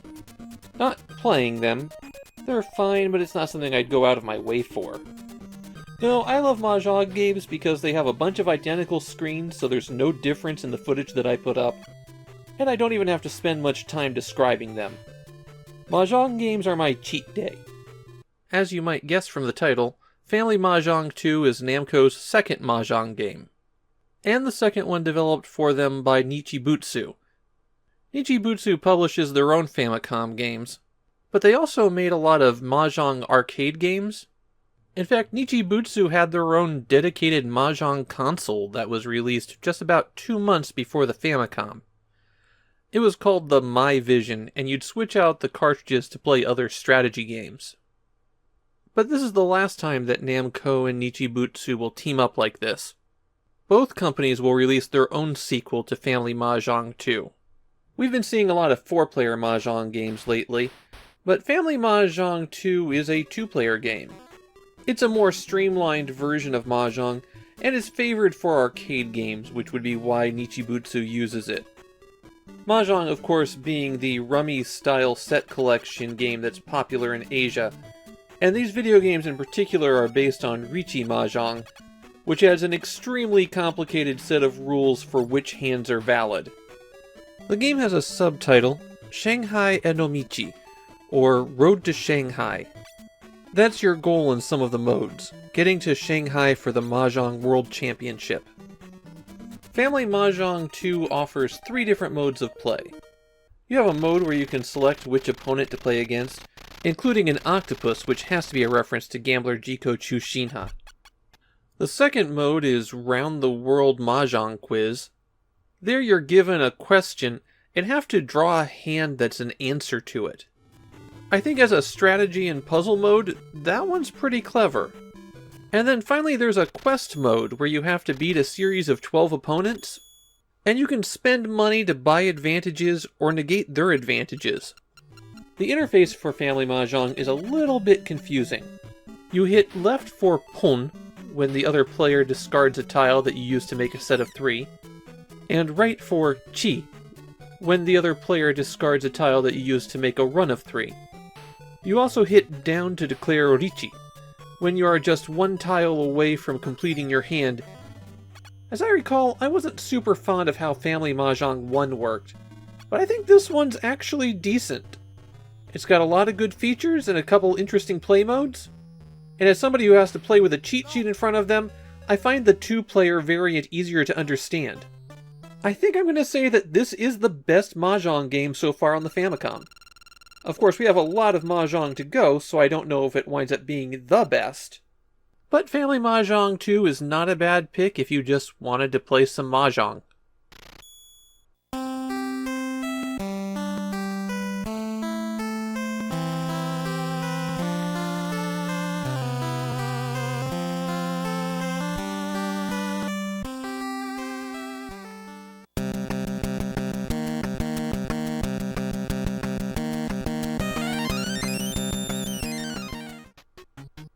There's something I just don't understand about Takeshi no Sengoku Fuunji. And that is, after making Takeshi no Chosenjo, why would Taito make another game based on Takeshi Kitano? Apparently, he's just a face in this one and had no input on it. So this isn't a completely broken, unplayable mess. But I also don't think it's actually good. Takeshi no Sengoku Fuunji is a really weird mix, and the consequence of that, I think, makes it less than the sum of its parts. First things first, this game is technically not based on anything except for Takeshi Kitano himself. There's some parts of it that are very similar to Fun Takeshi Jo, the television series that became Most Extreme Challenge elsewhere in the world. But the rights to make Famicom games based on Fun Takeshi Jo is owned by Bandai. In fact, they release a second game based on the show just a few weeks after this. So it seems like Taito wanted to make a game that's similar to, but legally distinct from those. The real meat of Takeshi no Sengoku Fuunji is the board game. They're all played on the same board, and they're all roll and move games where, generally on your turn, you roll a die, move that many spaces, and then do what it says there. However, there's 5 different game modes, each with distinct goals.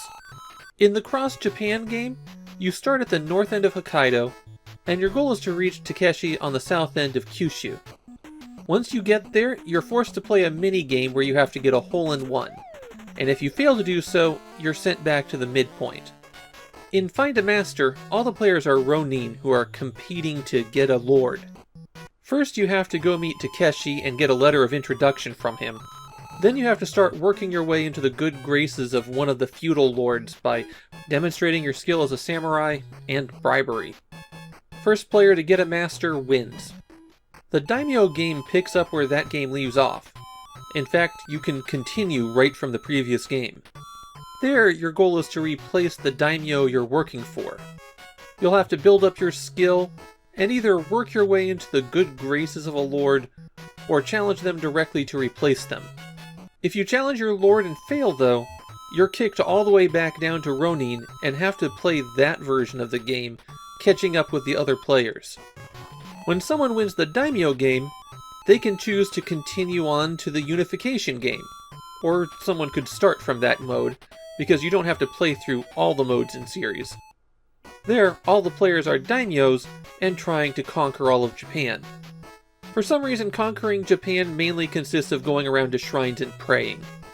And yes, you can get knocked all the way back down to Ronin while you play this mode. Finally, there's the merchant game, where the only goal is money. First player to earn a certain amount wins. There's no AI in the board game modes.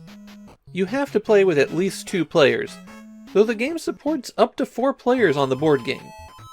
On your turn, you have the choice of rolling a die or playing a card. You pick up cards at various points and you don't know what they do until you play them. And if you roll the die, it's a 7-sided die. You've got the numbers 1 to 6, and you've got Takeshi's face. If you get Takeshi's face, you can pick out any number 1 to 6, or you can pick 7. No, I don't know why they don't just let you pick the numbers 1 to 7. Or you can move the other player. You have to move your full movement unless you cross certain special squares, and those special squares are always bad, like crossing a river.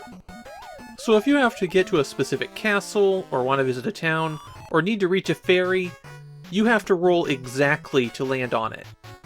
On the Cross Japan game, that was especially bad when I had one player who got on the ferry immediately, and the other who spent about 8 turns going back and forth over that space. When you get to town, you can work odd jobs, recover some energy, gamble, or go to a swordsmith, while other big squares tend to be special mini-games. There are 7 distinct mini-games. A few of them get repeated with different graphics. There's the golf game where there's no aiming, it's just hitting the button when the meter's in the correct place. The river crossing where you have to hit left or right and hit A to jump. There's fish that will jump out of the water at you, and one of the stones is fake. This is very similar to a game from Fun Takeshi Joe. Also similar to a game from the show is when you storm the castle by choosing between one of 3 doors. One of the doors is fake and you'll just run into it. There's a lot of randomness in these mini-games, and it doesn't really work for the best. There's also a variation on Space Invaders, where you have to shoot out either soldiers or yokai. You might have to cross a battlefield dodging shots. And there's this mini-game where you mash the A button as hard as you can to run, and when you meet the person running from the other direction, you have to beat them in rock, paper, scissors. The loser of that goes back to their start. Finally, there's the one-on-one combat. There are some AI opponents for this, but you could also land on another player and duel them for their money. Here, you might have to do rock, paper, scissors, or you might have to sword fight. What you're doing is randomly decided every time somebody loses a health point. All of those minigames can be played outside of the board game by selecting Party Game at the main menu. As minigames go, they're not bad. They're also not good, but the whole point is to give players a brief skill challenge for a few seconds. But they also reflect the problems with the broader game. It's just too random. This is something we're going to see with a lot of these Famicom board games. In the end, it's a time filler with no meaning. People just keep rolling until someone wins. There is some strategy, but it's very minimal. This is a common problem when people who don't play board games design board games. And it's mostly gone away now thanks to actually good board games becoming the norm. But there has to be more to a board game than just random chance. And that's really all that Takeshi no Sengoku Fuunji has. But even as you roll around missing the one space that you need to get to in order to continue to play, it's still not as infuriating as Takeshi no Chosenjo.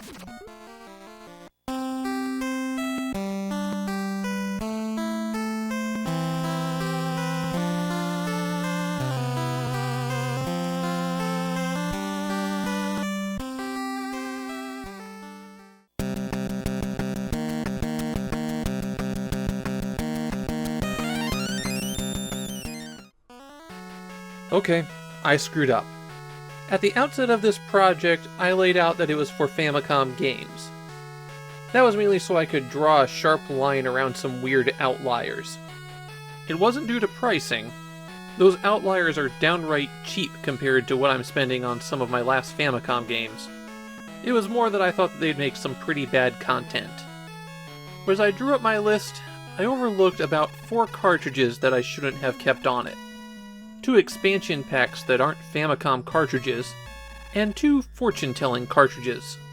Both fortune-telling carts were released at the end of 1988, so we'll see the other one in a week or 2. The reason I didn't pull these all together was that I'd already made quite a few comments about the length of the project, so I'm just going to have to live with my mistake. And also backfill a couple episodes for the 2 Famicom basic cartridges. For Chugoku Senseijutsu, you first have to enter, very slowly, names and birthdays. The 5 slots at the top are reserved for women, the 5 slots at the bottom are reserved for men. You have to enter each character by pressing up and down on the control pad, so it takes a long time to enter information and it doesn't save any of it. Once you're through name entry, then this guy will tell you what star you were born under and what special attributes it has.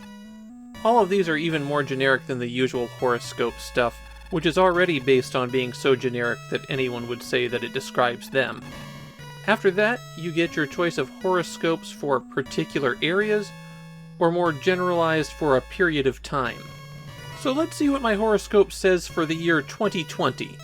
Surely the spiritual powers of this 8-bit console will be able to detect the most significant events in my lifetime. Huh, weird. Looks like spring 2020 is a pretty good time. This is a good point to mention one of the more annoying things in the interface. You have to hit select to go back to the fortune screen, or start to take you back to the name selection screen. That's the only way that you can get out of these fortunes. The cartridge also offers to tell you your compatibility with people, and how a marriage between you would go, and since it was made in 1988, it only lets you pair up male and female. I tried a bit and couldn't actually get a bad result on those. You can also get a financial fortune, and the game will tell you what career you're compatible with. Apparently I'm supposed to be an artist. Obviously Chugoku Senseijutsu is pretty much bottom tier for Famicom cartridges. It doesn't even have the distinction of being weirdly rare. You can easily find copies for about 100 yen. I actually think that this is worse than the NES's fortune-telling software Taboo the Sixth Sense. At least there it's drawing tarot cards for you. Here you're just entering your birth date through a really bad interface.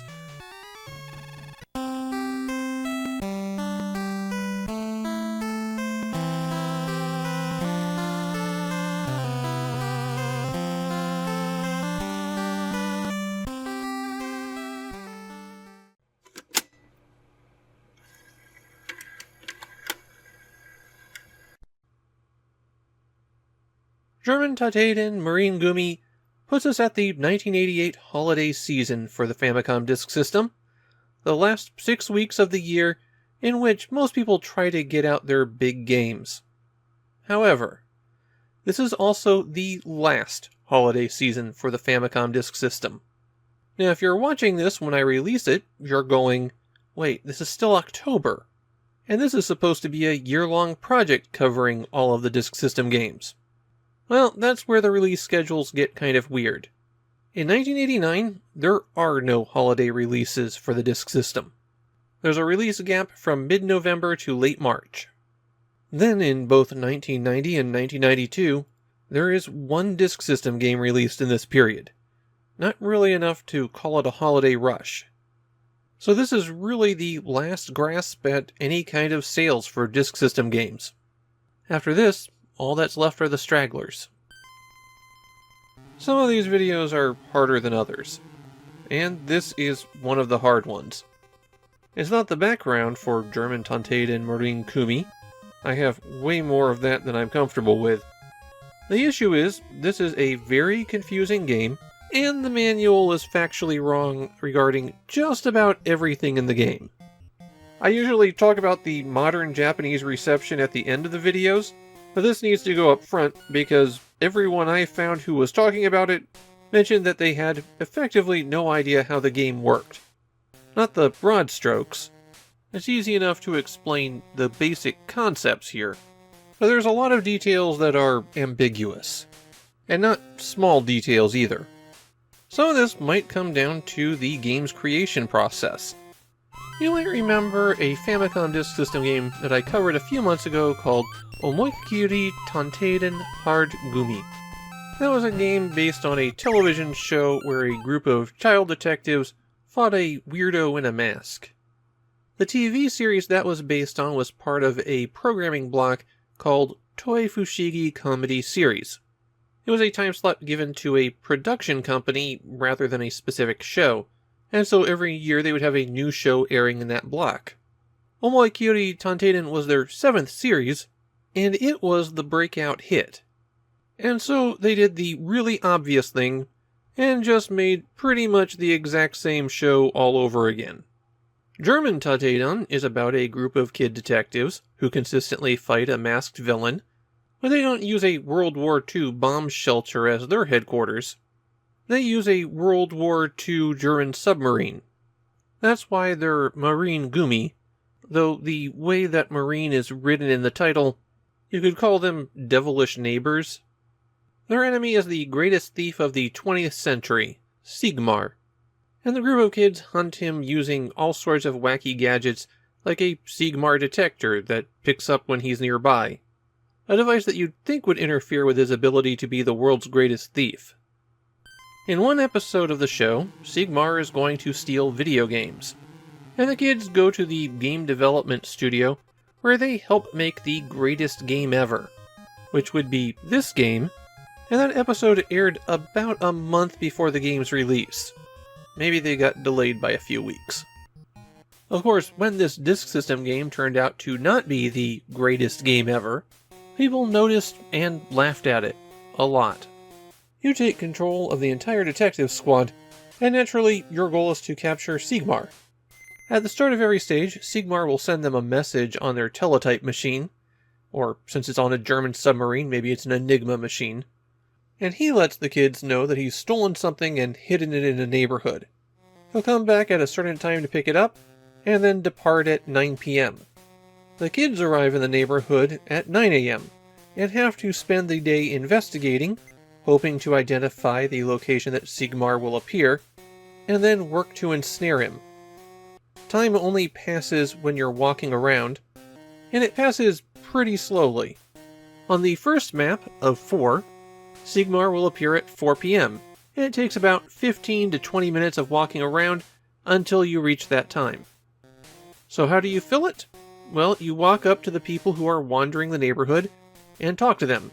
Hit the A button to bring up a menu, and if you're standing exactly so that you're facing in their direction and your sprites are slightly overlapping, then you can choose to talk to them. The other menu options are to use an item, take something that you found, cancel the menu, or save and quit. You press start and then hit up and down to cycle through the different team members, though it doesn't rotate, so you can't hit up from the first one, and you can't hit down from the last one. There are 5 team members that you control, and they're all effectively identical. They just have slightly different items when they start out. The conversations will give you hints toward what location in the neighborhood has the item, and once you think you know where that is, you just bring your whole team there and wait for Sigmar to show up. Some of the people in the neighborhood are Sigmar's agents, and if they spot one of the kids, they'll rush them and catch them, which means the kid stands in place until another kid comes over and touches them. These agents are exceptionally rare, and they just look like everyone else. I encountered 2 of them in the entire 2 stages that I played, so they're not really much of a factor. Once the clock reaches the appropriate time, Sigmar arrives, and he's in disguise as another person in the neighborhood. You can see if you can figure out which one he is, and sometimes it will show you a little icon in the lower right of Sigmar walking, and his disguise will match those movements. Talk to Sigmar to make him reveal himself, and then the chase is on. Sigmar moves much, much faster than the kids. And as you've probably noticed, the kids have an extremely slow walking speed. So what you really have to do is move people into position in advance, and then reveal Sigmar.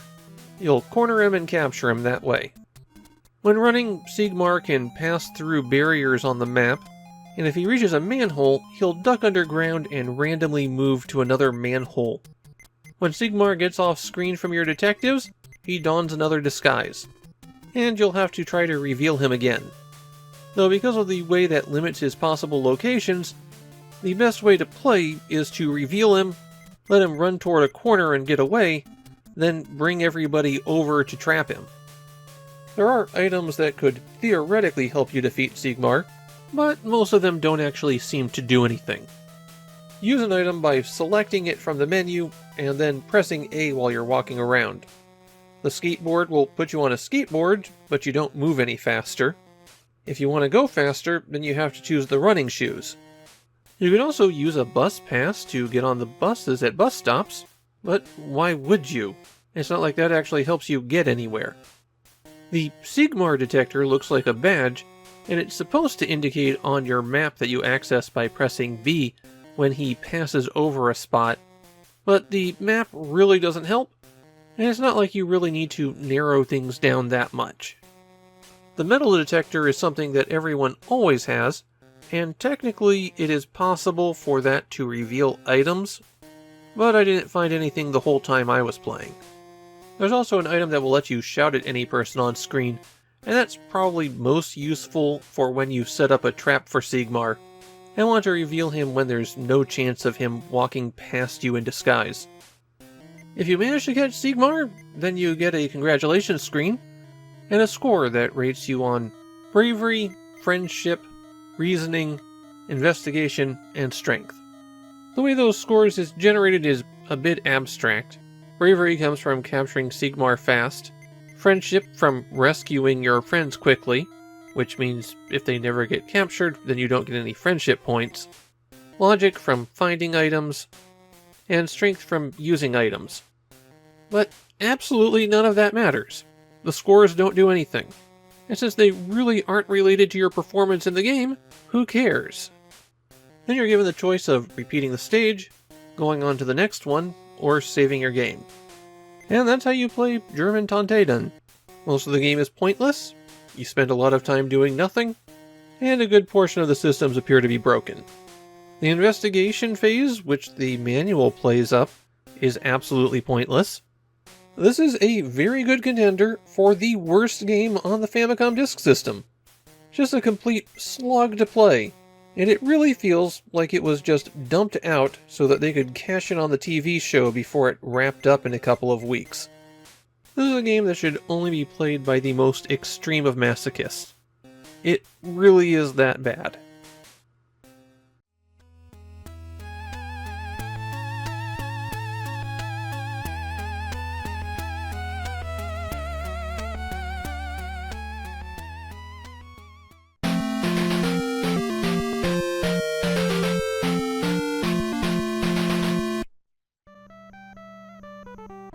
If there's one remaster that Nintendo made for the Famicom Disk System that's known outside of Japan, it's Kaijuu Mario Bros.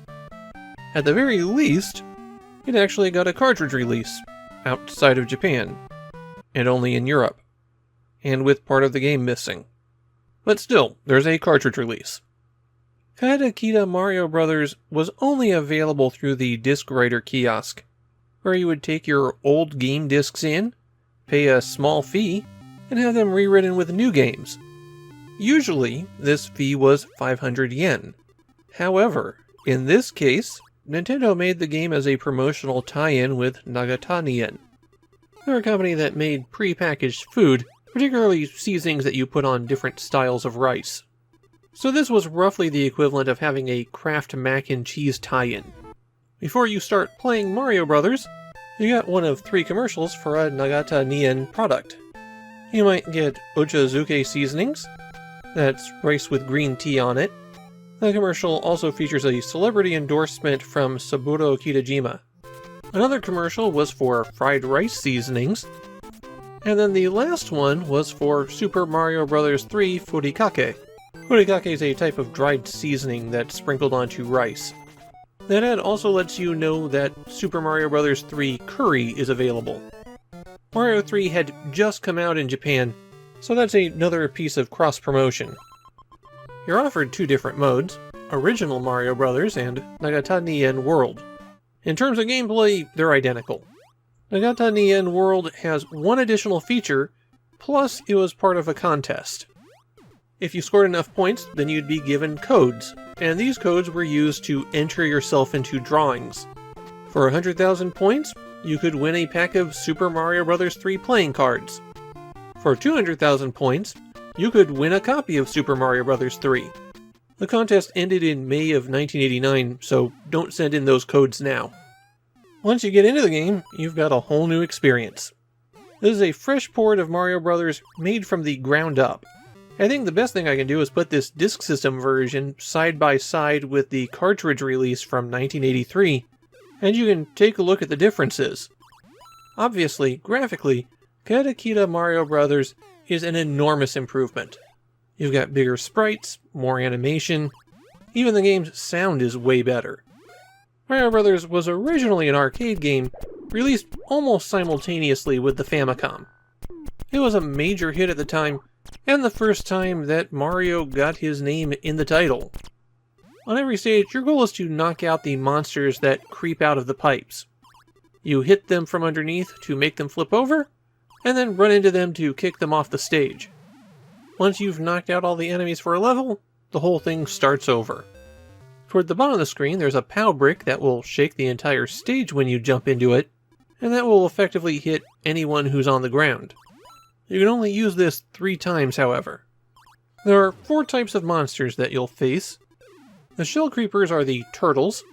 1 bump from underneath is all it takes to flip them. The sidesteppers are the crabs, and the first time that you hit them from below, they just get a little angry face. It takes a second blow to finish them off. The fighter flies bounce around, only staying on the ground for a moment, and those 3 are the enemies that you have to take out. If you flip one of them over and fail to kick them off, then eventually it'll turn itself back upright, and then it will run faster afterwards. If a shell creeper or a sidestepper is the last enemy remaining, then it speeds up dramatically, and you'll have to take that into account when you're trying to hit them. For some reason, this does not affect the fighter fly in this version, so it can be useful to save them for last. The 4th type of enemy that can emerge from the pipes are slip ices, and these are ice blocks that stop when they reach the middle of a platform and then freeze the whole platform, making it so you slide across them. These were pulled in the original Famicom cartridge release of Mario Bros., so including them here brings the game closer to the arcade. Another thing that had to be cut from the cartridge release and brought back now are the icicles on very late stages, and these form at the top edges of platforms and drop down. After a period of time, you'll start getting attacked by green fireballs. These appear on a timer, roughly about 15 to 20 seconds after you start a stage, and then a new one comes in about 10 seconds after the previous one disappeared. The green fireballs always appear at your height, so if you know when one's coming in, you can manipulate it. There's also a red fireball that comes in and persists, bouncing around the screen. With the fireballs, if they're near a platform, you can bop them from underneath and destroy them. Every few stages there's a bonus stage, and here your goal is to collect all of the coins before time runs out. On later bonus stages, the platforms become invisible. Again, something that was cut from the original cartridge release. A new addition for Katakita Mario Bros. Is that you now have a bit of air control. Not a whole lot, but enough to get you over to a platform if you make an awkward jump. That's a feature that wasn't in the original arcade game at all. In the Nagata Nien World version, when you get a game over, you go to a slot machine. And here you're given a number of chances, depending on how high your score has gotten, to win a few extra lives. But that's the only difference between the 2 modes that affects gameplay at all. If you can clear stage 22, then the game rolls back to stage 16, and it just keeps going on forever like that. As an early arcade game, there is no ending. You're just going for high score. Of course, the most popular feature of Mario Bros. Has returned.